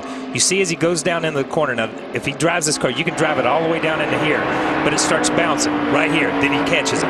Boom, back up the racetrack he goes. And I'm going to tell you, when that happens to you as a driver, I don't care how experienced you are, when it jumps out from under you that quick, you need to take a minute and say, okay, let's settle down and go back. Let's work on this thing a little bit. You know what I think I saw? It looked almost like the car was trying to work. It went down, it bottomed out, it hit that splitter. Exactly. Then he lost grip. And then all of a sudden he's chasing it up the racetrack because he didn't know where it was landing. He got up in the loose stuff. And again, I think they're very lucky to have a whole race car right now as far as this 22 is concerned. Now that's his Cup crew chief and former Nationwide Series crew chief, Paul Wolf, down there working with him right now. Wendy, what's going on in that garage stall? Well, Brad on the radio said it didn't feel like it was on the right front spring at all. When he went into turn 1, he said it kept falling and falling, nothing to lean on with the race car. He said he tried to correct it, but the car got really violent, as you just saw in the video, and then he ended with his remarks, it's so undrivable, I don't even know what to tell you guys to fix this car right now. So obviously they've brought it in, putting it on scales and making some major adjustments. And that's good. That was a good report from Wendy, because basically she's saying the same thing, and he's saying what we see up here. It's so undrivable, he's got to get out of it. And let's talk about this. Like you say, it's on the splitter. It's bouncing. It's jumping. He can't catch up to it, and that's a bad feeling to have when you get to that corner at 190 plus and you got to turn in. You know, and we've talked about this a little bit, and I'm not trying to pick on the guy, but this is a whole different team once again that Brad won the championship with. I mean, they elevated so many guys from that 22 car up to the 2 car this year to try to help them improve the Sprint Cup team. And they moved Todd Gordon here as a crew chief. And Kyle, you've worked with as many crew chiefs as I have drivers. Yeah. And it takes sometimes a while to get on the same page and what your philosophy versus what the driver wants. Sometimes you're not exactly jiving, and that can really frustrate you, especially when you've had so much success like the 22 had last year. Well, I was going to make that point, Jeff. I know, yeah, the car is new, but they had like 23 top 5s last year. Just an incredible number. Yeah, I think Daytona this year, when he got in a wreck at Daytona during the nationwide race there, was the first race he hadn't finished in like a year and a half or something. I mean, it was a phenomenal record. He had been running at the end of a lot of races. I take that back, Kyle. 26 top 5s last year. That's incredible. Let's go. We're watching the 11 car. Brian Scott out of Idaho, and let's go down to Bob Dillon. Justin Allgaier, 16th quick so far, but you, like so many people in the garage area, bouncing all over the place. How would you rate your car right now? I told you earlier, it was pretty bad. It's, you know, we got a lot of work to do, but Jimmy Elledge and all the Brand Monterey guys have done a great job all year. And one of the biggest things is we're just trying to find what that key ingredient is for the perfect setup for us, and trying to get all of us on the same page. So we think we got some things that'll work right here. You know, obviously only one lap, you don't know where you stand. So going back out, getting some more laps in will be important. But we got a lot of folks from Brand Monterey here this weekend, so hopefully we can get her all fixed up. And I love this place, and we've always run pretty well here, so hopefully we can get that going again. I'll tell you what, Steve, he was very kind right there. I asked him just a while ago, how was the car? And he said, on a scale of 1 to 10, with 10 being the worst, it's a 50. Kyle, we got some ill-handling cars down there, as Barney Hall used to say. Yeah, exactly. But, okay, I've got a question, because obviously I've been to every race this year, but I've not paid any attention to it. This is the new car. They run it at Daytona. Then we went to Pahonix. Pahonix. Meaning Phoenix. Okay, I'm sorry. I know how to pronounce it, people. I'm playing. Then they go to Vegas, and we go to Bristol. H-track, they got extra practice. Correct. At every one of those racetracks. This is the first track that we've come to that they've got one set practice. It's their final practice, and it's been cut almost a little short because of the weather today. So they don't have a book on this place. So they're really going by what they did at Vegas, what they did at Phoenix, what they did at Bristol, what they did at Daytona. And it was a shot in the dark. Some of them are close, some of them are not close. And they're going to have a short time to work through it to figure out where they're at today. Like we said last week, good luck, crew chief. Exactly right. I mean, this is where you're going to find out what you're really made of, and this is what your teammates are made of. That's what I'm watching right now. Reed Sorensen and Justin Allgaier right now, they're sharing information. The crew chiefs are going to be sharing information, and boys, you better hope you get it right. We're going to take a short break here from Fontana, California. Go to Adam Alexander in Speed Center. All right, thanks so much, Steve. We're coming back to California momentarily. We begin with the best video of the weekend. It comes from Portugal, World Rally, round number 3, and this is outrageous. The American Ken Block just shaking down his car, and check this out. He rolls it not 1, 2, 3, not even 4, but 5 times. He's okay. The bad news is the car is not, and they will not be able to compete this weekend. On to IndyCar, and they are rolling with their season opener this weekend in St. Pete. Second practice of the day. Will Power from Team Penske at the top of the leaderboard. Dario Franchitti second quick. He's going for 3 consecutive championships. And the big surprise, Mike Conway third quick, driving for Andretti Autosport. 2011 Formula One opener in Australia, and look who's fast here. We're talking about the McLarens. Jenson Button, Lewis Hamilton looking very, very good in session number 2 today. And don't forget about the Ferrari camp. Fernando Alonso, third fast. You can see qualifying at 2 a.m. Yes, I said 2 a.m. in the morning. Here are the speeds. We told you about the top 3. The defending champ Sebastian Vettel fourth. His teammate Mark Webber in the 5th position. Two-wheel action. We're talking about the AMA Pro Racing Series suspending Daytona sport bike contender Josh Herrin for causing this horrific crash on the final lap of the Daytona 200, endangering other riders. The reason for the suspension, Herrin is on probation for the rest of the season. Speed Center here for you all night long. After a break, we're going back out to California. It's more nationwide series practice. Springtime belongs to the doers, those of us who know grass doesn't turn green just because the calendar says to, and that a big difference can grow from a small budget. For those of us with grass on our sneakers, dirt on our jeans, and a lawn that's as healthy as our savings, the days are about to get a whole lot greener. More saving, more doing. That's the power of the Home Depot. We're lowering the cost of a day in the dirt with a special buy on this mulch. 3 bags are just $10. Showers extremely heavy. Any day can be a great day with Rain-X on your side. Rain-X Repel. Simply apply the one-time activator, wipe off, and then run the blades. Rain-X Repel wipers apply water repellency directly to your windshield.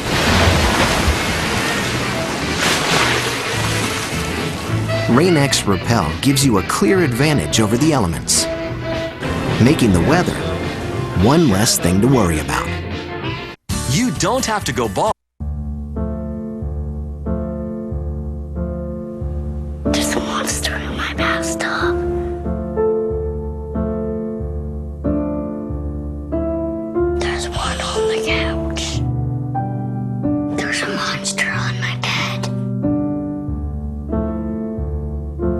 innocent things from triggering an asthma attack. Please make the monsters go away. Learn how to stop their asthma attacks at noattacks.org. Say hello to Xfinity Voice, only from Comcast. It's the home phone service you've been waiting for, with unlimited nationwide calling for $19.99 a month for 12 months. Chat with friends and family all day, every day. Get voicemail you can check online, and 12 popular calling features, including caller ID and call waiting. Plus, get the best call clarity, all for $19.99 a month for 12 months. Get Xfinity Voice now for this incredible price. Call 1-800-XFINITY today. Quickest miles per hour. He's the only one over 173. Mark Martin, the only one over 172 miles per hour.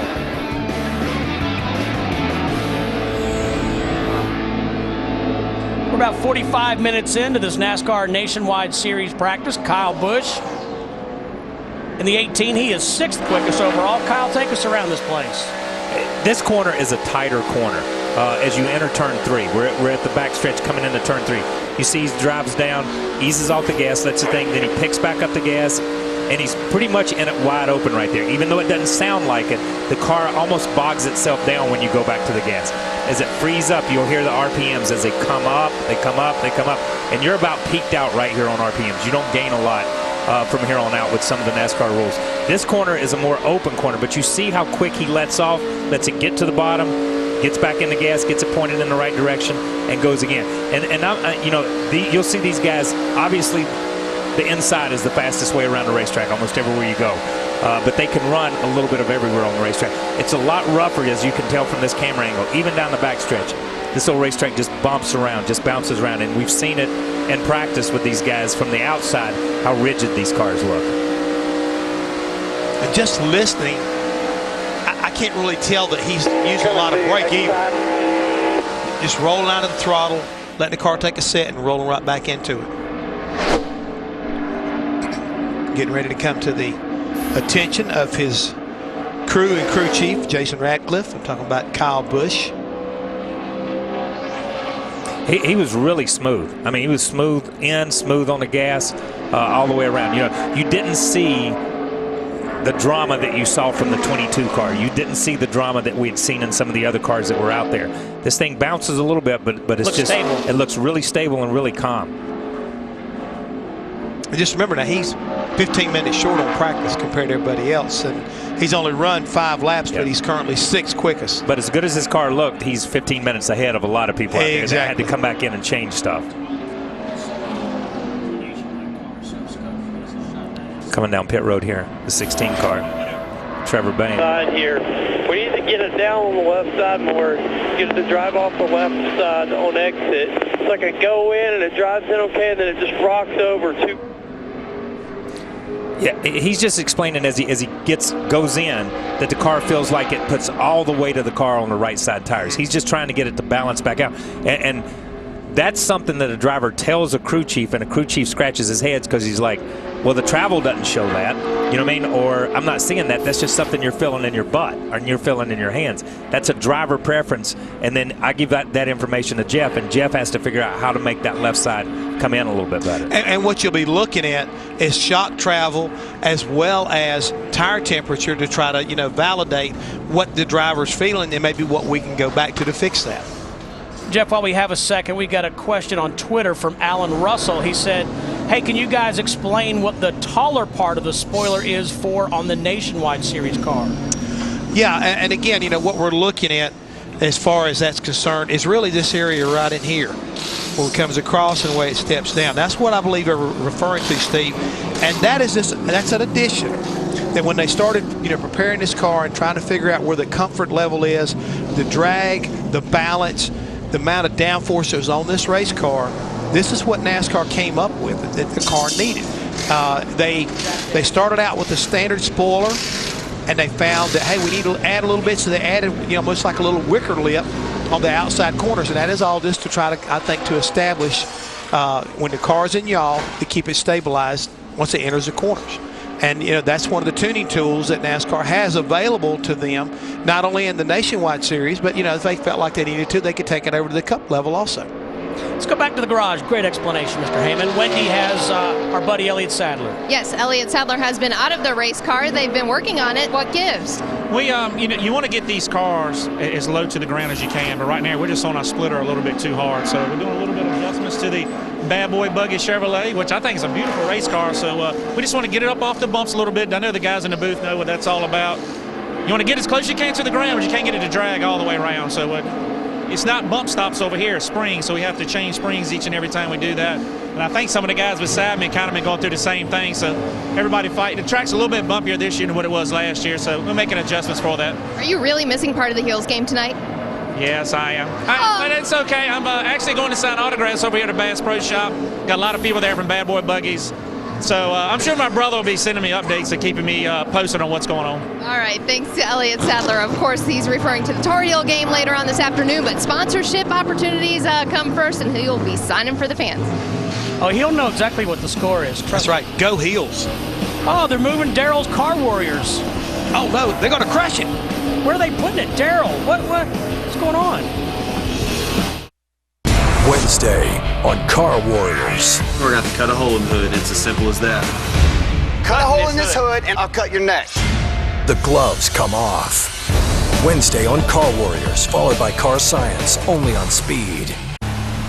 Inside the 2011 Dodge Journey is an 8.4-inch touchscreen that lets you control the stereo volume, radio tuning, climate controls, turn-by-turn navigation, and Bluetooth activation. Technology inside technology, controlling more technology. Welcome to the future. Now, lease the new 2011 Dodge Journey Main Street for $299 a month for well-qualified lessees. And for you, the chef has prepared something really special. I think you're really gonna like this. There you go. Oh, have you tried ProGlide? You gotta be kidding me. Yo. Have you tried ProGlide? No. No, I haven't. What, are you crazy? Hey, turn shaving into gliding. You gotta try it. Denny, is that tiramisu? It's your turn to take the ProGlide challenge. Go to youtube.com/ProGlide. So what are you waiting for? Nothing now.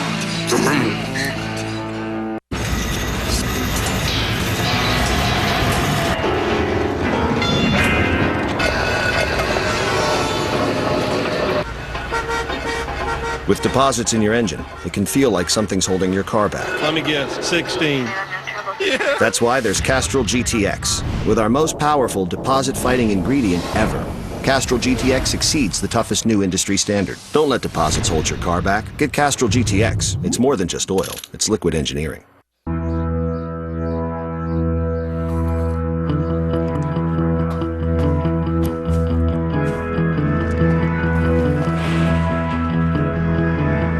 There's a new team in the garage. NASCAR and the American farmer are working together to introduce American ethanol, a renewable energy solution that is the right choice for the future of our sport, our country, and our planet.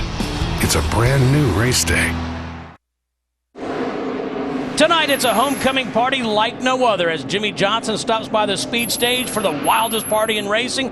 Don't miss NASCAR Trackside from Fontana tonight at 10 Eastern, only on Speed. And we say homecoming party because he's from down the, I started to say highway. There's about 1 million highways out here. But yeah, true.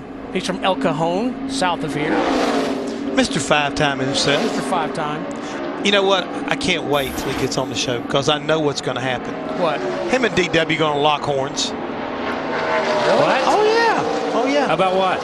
You know how Daryl is. He's going to be poking fun at him, and Jimmy's going to try and say, how many trophies you got? And he's going to tell him how many he's got, and it's going to be on. You remember what Ryan Newman did to him a few weeks ago? Good point. You know, I think that's going to be interesting. Let's go to Bob Dillner. Well, guys, Danica Patrick not in the 7 car this week. Instead, that seat is occupied by Josh Wise. He's a former USAC midget and sprint car champion.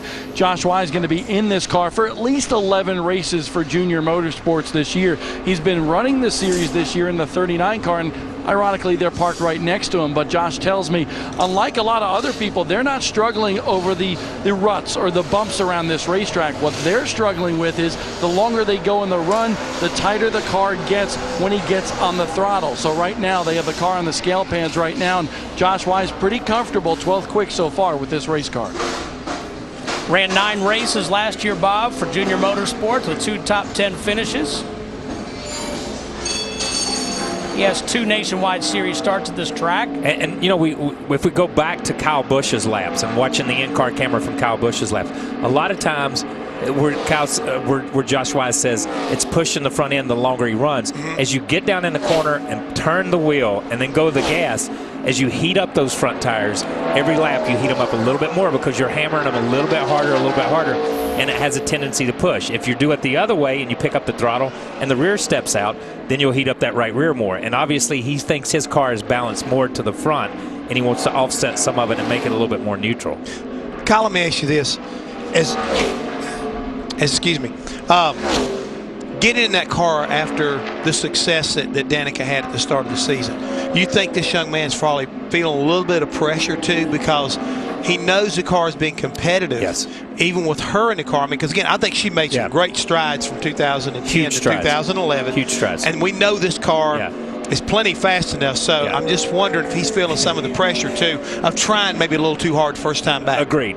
I will agree with that, and that's what will happen with the car. And I think, you know, I was as critical of Danica as anybody last year, and I say she has made huge strides this year. And that car was competitive at Phoenix. That car was competitive at Bristol. That car was competitive at Las Vegas, obviously. So I think when you're a young driver and you're stepping into a car that already has a little bit of a track record, and you know it can run, and you know it can finish in the top 5 or 10 or 15, then you are. And obviously, you know how it is too. If you set out the first 5 or 6 races, you're a little antsy to get it, and you want to prove something real quick, and you want to make something happen. Want to try a little too hard now. We may have lost Danica, but we still have Jennifer Jo Cobb now. She is now finally behind the wheel of this 41 car, trying to get things kind of felled out. Carl Long's been in that car early part of practice, but let's see how she kind of works out, Steve. Could switching to Geico really save you 15% or more on car insurance? Is the pen mightier than the sword?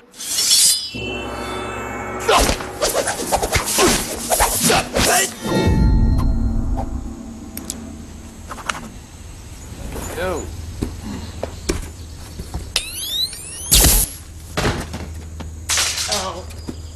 Geico. 15 minutes could save you 15% or more on car insurance. I have to go straight from work and chauffeur them to Scout, soccer, karate. And we need to sit down for a real dinner that I can afford. Thankfully, CC's Pizza's $4.99 endless buffet is fresh and ready. It's always a lifesaver when I hear, "Hi, welcome to CC's." The weekend is coming! The weekend is coming! The weekend is coming! This weekend at Ace, you can get your entire purchase free, and you're guaranteed to save when you pick up a Scratch and Save card. So get saving, then get your weekend back. At Ace, the helpful place. Hey, Sport. Still at the office. It's almost the weekend. Don't have to go far, spend much to have fun. I've got hotels everywhere. Go snowshoeing or enter a chili cook-off. Wait, lobster diving. Pow! Pow! Pow-pow! I make it easy. You make it fun. So many super destinations and free breakfast.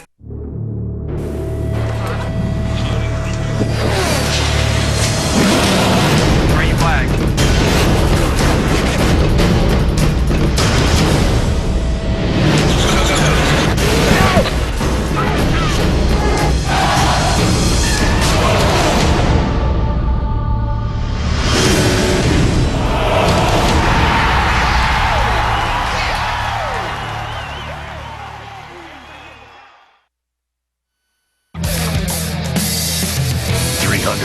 Degrees of everything is now on sale. Visit NASCAR.com/tickets today. Back at the Auto Club Speedway. In case we forgot, they're showing us that sign on the back stretch. Or that's actually turn 1. Yeah. 1 hour into this practice. Kyle, taking a look at those flags, we talk about that at Daytona a lot. Does it have any impact here? Yes, it does, and it really does. It doesn't. I believe that going the way the wind's blowing today, that it doesn't have as big an impact as it does when the wind blows the opposite direction. When it's a tailwind down the backstretch, it can send you off into turn 3, which is a tighter corner, and that corner seems to gather the wind a little bit different. I don't know why, but you hear guys complain about it blowing that way a lot more than you hear about it blowing today. Today it's a tailwind down the front stretch. It's blowing these guys down the front stretch. They can modulate and get into the corner the way they want to. But most of the guys in the past that I've heard here will complain about a tailwind down the backstretch. But when it's a 2-mile racetrack and you're running 190 right at 200 miles an hour in the Cup stuff, I don't know exactly what the top speed is in these because they're a little bit down a little bit. It has an effect on you, just as it has an effect on anything. But I think the cool thing about this racetrack, Steve, is still the fact you're carrying this kind of speed around here, 14 degrees of banking. Oh, yeah. I mean, you ride around this racetrack, and you don't feel like it's got any banking at all. You go hauling butt off in there, and there's not a whole lot over to catch you. I was going to say, when you haul this thing off into turn 1 at 190 miles an hour, it's Martinsville. That's how flat it is, okay? You don't feel the bank. You don't see the bank. You don't know anything. I mean, you're just trying to get the thing turned and get over there to exit of turn 2 over there. Was that modulating? That was modulating. You said modulate. Modulate. You know what modulate is? No. But duping is one thing. And Duping. Then you got duping. That's what a car does. And then you got to dupe on the accelerator, which is modulate. That's when you're modulating. You're modulating. All right. Let's go to the garage and win. What a conversation. That sure is. You're right, Eamon. All right. Here in the garage area, Mark Martin sits in his race car, and he is pleased so far. He started off this practice session a lot like the other drivers where they were hitting the racetrack. They've made the spring change, and Mark says that he can do a 50-lap run exactly like this on the car. So that's good feedback from Mark Martin. And also to know how this car is going to react in a longer race run, and that's what you need at a place like the Auto Club Speedway. He has one win here. It was back in 2005. Bob? Ricky Stenhouse Jr. second in points coming into this one, 4th on the speed chart so far. But right now, Ricky just came over the radio after that last run and said, I don't know how to make the car a little bit better. We're actually good in the center of the corner, but you see Ricky right there standing by the pit box and his crew chief, Mike Kelly, just to his right. Mike is trying to figure out how to get the car better on entry. And Ricky told Mike, I'm trying to use less and less brake to try to help the car turn better, but it's just kind of binding up a little bit. So I just spoke to Mike Kelly before he went to the front of the car, and he said they're going to play with some geometry in the front end and move a little of the nose weight around to try to help that problem and correct it on the number 6 machine. Now, Kyle, listening to that, and we talk about how to make these cars really run fast, and one of the ways is stay off the brake. Yes. Try not to use any more brake than you have to, because again, these race cars being down on horsepower, if you can just let them roll through the center of the corner, you're going to do a lot better off. So I think Ricky's got the right idea, and I see what Mike's trying to do. He's trying to get the car to try to help him, and he's trying to sit the car with the brakes. So Mike's going to try to have the car take a sit without having to use the brakes. Am I right? Yeah, you're exactly right. He's trying to make the car do the work, not Ricky have to do the work and set the car. He's wanting to change the geometry, so when Ricky puts steering input in it, the tires or the wheels ended up pointing in a direction without Ricky having to load those front tires with a little bit of brake and make them grip a little bit more in turn. Carl Edwards and Mark Martin still the quickest, followed by Joey Logano, Ricky Stenhouse Jr., Eric Almirola, and Kyle Busch. Speed drops the hammer in Fontana as NASCAR's best push it to the limit with Sprint Cup qualifying. And don't miss Jimmy Johnson on NASCAR Trackside. It all begins tonight with Sprint Cup qualifying at 7 Eastern on Speed. Okay, guys, what sounds good for dinner tonight? I don't know, something. Mexican. Thinking Mexican tonight? Hamburger Helper has 5 festive flavors.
Then Jimmy Johnson joins us on trackside at 10 Eastern.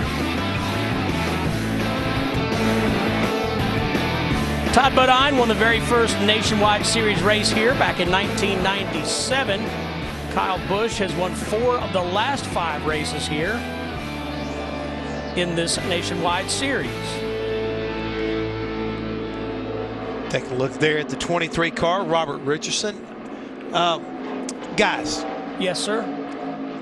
History of this racetrack, track built by Roger Penske, but a lot of influence by a gentleman I think that Kyle has a lot of remembrance of, Les Richter. Oh, yeah. Les Richter, coach, yeah. Yeah. One of the important people with NASCAR for many, many years. Especially in California. Especially in California. Former NFL great, played for the LA Rams. You know, he, I believe to this day, is involved in the biggest trade. Only player, for one I think. Player. Yeah. 11 players. An entire team for one player. Yep. That's amazing. Yep. Told me he played a game once with a broken ankle against the Baltimore Colts. I could believe. Did he know it? Did not know. That's what I was. Did not know. That's how tough he was. Played the entire game. I could believe that because that's how tough he was. He would just play because that was his deal. That was his job. Kyle, I know he was involved with IROC. Yes. Yep. But he was also, wasn't he part of the staff at Riverside? Yeah, he was at Riverside always. That's when he really first started coming around. That's where I knew him from first. Right. I don't know where he was at with Kenny Clapp and all the guys that were involved in NASCAR out on the West Coast and that branch of it. Had some of the biggest hands I've ever met. Huge, man. Huge. Put your hand inside of a baseball glove. Take a look right here at Eric Almirola. That 88 car now up to second quickest. Good run for him, man. Wendy has an update on Carl Edwards. Carl Edwards is done, Steve. They have put the car up on jack stands. Carl walked away. He described this race car as crazy fast, and his crew chief, Mike Bean, who I just spoke with, described the race car as stupid fast. Either way, they're flying. Mike said this place is so hard on engines, there's no reason to continue practicing because they do have the speed that they needed on the race car. They had a plan when they unloaded, and Carl liked how the car unloaded. They made a few shock changes, but he kept saying he wanted to go back to what they started with, so that's where they stand right now, and it's proving to be awful fast for Carl Edwards, fastest in this entire practice session. Thank you, Wendy. 35 drivers have been on track. Morgan Shepherd, Joe Nemechek have not. Yes, sir, Mr. Hammond? Well, I was going to try to talk a little bit about what Wendy was referring to about the engines. And one of the reasons why a lot of these teams right now are a little bit concerned, you know, in the Nationwide Series, a lot of times they'll run an engine more than one race. Now, that might be a fresh engine or it could be one that's already got some miles on it. But the main thing is, we've already heard how much harder they hustle these cars around. You try to drive them in the corner deeper.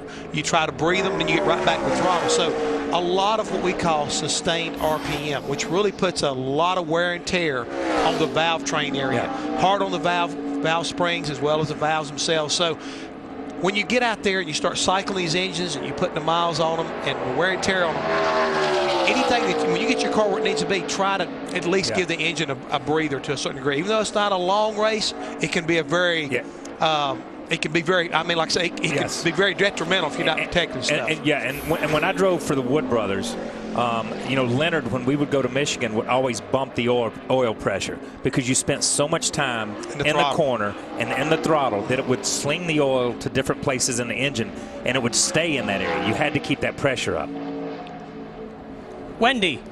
I was just going to add what Hammond was talking about. I did check in with the team. This was a new engine this weekend for the 60 car. So T-Roy, who's checking the spark plugs, just had the plug light out and taking a look at the engine wear so far in this practice session. He said it was new for this weekend. Well, that's a good thing too, Wendy, because I think, you know, when you come here, because of what we were talking about, I think it's very important that, you know, you have a fresh piece for this particular race. And a lot of the teams have already got that figured out so they can wind up, you know, with the freshest piece in a place where it's probably the hardest on the engines.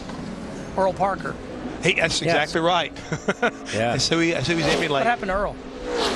And his son, right? Yeah. They used to read plugs for Earl, for Champion. They were for Champion. Earl was with Champion forever, and then his son after Earl retired. Now, did Earl pass away? I'm not sure, but when Earl left, then his son read plugs. But you know now, and we talked about this the other day with Jack Roush. Jack Roush is one of the few guys that really stays on top of his plugs. Everybody else does it off their data, off their computer, off of what they've gathered from their dyno, and they just run a lot of numbers. Guys still read plugs, but they don't depend on it like Jack does.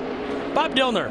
Jason Leffler, the point leader in the Nationwide Series for the very first time, 7th quick in this session. I want to know how this car is, but how does it feel to be a point leader over here in the big leagues of NASCAR? It feels good. Guys are doing a great job, and we got a lot of room for improvement for the rest of the season. So if we lead the points at this point, it's great. Great clips. Chevy's really fast. Just trying to get it tight enough where I can race it. Hendrick motor under the hood's running, and it's a lot of speed right there. So trying to get it tight enough where I can use all that power out of the corner. Is it the car or is it the bumps out here that's making it so loose, Jason? You know, the bumps don't affect me too much. You're pretty straight, you know, and you feel them a little bit arcing into 3. Off of 2, it's a little rough, but you're pretty straight when you hit them. So it's just the surface, and the sun's going in and out and everything. So, and I'm a little gun shy. I've been starting all these races. We've been too loose. So I'm trying to get on the opposite end of the spectrum, you know, to be too tight. I think we'll run better that way. I like his attitude, guys. He may be leading the points, but he still wants to get better. Okay, got to say we were wrong on the Richter deal. What? That was the largest trade until Herschel Walker was just informed that they traded more people for Herschel Walker. Just throwing that out. And I'm still right about Bakersfield. I don't care. I'm going to challenge the trade.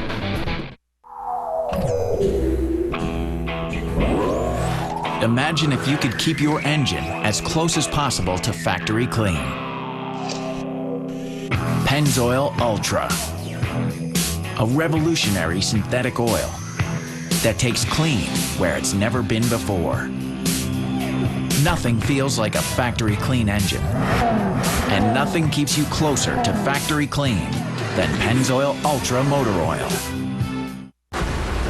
Okay, hold your line. Hold your line.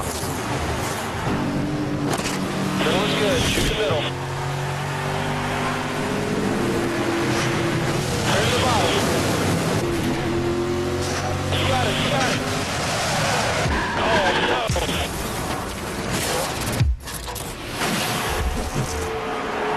NASCAR The Game 2011. Okay, buddy, you okay? Yeah, I'm okay. Rated E for everyone. We're thinking seafood? Who's got the best seafood tonight? How about some tilapia or jumbo shrimp? And if you had seafood Newburgh, you'd be my hero on an endless dinner buffet. For around $10. You got the hook. Only Golden Corral is a seafood lover's paradise. It's crunchy pecan-crusted tilapia, seafood Newburgh with puff pastry, spicy jalapeno tilapia, and more. It's all part of our endless dinner buffet, still for around $10. $10? I'm hooked. Golden Corral. Help yourself to happiness.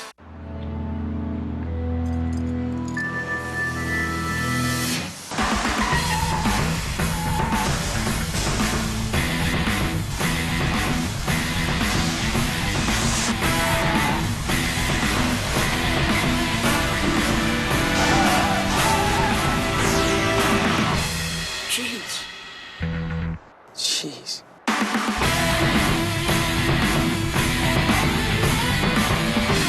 Once Trevor and his co-workers experienced the sheet metal strafing intensity of NASCAR, their business trips were never the same. Hey, she's a little loose coming out of the turns, but overall, I think we had a great car today. You guys did an awesome job. Forfeiting their preferred status was worth discovering that if everything was more like NASCAR, everything would be more awesome. I thought our boss was going to need a wrecker, but looks like he made it back.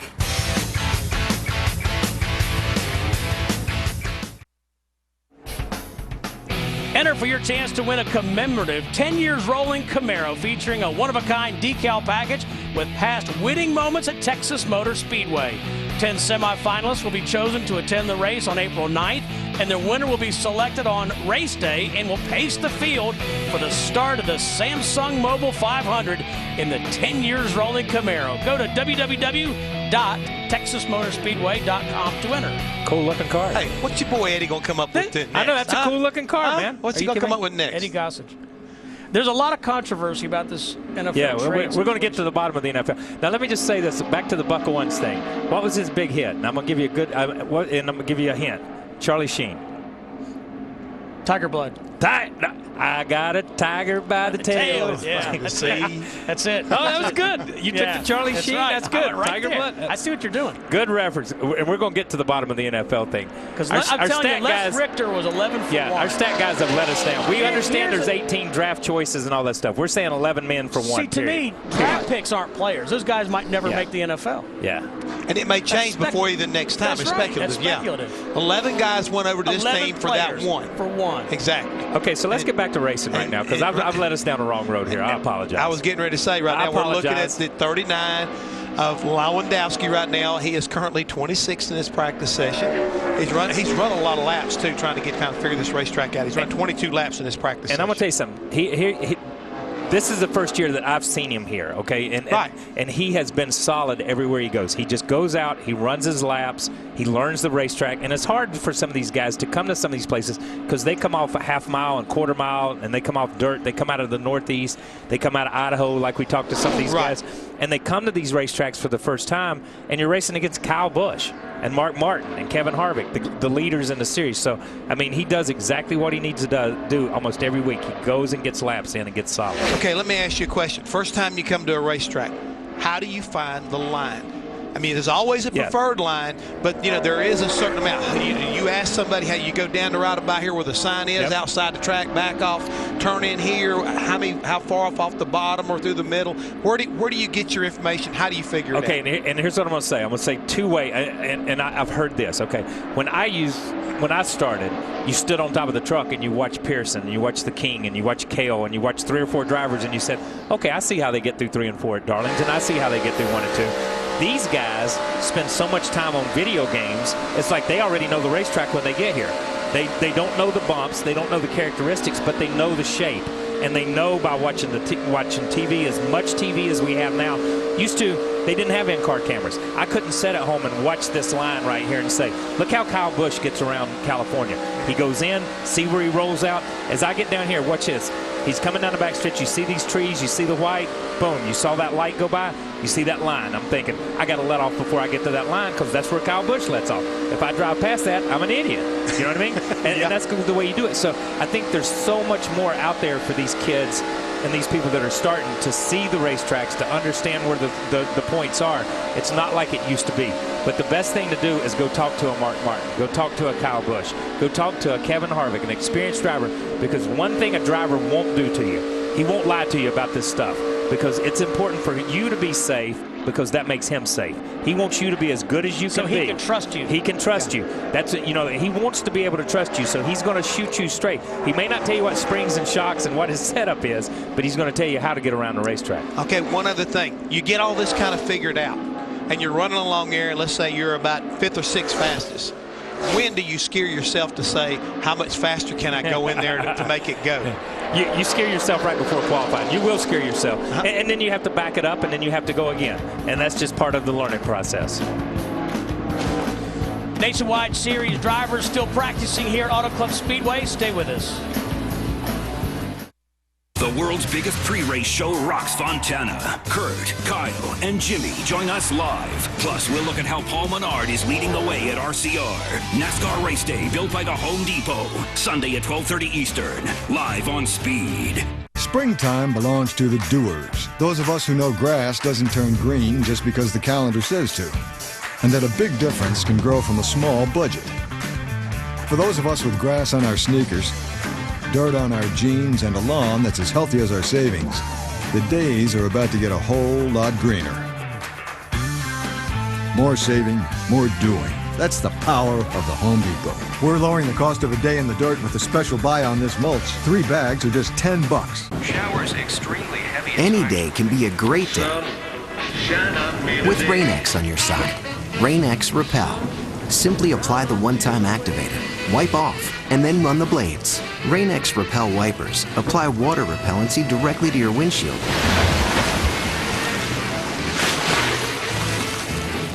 Rain-X Repel gives you a clear advantage over the elements, making the weather one less thing to worry about. Well, everything looks good. Kids' Choice 2011 is coming. Let's make some noise! So bring on the stars, slime, and more surprises than ever. Anything can happen. At the 2011 Kids' Choice Awards, hosted by Jack Black, Saturday, April 2nd at 8, only on Nick. Brought to you by California's Great America. Park opens Sunday, March 27th. Visit cagreatamerica.com for details. We are the face of Comcast. I'm a perfectionist. At least I try to be.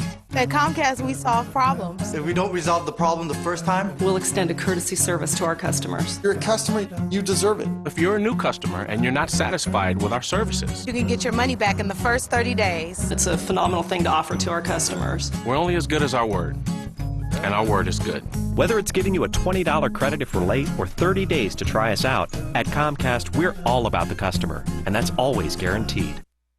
Clouds back there over the mountains, but for right now, no rain here at the Auto Club Speedway, and we'll go to our Miss Sunshine, Wendy Venturini. Oh, well, thank you, Steve. So kind. Well, Brian Scott, not so much of a sunshine right now kind of day for him. He said he is totally lost out here. That's how he started the practice. We're over an hour into it, and he said it felt worse. You see him talking to crew chief Kevin Kidd right now. Now, in the commercial break, I went up to Brian and asked him if he was much of a gamer. You guys were talking about video games, how to prepare for this racetrack, and he shook his head and said no. And he said, I'm so uncomfortable in this race car right now, I can't even describe it.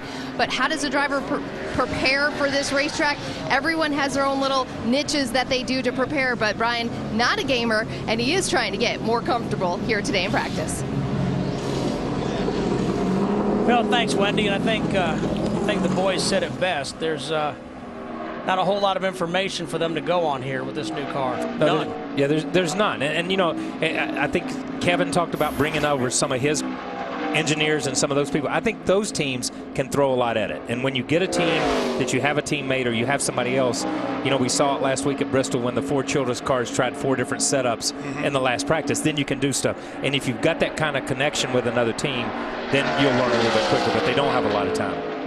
Sunday, the ultimate pre-race show fires up here in Fontana. Tune in as Kurt Busch, Jimmy Johnson, and Kyle Busch join the team live. Plus, we'll take a look at how Paul Menard is leading the way at RCR. NASCAR Race Day, built by the Home Depot, live from Fontana Sunday at 12:30 Eastern, only on Speed. Bob Dillner. Down here in the garage area, Kyle, I heard you wanted to know a little bit more about Charles Lewandowski. You said he was a solid driver. Well, here's the background on Charles Lewandowski. He actually started out in the late model ranks at the Stafford Motor Speedway up there in Connecticut. Spent a few years on the K&N Pro East Series, but lately he's taken to the old Dick Trickle method. He's actually hung out around the Nationwide garage area with a briefcase, walking around making himself look important.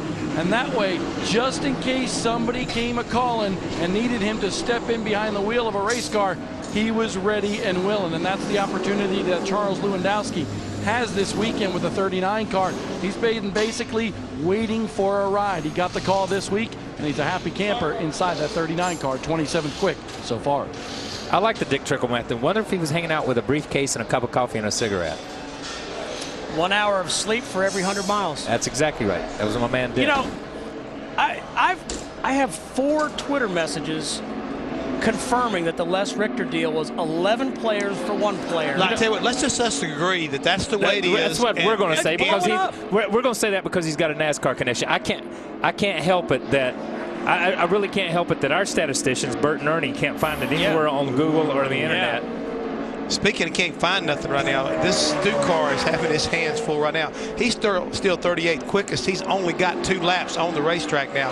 He told us earlier that they've been working trying to get this car up off the racetrack, get it off the bumps, to see if they've gotten it any better. I wonder if Diane in L.A., HMS Fan 88, wonder if they want to work up here. There's an opening. They seem to have the answers. Yes, they do. What about it, Jimmy? Hi, I'm Dan Hesse, CEO of Sprint. The other day, I looked up the word unlimited in the dictionary. Nowhere in the definition did I see words like metering, overage, or throttling, which is code for slowing you down. Only Sprint gives you true unlimited calling, texting, surfing, TV, and navigation on all phones. Why limit yourself? Sprint, the only national carrier to give you true unlimited. Find out more at sprint.com. You gotta love Sunday. It's like everyone came together and said, if it's good, let's save it for Sunday. The best games, the best papers, the best times. We're KFC, and we say TGIS. So here's to the $10 Sunday bucket. 10 pieces, $10. Any recipe, any way, every Sunday. The best day of the week just got better. TGIS indeed. Sunday is a KFC day, and today tastes so good. I'm Jimmy Johnson. Everywhere I go, guys want to know if Extends really works. Well, it works for me. With over 1 billion tablets of Extends taken by men of all ages, I was sold, and you should be too. Extends is designed to maximize what you already have. It's not about not being enough, it's about being more. Extends does things only one way, really, really big.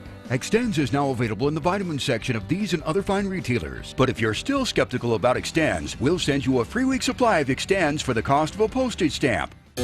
Why do we go through so much hassle for our morning coffee? We wait for it, make it, fuss with it, carry it around. There has to be a faster and easier way to get your morning wake up. There is. 5-Hour Energy. It's the morning wake up you don't have to make, wait for, or hassle with. And it really works. Just open it up and knock it back. That was fast and easy.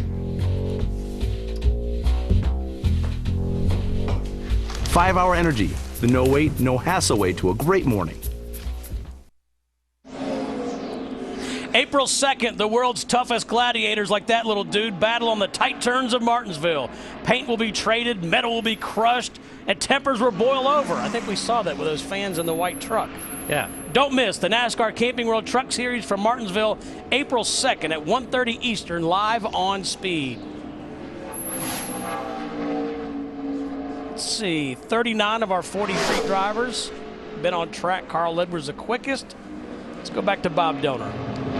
Well, Steve Burns, right now, the driver, the number 16, Trevor Bayne, does not like his race car. And Jeff Hammond listened to this as a crew chief. He said the car just wants to walk up the racetrack. He says, this thing is so out of control. I'm coming in because I'm hanging on for dear life. Whatever we did to that race car, we need to go the other way. So, Mr. Crew Chief, what do you need to do to that race car since he's having really a lot of trouble with the center of that corner?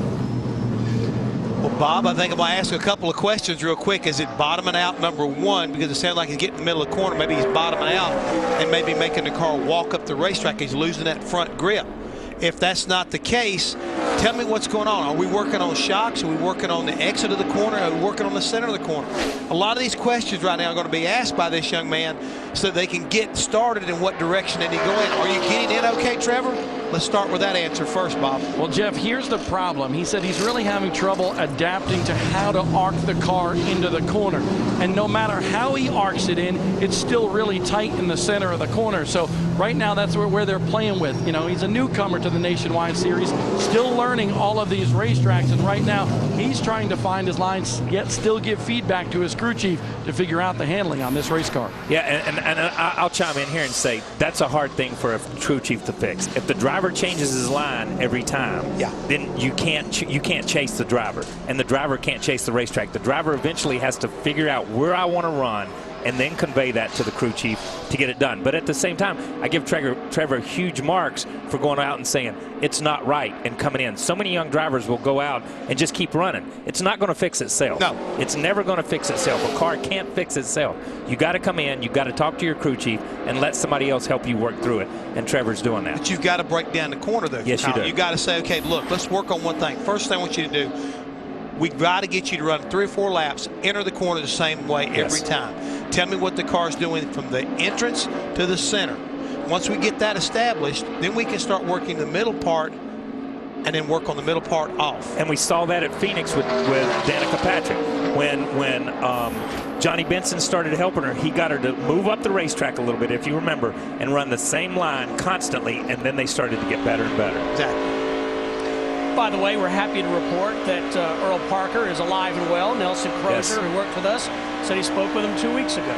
Glad to hear that, because again, you know, Earl Parker was such a big benefit. Huge. There's so many of these teams at that time, from reading plugs to working on carburetors.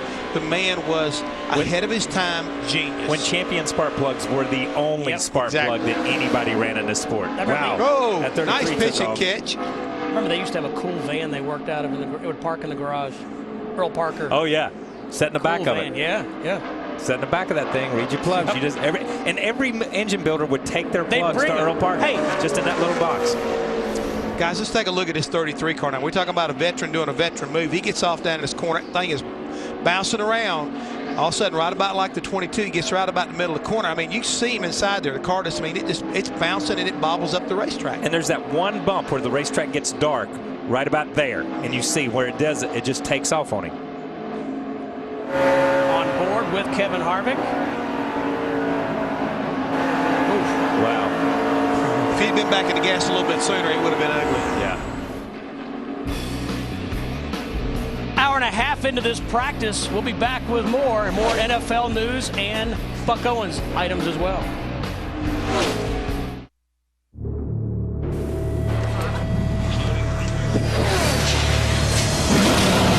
Green flag.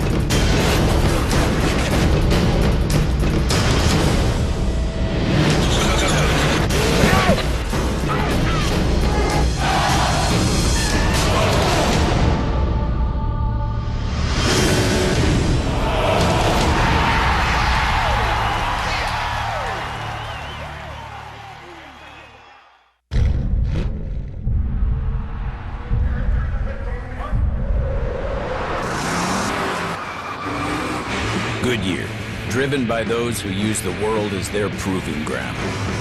Goodyear, more driven. The weekend is coming!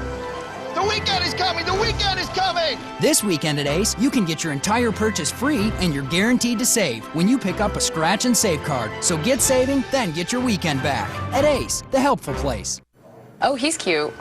When is the best time for mouth-watering wings? Game time. Family time. Party time. Anytime. Enjoy Wingstop's regular or boneless wings in 9 mouth-watering flavors. Cooked to order with a variety of fresh homemade sides to choose from. Wingstop, the wing experts. Are you getting nickel and dimed on your insurance? Buying car insurance doesn't have to be like that. For over 20 years, Dashers has had absolutely the lowest startup costs for liability insurance. That's good, but there's more. Don't pay hidden convenience fees, adjustment fees, broker fees, or service fees. At Dashers Auto Insurance, you can get on with your life. Dashers Auto Insurance, Dashers.com. What's convenient about convenience fees? Hour and a half into this practice here at the Auto Club Speedway for the NASCAR Nationwide Series teams. Hey, Jeff, you and I were talking about this. We talked about Earl Parker. He's doing well. One member of the NASCAR family who isn't, as we see the train down the backstretch, is Harold Elliott, former engine builder. Yes. I met him when he was with Blue Max, Raymond Beadle, Rusty Wallace. With Junior. I worked with him up at juniors, when Cale Yarborough was, winning races and winning championships, and then he helped Darrell Waltrip win his first championship in 1981, and, just been very instrumental in helping a lot of different really great race car drivers, from Tim Richmond to, like I say, Rusty Wallace and Darrell Waltrip. But he also created a company, a coating company. Powder coating, right? And did a lot of different coating on bearings and stuff like that. And right now, again, he's part of the NASCAR family. He's having a tough time. Working through dementia and a stroke that he had back in December. So he and his wife, Brenda, are trying to, make some things happen the right way. And one of the things right now, folks, if you would like to help Harold and his family out, all you have to do is go to www.carryingbridge.org and visit Harold Elliott, and you can send your well wishes and contributions to great cause right there. And great guy. Let's try to remember and do what we can to help him out. Good friend of mine, and again, he meant so much to me in my early days at Junior Johnson.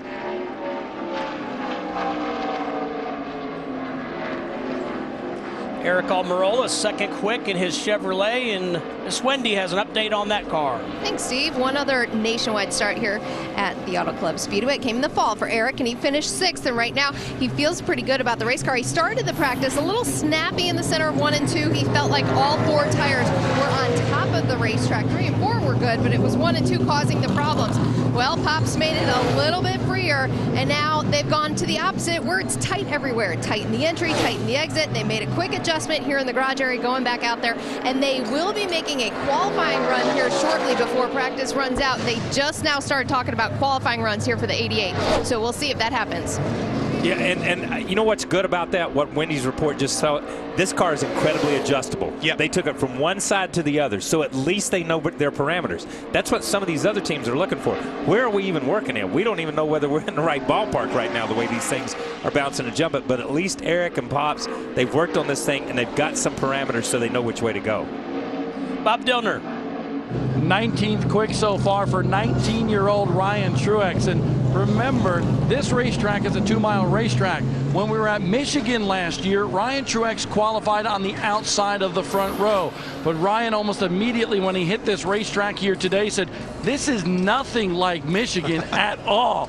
In fact, it's got so many more bumps. And he said, I've never felt a car that's so bumpy. But this team has really progressed, honestly. They've made a bunch of adjustments, sway bar arms, springs and shocks in the front end, and they are so much better. Ryan Truex is really starting to get a hold of this racetrack. Okay, just so you know, I think I was wrong on all this stuff. I think it's Merle Haggard from Bakersfield. Merle Let's Haggard. throw that one at you. We'll look it up. It'd be the first time I was wrong. Sorry.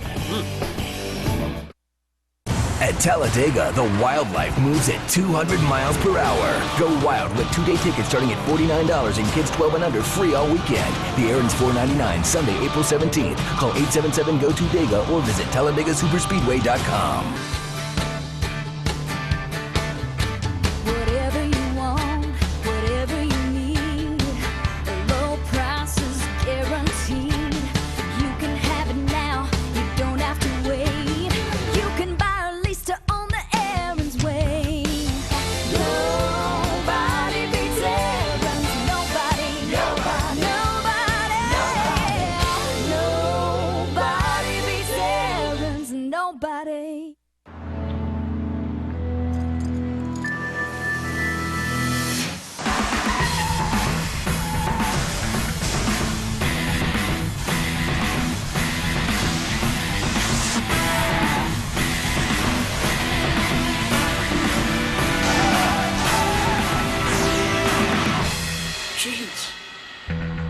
Jeez.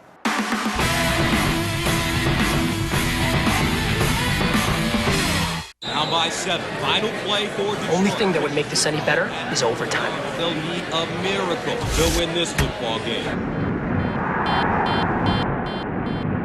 Aaron slot right, drops back. Hines takes the pass at the 30. With the seam! Wow! Can you believe it? One man to beat! We're headed to overtime! Buffalo Wild Wings. Wings Beer Sports. Field goal for the win! Oh! Imagine if you could keep your engine as close as possible to factory clean. Pennzoil Ultra. A revolutionary synthetic oil that takes clean where it's never been before. Nothing feels like a factory clean engine. And nothing keeps you closer to factory clean than Pennzoil Ultra Motor Oil.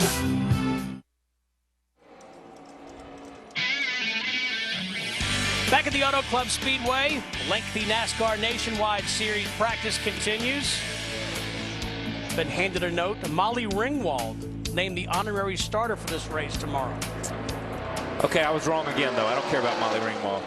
What movie? Okay, what'd you come up with? Breakfast Club. Because I like Pretty in Pink, but that's okay. But here's the thing. If you're a country music star from Bakersfield, please call in because we've got them all wrong. Merle Haggard's from Oildale, so we missed another. Although the Crystal Palace is Buck Owens' place in Bakersfield, we have missed this. So once again, if you're a country music star and a legend from Bakersfield, please call. I think Grandpa Jones is from Bakersfield. Boxcar Willie, maybe? Come on, let's get a little HR puffing stuff music going right now. This car's, the 22 car here, this car's gotten a lot better. It has. From where they were. It had to. It couldn't get any worse, although we saw Kevin Harvick's car look almost like this car. Josh Wise, 13th overall. He's run 18 laps, and we're on board now with Jason Leffler. Whoa. It's low again. Yeah, that's that's a new place. At least, you know, we've been seeing guys have trouble on entry into the center. Jason's car jumped out from on exit. So felt like obviously he was decent and he could go to the gas hard enough, but it jumps out from under. But Kyle, one thing about this racetrack, and again, you know it better than I do, a lot of people don't realize that back straightaway, it kind of falls away from you right there on late exit of turn 2. Really so you really don't have anything to catch you. So if you're getting off there and you're a little bit free, that can get you in a lot of trouble right there on the exit of 2.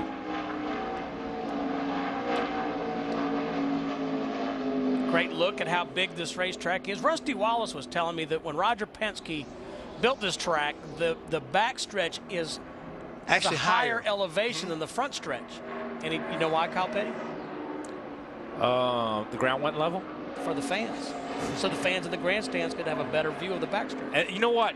What was the best racetrack we ever ran on for the fans? To me, Atlanta. Because the infield was down. You know, and the whole race, you could stand on pit road as a crew member and watch the cars go all the way around. What a great mile-and-a-half racetrack that you could see. You know, and now you don't have to because we have TV and we have so much information that a crew chief has or a guy in the pits have. But used to, we didn't have that. And those guys would go out of sight in turn 1, and the people in the grandstands had a better view than you, Jeff Hammond, as a crew chief standing in the pits. Go back and think about it like this. We watched the 88 of Eric Almirola and the 66 right now running laps on this racetrack. But what was one of the most iconic pictures you used to see of anybody on pit wall at one time looking up this turn 4, never moving? Junior Johnson, foot on the wall, having an elbow up on that knee, just looking at what was going on because he never worried about anything. Just watched him come off of 4, and when they went by him, he was gone. I can remember being at the Atlanta before they reconfigured it. You could just hear like a wave of sound coming off turn 4. It was unlike any other track in that respect.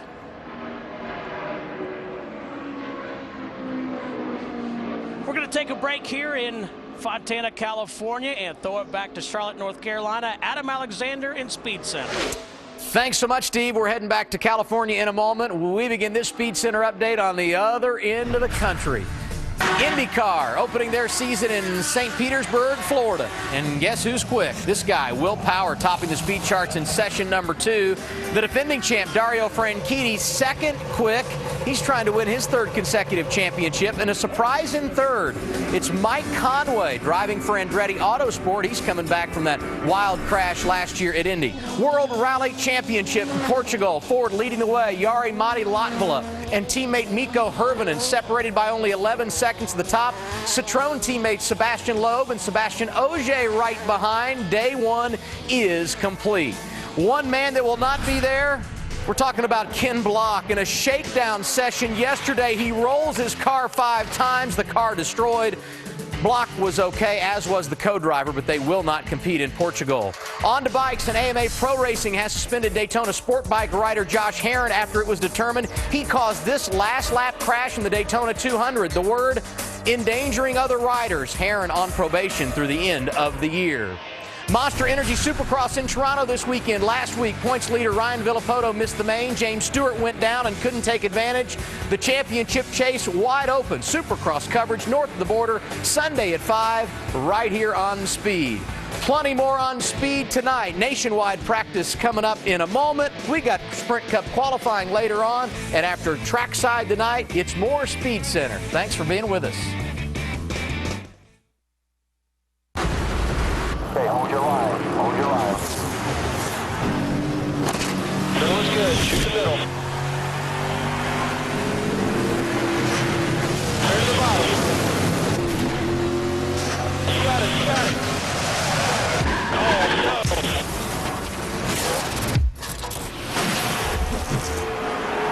no. NASCAR The Game 2011. Okay, buddy. You okay? Yeah, I'm okay. Rated E for everyone. Showers extremely heavy. Any day can be a great day with Rain-X on your side. Rain-X Repel. Simply apply the one-time activator, wipe off, and then run the blades. Rain-X Repel wipers apply water repellency directly to your windshield.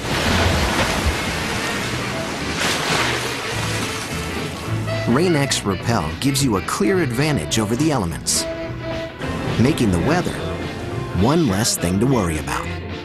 Gamefly is amazing. When is the best time for mouth-watering wings? Game time. Family time. party time. Anytime.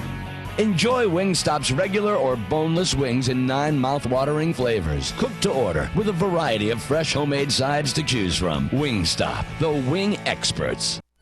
This one works. The price sure doesn't. I'm tired of shopping around. Too bad you're not buying car insurance. Like that's easy. Oh, it is. Progressive Direct showed me their rates and the rates of their competitors. I saved hundreds when switching. You could use hundreds. Yeah. Wake up and smell the savings. Out there with a better way. Now that's Progressive. American Farmer are working together to bring us American ethanol, the right choice for the future of our sport, our country, and our planet. It's a brand new race day. Glad you're back with us here at the NASCAR Nationwide Series final practice at the Auto Club Speedway. They'll qualify tomorrow morning Pacific time. We'll have that for you here on Speed.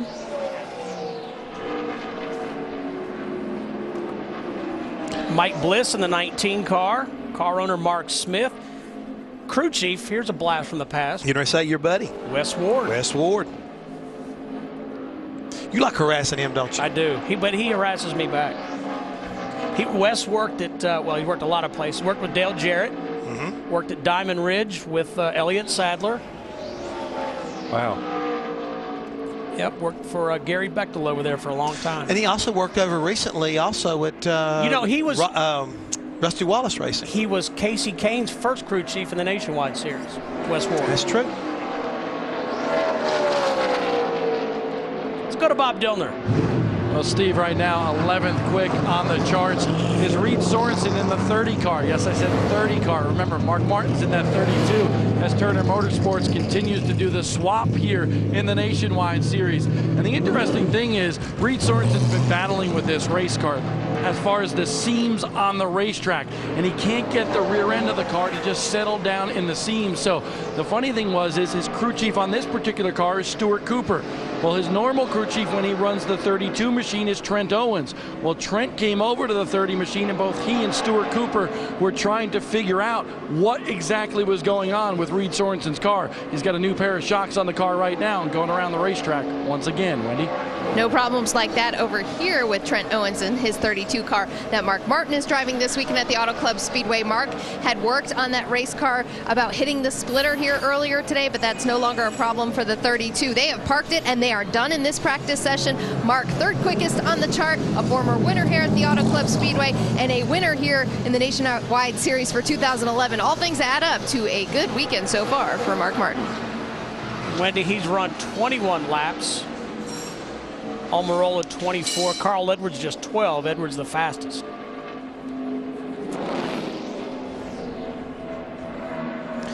Jeremy Clements right there, currently 24th in the 51 car. Kyle, we see a veteran like Mark Martin say, hey, I know what I got. I like what I got. Let's leave it where it is right now. I'm just wondering to a certain degree, is he relying on his experience? Because today is really a challenging day because this place, again, one of the drivers made reference to it, it's very heat sensitive. So once this cloudiness burns off, if it's sunshine tomorrow, this will be a totally different racetrack. He is relying totally on his experience. He's saying, I know where my car's at, and he has confidence in Trent and those guys that they can change it if they need to. Some of these guys, you know, as you say, we heard him say it's heat sensitive. Some of these guys may just be chasing the racetrack to some degree. You know, we talk about them having a limited number of tires, having to run on these tires. They may just be getting to a point where their tires are not giving the drivers positive feedback too. Now the bounce part, I don't care what tires you got on there. Yeah. If that thing's bouncing around and juking around on you, you got to do something with your shock package and get it up off that splitter and get it up off those springs a little bit from that standpoint. Here's a guy that early on today, he was really struggling. It's Brian Scott. He and Kevin Kidd. Wendy said he was lost, didn't she? Yeah, totally lost. Like, how did that one guy say one time? Lost like an Easter egg? An Easter egg, yeah. But the car looks a lot more stable. And I think one of the frustrations for him is this was a really good racetrack for him a year ago. He finished 10th in this race last season. So he likes this racetrack, but he needs a car to help him like it this year, you might say. Yeah, there's nothing worse than leaving a racetrack as a young driver and thinking, okay, check that one off my list. I know what my feel is. I know what I'm looking for. And then go back there the next race with all the confidence in the world that you're going to be a world beater, and you unload, and you are lost like he said he was. Wendy. Kyle Busch is not so happy with his race car. He said he could feel where the problem area is. Jason Radcliffe wanted to know if it was in the rear of the race car, and Kyle, of course, said yes. They switched over to their little private channel where we can't hear the remainder of that conversation, but Kyle is in the race car waiting for the team to make some adjustments. The car has been on jack stands, and it looks like they will be making a few more runs and take advantage of this long practice session. Currently, he is 6th in this practice. And Steve, going back to something that Kyle said about this, especially when it comes to experience. Kyle, help me try to explain to people as far as when we come back here, we put a different tire on you, and the track wears a little bit, or all of a sudden we got a new car. And let's go back to what you said earlier about the practice time. I think one of the reasons why we don't have a longer practice session is that NASCAR gave these guys a practice session. With this new car at Michigan last year, gave them an extra day to kind of figure it out, and this is basically a sister track to Michigan, so they probably felt like you do have some notes to kind of get you in the ballpark. But it's start nothing working like on Michigan. No, it's not. It's not. It just happens to be both of them are 2 miles long. But from a driver's perspective, like you say, when you talk about feels, when somebody changes a set of tires on you, like you go to a tire test and Goodyear changes from one set to another set, try to make people understand what sometimes can happen to the race car. It's hard to describe because Mark Martin said it last year. He said they changed the tires so much I never got the feel back last year that I had the year before. And a driver has a feel, and I can't explain what that is. It's an intangible. A driver looks for a feel in his hands and in the seat of his pants and the back of his shoulders as he pulls back in that seat. You feel that car through your whole body. I can't explain that to people. And you know what you're looking for. You know what you want your car to do. And it takes just a minute change in the tires and the aero package and things like that totally you lose that feel, and you try to get back to that. Mark's done the best job of anybody I've ever seen in this sport to continue to be able to adjust and continue to be able to drive it. Most drivers, like myself and some of the older drivers, when you get to that point, you lose what you're looking for, you can't find it again, and it's time to get out of a race car. And that's how simple it is. Mark's never lost that. Guy here looking for the try to feel, trying to find it, and I think maybe find a little bit of his 15th quickest now. Elliott Sadler. Ooh, right, didn't look good. Loop. Wednesday on Car Warriors. We're going to have to cut a hole in the hood. It's as simple as that. Cut a hole in this hood and I'll cut your neck. The gloves come off. Wednesday on Car Warriors, followed by Car Science, only on Speed. Truckers know towing nearly 10,000 pounds up a steep grade ain't good for your tranny. And when the heat's on, failure ain't an option. This truck's got a 6-speed aluminum tranny and a big old dedicated fluid cooler. So when it's cooking on the outside, this truck won't break a sweat. Holy smoke. Available in the full-size Tundra. The truck that's changing it all. You gotta love Sunday. It's like everyone came together and said, if it's good, let's save it for Sunday. The best games, the best papers, the best times. We're KFC, and we say TGIS. So here's to the $10 Sunday bucket. 10 pieces, $10. Any recipe, any way, every Sunday. The best day of the week just got better. TGIS indeed. Sunday is a KFC day, and today tastes so good. I'm Jimmy Johnson. Everywhere I go, guys want to know if Extends really works. Well, it works for me. With over 1 billion tablets of Extends taken by men of all ages, I was sold, and you should be too. Extends is designed to maximize what you already have. It's not about not being enough, it's about being more. Extends does things only one way, really, really big. Extends is now available in the vitamin section of these and other fine retailers. But if you're still skeptical about Extends, we'll send you a free week supply of Extends for the cost of a postage stamp. This is more than a ticket. It's a wallet-sized definition of who you are and where you belong, providing both a place to sit and countless chances to stand up for what you believe in. It's a rite of passage, a declaration of independence, and an invitation to discover 43 new heroes and 100,000 new friends. This is more than a ticket, because it says as much about you as any piece of paper can. Reserve yours today at NASCAR.com/tickets. are lining up for Sprint Cup qualifying here at the Auto Club Speedway following this practice. The NASCAR Nationwide Series teams. About 20 minutes from now, Wednesday, on the hottest new reality series, Car Warriors, a team of challengers race against time and the All-Stars to transform a junker 66 Mustang into a work of art. Don't miss Car Warriors Wednesday at 9 Eastern on Speed. Hey, let's do a Car Battle Warriors. is on. Hey, let's do a Car Warriors. Let's do like trackside versus the hub. Or something, a Car Warrior, or like race day versus. As long as we use race cars, let's do that. Can we use race cars? Because remember, let's use, this. I don't care what we use. Now, back in the day, you could laugh if you want to. How quickly could we turn a race car around? Up here. A race car around, especially after a wreck. How quick could we turn one around? We didn't have that many race cars. No, we didn't. No, nobody had 20 race cars. Let's do that. Let's pitch that to Speed for a show. Yeah. We could do that. Yeah. How it was 72 hours, right? Yeah. 72 That's a long time. At least in my world, it's a long time. Maybe we'll go 144 hours. Maybe we'll double it. Maybe we'll double it. No, whoa. Which side are you going to be on here? What do you mean? Well, how would you choosing up sides here? Which one? No, I thought.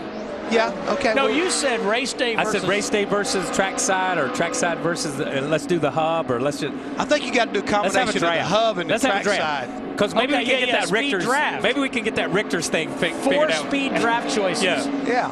11 for 1. For a producer to be named later. Wendy. Elliott Sadler out of his race car yet again. They've taken a lot of time out of this race car as we talked to him earlier in the practice session. And Ernie Cope, the crew chief, has been working on some major adjustments to this race car. The last time out, Elliott said the car had no front grip. It was rolling the center in either corner, and the splitter was hitting. He described it as being very, very bumpy. They've made some shock changes, and they continue to work on this 2 car. He is 16th in practice. All right, thank you, Wendy. And Steve, real quick, going back to Elliott Sadler, as we look at the 74 car right now, Mike Harmon. I think the thing that we're seeing right here with Elliott Sadler is he's currently 8th in points. And he knows this team has got to get going in the right direction. You can't keep giving up ground to these guys and expect to run them down. The one thing they've got working for them, though, guys, has the fact they don't have a chase format. So you've got the entire season to run a guy down. They're not going to reset the points. You don't have to be, in the top 12 or top 10 with so many wins to be able to qualify for the chase. This right here is whoever can put it all together for the entire season. So he's got the entire season to run somebody down, but he knows he can't keep giving up these valuable positions. He can't keep giving. And as he said, when he first went out, he just thought it was a splitter hit. They thought they fixed that. Once they would fix that, that would solve their problem. Once they fixed that, there was a ripple effect. There was another problem. And they've been chasing these problems. Now, the one advantage that he does have is Harvick is 7th on the speed chart right here. So those 2 guys can sit down and say, this worked for me, this didn't work for me, and at least they can land on a basic setup. Now, it won't be perfect, but they could still land on a basic setup. And there's still a little time left in practice, but if you're that far off, they've come a long way. They were the slowest car in practice forever. But when you can't run but this 4 laps, yeah, you're in trouble. Yeah, you don't want to just start a race with 4 laps under your belt, because basically that's what we're looking at. This practice today, 2 laps of qualifying or whatever tomorrow, and then race. And we see a lot of sparks underneath this 74 car now of Mark Harmon and Mike Harmon, excuse me. Mark Harmon is the guy that does NCIS. So that's not what you want. You don't want this thing here skipping off the racetrack like that. Is he from Bakersfield? He needs to be. No, but well, I'll answer that later. Go ahead, Bob. Trevor Bayne may be 9th quick on the board, but he's not a happy camper with this race car, as we noted just a little while ago. So the team took a long time to make some changes to this car to make Trevor feel better in the cockpit of the car.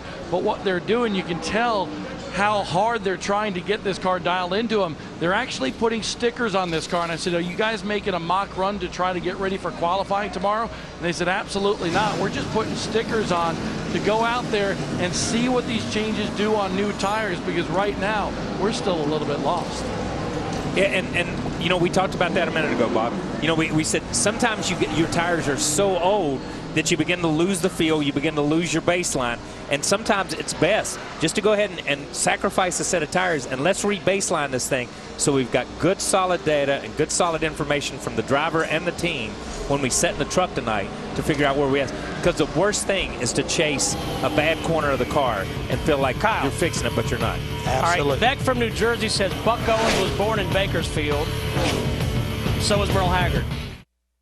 Welcome back to Geico Radio. It's savings on the radio. Call us, Steve. Go right ahead. Yeah, I just got a free rate quote on Geico.com. Saved a ton, and it only took me 5 minutes and 12 seconds. I was wondering, is that some sort of record? That's a good question. Let's have a look. Not quite. Someone's got you beat by 8 seconds. Still, I mean, that's quite fast. Well, what if I told you I only use one hand? Geico. 15 minutes could save you 15% or more on car insurance.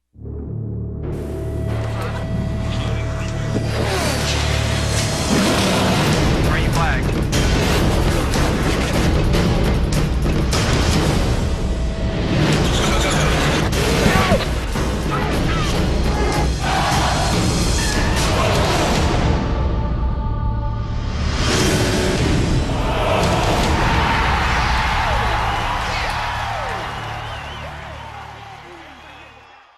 Are you facing an unexpected... When is the best time for mouth-watering wings? Game time. Family time. Party time. Anytime. Enjoy Wingstop's regular or boneless wings in 9 mouth-watering flavors. Cooked to order with a variety of fresh homemade sides to choose from. Wingstop, the wing experts. That could have been me without Dinner-X to treat my dandruff. Okay, you can make fun of my hair, but thanks to Dinner-X, I have some hair to make fun of. Let me introduce you to my Dinner-X team. Dinner-X Complete. You get therapeutic Dinner-X for an all-out blitz. Extra strength Dinner-X for follow-up protection. And Dinner-X with Zencon to keep you dandruff-free. Dinner-X has been my champion for 15 years. Make it yours. Coming up, NASCAR Sprint Cup qualifying from the Auto Club Speedway here in Fontana, California. Nationwide Series teams still practicing. Let's go to Bob Dillner in the garage. Ricky Stenhouse Jr., 4th quick right now, but I heard you talking about turn number 1. You need to concentrate on hitting your mark because it's screwing you up. How is it screwing you up? It is, man. I really got to focus and make sure I run across the seams where I need to and get to the bottom. You don't want your right sides, on a seam when it's loaded up. And so we're getting there. I'm getting more comfortable here. This is the 3rd time here, and definitely by far the most comfortable I've felt. But our Mustang, I feel like it's going to be all right for tomorrow. It's solid white, and I feel like to be that tick better, we need a sponsor on it. So if we can you're getting good. That I feel like that's what we need right now. So other than that, I think we're all right. And was that fist to your face there, how Mike Kelly, your crew chief, knocked some sense into you? Yeah, I'm not going to tell you what I did on the qualifying run, but... what did you do? No, I can't tell you. I screwed it up a lot. And I got in, we were laughing about it, so we should be a lot better tomorrow. All right, still learning, Ricky Stenhouse Jr. Yeah, and he got punched in the face. Stay informed with the latest NASCAR updates right from the track. Find video highlights, expert analysis, driver blogs, and photo galleries. Get more at speed.com, NASCAR section.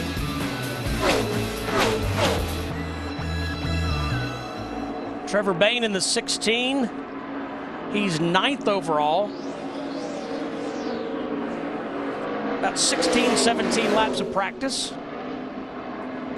And here, like we said a minute ago, he put stickers on, which are new tires, just to go out and re-baseline the car, really is what they're doing at the end of practice. Now, you didn't see a lot of teams do that, or it didn't felt like we saw a lot of teams do that.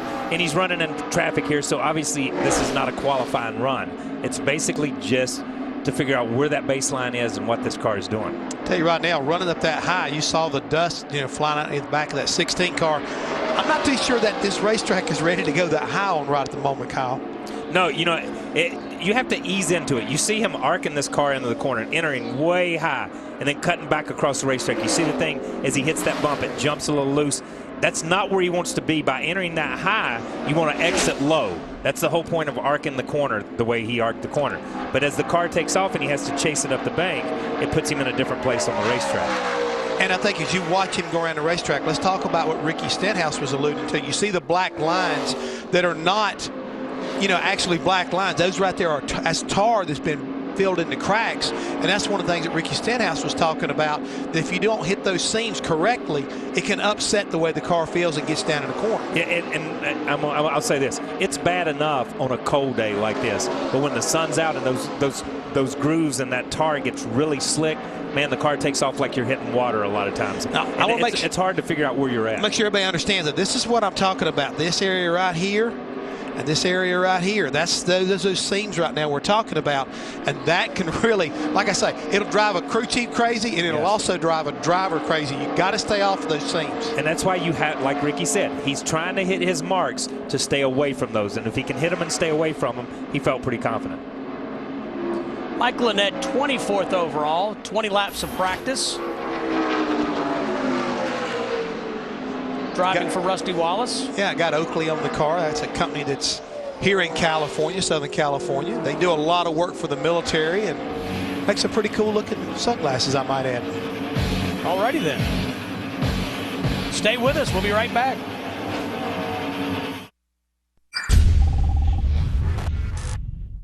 Y'all want to see some racing? Watch this.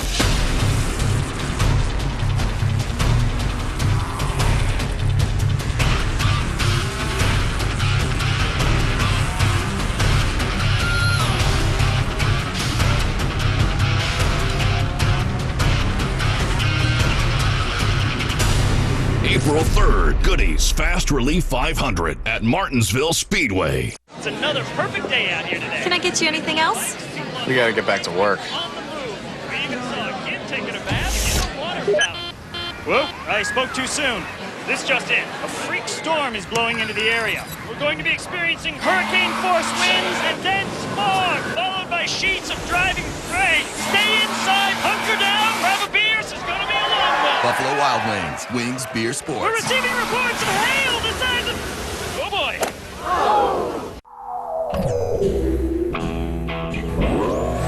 Imagine if you could keep your engine as close as possible to factory clean. Pennzoil Ultra, a revolutionary synthetic oil that takes clean where it's never been before. Nothing feels like a factory clean engine, and nothing keeps you closer to factory clean than Pennzoil Ultra Motor Oil. Welcome to an exclusive tour of the 2011 NASCAR Nationwide Series. We have big changes to discuss and new faces to meet. But first, we're going to take a look at some of the new cars hustling their way into the series. Just traded some serious paint with that Mustang. These are some of the new faces that I mentioned earlier. Of course, their faces aren't always this angry looking. The 2011 NASCAR Nationwide Series. Something new around every turn. Once Trevor and his co-workers experienced the sheet metal strafing intensity of NASCAR, their business trips were never the same. Hey, she's a little loose coming out of the turns, but overall, I think we had a great car today. You guys did an awesome job. Forfeiting their preferred status was worth discovering that if everything was more like NASCAR, everything would be more awesome. I thought our boss was going to need a wrecker, but looks like he made it back.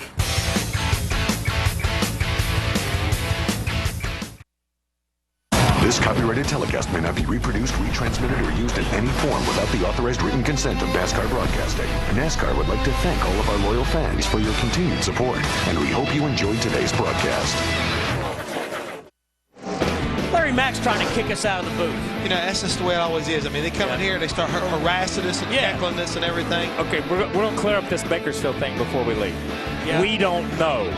This is NASCAR. We're on speed. We don't have any country music info. Contact the Country Music Hall of Fame and quit blowing my Twitter up. Daryl, okay? where's That's all Buck I'm gonna Owens say. from, Daryl? Huh? Where's Buck Owens from? Daryl says Bakersfield. He's an expert. And he's from Franklin, Tennessee. Yep. Well, I know Bob Dillner's from Long Island, New York. I know that. Go ahead, Bob. That's right, and sometimes I talk like it too, but I want to talk about this car right here, Trevor Bayne. We mentioned they're struggling. They went out in stickers to try to baseline that car and figure things out. Well, Trevor said, the car just doesn't give me the security going down in the corner. I'm trying to get it to the bottom, and I can't lean on it like I want to. Chris Andrews, his crew chief, came over the radio and said, but Trevor, where do you think we're going to be running this race here tomorrow? He goes, I know, probably out the outside groove, but at the same time, the first 5 laps are probably going to be run on the bottom, and I just don't feel secure. They made some changes, headed back out there, but an interesting conversation between crew chief and driver. But Kyle, go back to what he was telling them earlier. And I think maybe Chris Andrews finally got him to back it up, start telling me what's going on getting into the corner, and let's see if we can try to figure out what's going on here. Yeah, and that's exactly right. You got to take it by progression. Yeah, the worst thing is when a driver comes in and says, "I'm terrible getting off." Well, what about getting in and through the middle? You gotta work through that process. I think right now Ryan Truex and his crew have got it kind of figured out. He's 3rd quickest, which is a good effort right now by this young man. Uh-oh. There he is. He is watching. Look at that smile. Yeah, an upside down one. I've worked for him. Jack's always got that look on his face, especially during practice, because he's focusing, trying to figure out what's going on. So watch, we got about 50, maybe 48 seconds left in this practice session. Cat in the hat. He's down there reaching more spark plugs. He'll get them right. Yeah. Joey Logano, 7th overall. You know what surprised me, Jeff? About what? You talked about how good the Joe Gibbs cars have been here. They've won the last 6 nationwide races. Kyle, did you know they've never won a cup race here? That surprises me. That's shocking. With the drivers that they've had, with Tony and Kyle and Logano and Denny and those guys, and I thought Denny was going to win, not this past year, but year before, you know, in the chase part of it. That's amazing. That is a shocking fact. Well, you can believe right now that they're going to try to parlay whatever they do on Saturday into something good on Sunday. You can believe that. I think that fact came from our statisticians. Bert. They finally got something right? I think it did. Thank you very much, guys. Whoa, Thanks for you that. just took your headset off. Where are you going, Thanks Jimmy for Hicks? that. Oh, he just said he just quit. I appreciate he's tired that, of the abuse. Hey, he's scared of Larry Mack. Larry said get out, and he got out. That's right.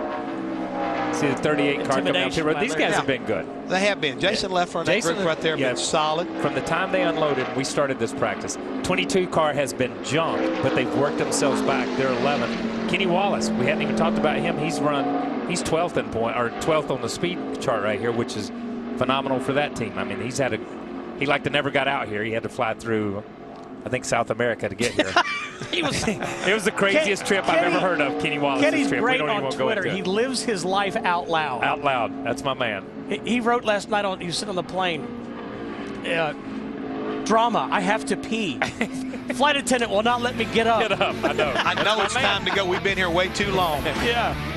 Okay, I guess we'll There's leave. Kenny, there's Reed, Steve Wallace, 14th. Tim Andrews driving that 79 car. Good shout out. Former series champ Jeff Green. All 43 drivers, including Morgan Shepherd, who ran just 1 lap, got on track. DW Larry, Mike, chopping.